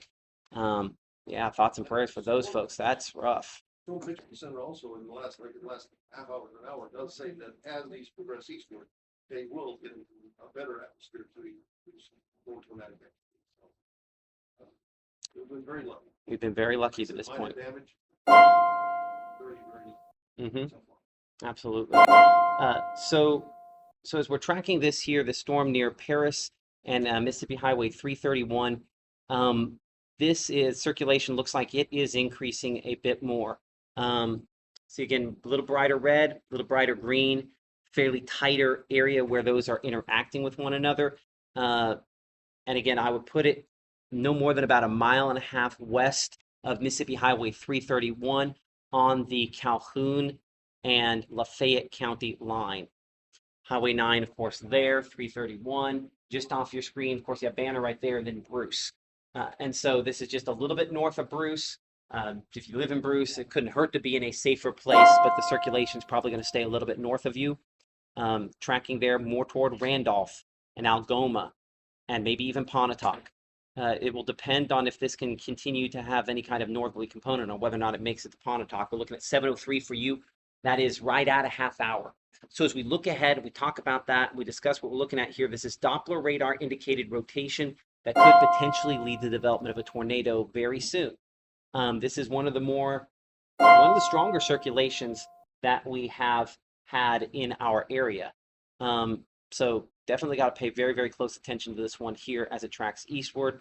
And then also we're looking at the potential that maybe this does strengthen all the way and produce a tornado. So be careful with this. A sturdy structure, a small windowless room. We need to go to the lowest floor of those and try to protect ourselves from the potential this could produce debris, whether it's just from straight line winds, or whether it wraps up and produces a tornado. If you're down low in the middle of someplace sturdy, you should be in the best shape possible. A helmet, something to protect yourself from debris. Those are, of course, also, I think, things that are very helpful in this situation. So Sarepta, Randolph, we need to be in that tornado safe place for you. I'm going to come up here to Booneville. We're going to try to get a hold of Gabe. I don't know if we're going to be able to get him, but I do have a picture, actually a video of Gabe. He is at a church up there, I think Journey Church in the Booneville area. And God bless Gabe. Gabe out there helping them to move the steeple. Somebody else taking video of that there. Young strapping man. Good for him. And unfortunate for that community, that group, that steeple was blown off there in the Booneville area from that storm. That's the same storm that when it wrapped up and produced the tornado did so is doing so in the Huntsville area right now, where they're under a tornado emergency. You mentioned we do have Gabe shot. Is that correct? You don't have to see him. Let's see his picture then. Let's see where he's at up there near the Booneville area. Heavy rainfall kind of picking up there. It's a reminder that there were other thunderstorms out there other than the ones we're just tracking. I say heavy rainfall, that's moderate rainfall, more a shield of rainfall there in Booneville as opposed to necessarily what was going through earlier on. As we go back to Storm Track Doppler radar, you can see that kind of shield of rainfall showing up there, that moderate rain, no severe weather with that. But when we come down here to our previously severe thunderstorm and tornado warned thunderstorm, the wind is not showing up as impressive out here towards Sherman and Birmingham Ridge area, TCPS and the northwest portion of Lee County versus where it was just a little bit ago. So I'm not going to concentrate as much on that anymore because certainly it does not look as strong as it did. I'm going to check one other radar site just to make sure it's not just the angle. Nope. I think we can disengage from that one at this point here and concentrate more on our thunderstorm that is down here in southern Lafayette, northern Calhoun County. So as we do, this is a tornado warning that remains in effect until 7:15 p.m. And as I kind of check a couple different radar sites here, looking at that rotation, and probably the one in Monroe County does the best job of depicting it. Now, it does look a little more broad than it was a minute ago. I think it was a little tighter a minute ago. This has broadened out, and that happens as we see the rotation try to shrink in to the main area, and then it kind of broadens and kind of goes back and forth like that. Still do have that hook echo showing up, and honestly, precipitation mode looks a little bit more impressive than does the wind mode at this instant. I'm going to check our chat with the North Mississippi Storm Chasers here as they continue to kind of monitor. I need to know where Michael's. I think that's a different thunderstorm there. I'm kind of going through some of their shots.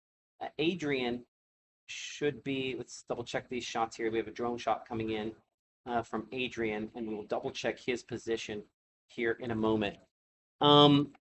John, anything else coming in on the various chats as I put a storm track on this? Not much, just pictures of clouds mostly, and that's good news. I mean, nothing, don't see anything that's material like that. Some gate, steeple, that's that. Mostly, I just need mostly cloud. That's good news so far. Absolutely, I appreciate that. Yeah, and this is a kind of a time lapse here, so you can kind of see some of the more of the as the storm chasers kind of go back and forth. They're scanning the skies on this. I apologize for going so fast. I believe this is probably pretty close to the Water Valley areas. That storm came through there a little bit ago. I'll double check the location on that. We'll see if we can get that information from them, John, and figure out where Adrian's shot was there, where they had that. So again, current time is now 6:38. I'm Chief Meteorologist Matt Lawpon. You're watching tornado warning coverage for parts of Lafayette and Calhoun and Pontotoc County as a thunderstorm continues to rotate and potentially try to produce a tornado moving through those locations. Other severe thunderstorms are in the area. We're watching one back here closer to Grenada, north of Jefferson. As you saw from our way in Hereford earlier, clouds dark and things like that. Looking at the wind mode on this one, I'm less impressed than some of the other projections on what we're looking at for the rotation on this. So luckily, that one is not producing as much rotation as what we have south and what we have north, but it is by itself. And storms by themselves sometimes do things that we don't like. So hopefully that's not the case with that. And you can see the storm that might clip southern Atala County there eventually with a destructive tag on it, basically the highest end severe thunderstorm warning that you can get, as that one has, that one's unwound, as you had a storm tried producing tornado. Now it's unwound. It's become a big wind producer, and probably some pretty good sized hail with that one as well as it moves southeast. So that one will largely miss the WTVA 9 news viewing area. We'll track it at 50 miles per hour. And again, the north side of that there could clip the west community and some locations there fairly close by. Again, we're looking at Bolatusha. That'd be the one of the spots we have in our area at about 724 as that kind of moves through there. Tornado warning, though, our main point of emphasis at this time up here in southern Lafayette, northern Calhoun, southwestern and western Pontotoc County. Here's our area of circulation. It's basically right over Sarepta. And you can see that's Mississippi Highway 9 there. I know there's a lot of trees out here. It's one of my favorite drives, actually, in North Mississippi, when you kind of go into the trees here, passing out of Pontotoc County into Calhoun County there. So I know that this is a situation. There might not be a ton of visibility of what's going on, so I don't think we're going to get a whole lot of spotter reports coming out of that one there. Okay, Tell you where Adrian was. Yes. Adrian was on I-5 south of Batesville with that big, water valve. okay. And he's on the Grenada cell now, it looks like. That's correct. Okay, so he's kind of shuffled around to make sure he's in the right location for that there.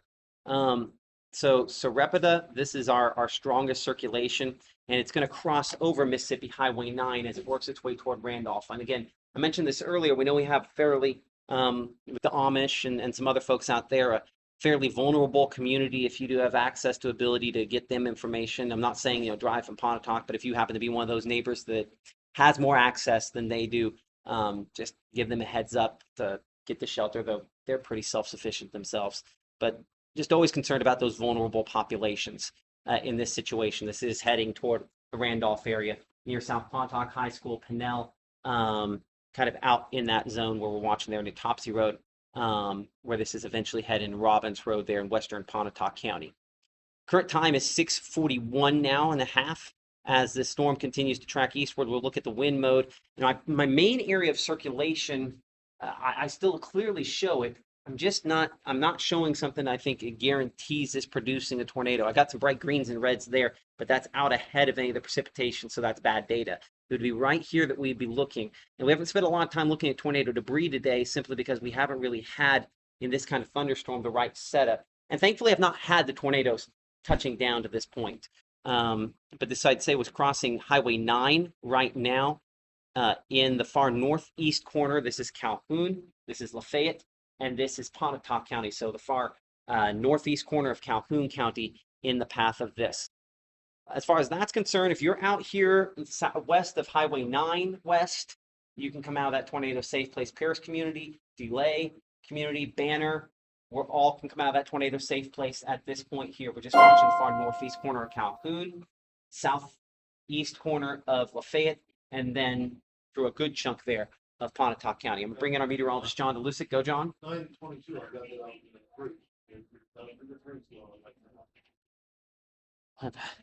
So that's out there by the Blue Springs plant for Toyota there. That's interesting. I need to go look at what we have there. That is a pretty good breeze blowing on that one there, and some heavy rainfall making that. I can't really see the sheets of rainfall, so to speak, on that angle there.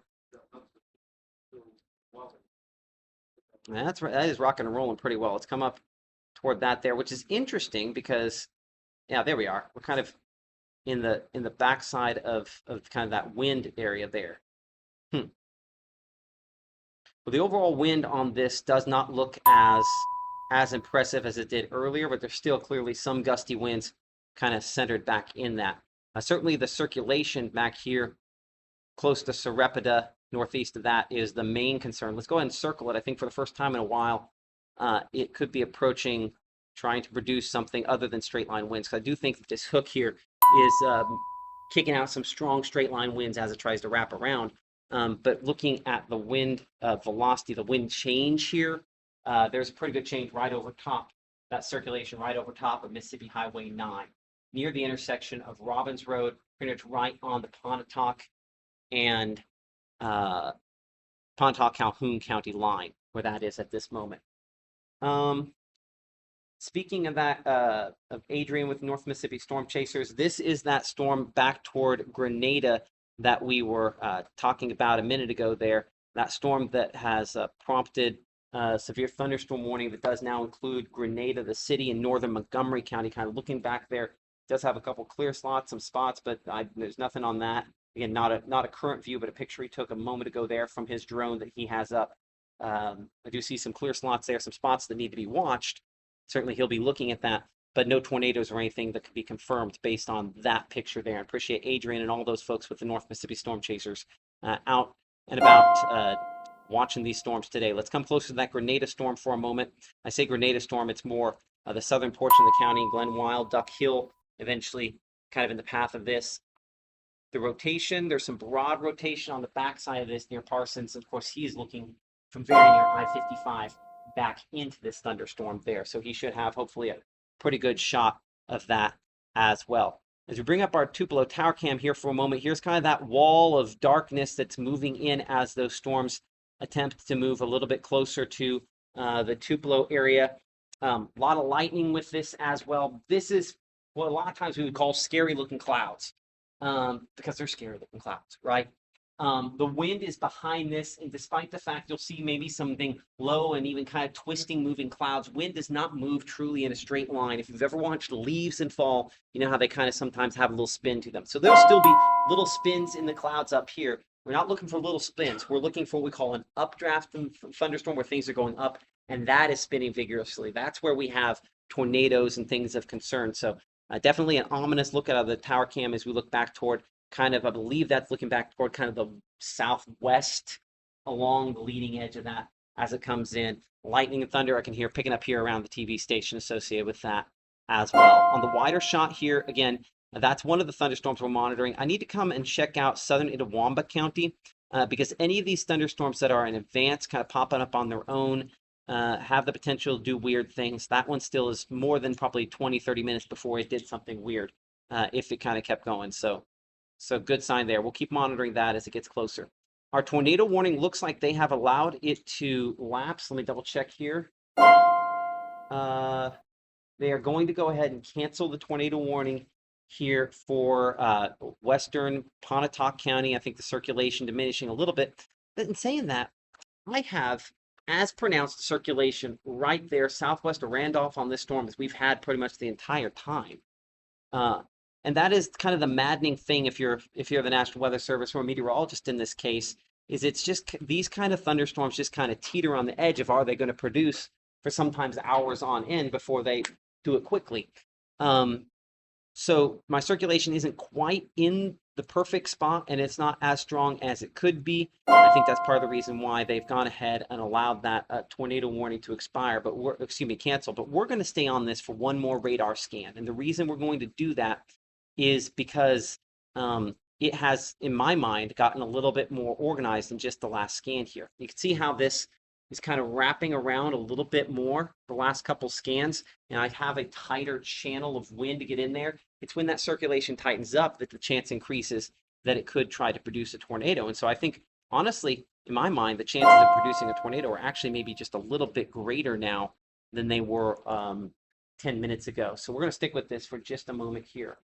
So let's get a storm track on this, and then we're going to go back to the Grenada storm because storm chasers seeing a funnel potentially out of that thunderstorm there. So here's the track on this Pinnell we show at 6:54 there, Algoma at about 6:50, what do you say, about 7 o'clock. So both in the path of this. But if you live near Stewart Loop, Topsy Road, Mormon Road, Macedonia Road there in Pontotoc County, all in the path of this Hebron Road as well. It's circulation that could potentially be increasing a little bit despite the fact that the tornado warning has been canceled for you in just the last couple minutes. We'll come back to that here in a second. Let's look at this storm back toward Grenada County. And as we do, let's go back to the wind mode, which does look like it's increasing a little bit back towards Sparta Road. So let's get a storm track on that. And then while I have the storm track on that up, I'm going to see if I can get that picture. Let's see if the storm chasers have a picture there. So we're looking Nason at about 6:54, Glen Wild at 7:02, Kincaid at 7:12, Gore Springs 7:15, Lilac 7:17, and Sweatman at 7:18. Give me a moment to see if I can pull up that shot here. Again, he is zooming in at a picture, so I don't know that this is not gonna be the best TV, but he is zooming in on a picture there. Let's see if I can pull that up. So you can see there is our area where it looks like he might potentially have a funnel on that as he's looking at his drone shot up there. So watching that out here for locations in southern Grenada County as they continue to monitor that storm there. So if you're in Grenada proper, Grenada City, certainly south part of town, might want to be in that safe place just in case. So watching that very closely there for you. Let's come back up here again. I said we'd give it one more scan. I want to see this Pontotoc County area over here. And as we come up back here toward Randolph and Pontotoc County, see if this is wrapping up anymore once again. Looking at the wind mode on that and kind of the latest on that. Okay, so yeah, I mean, I would show just south of Highway 9. It does not look as impressive. It didn't continue that wrap up that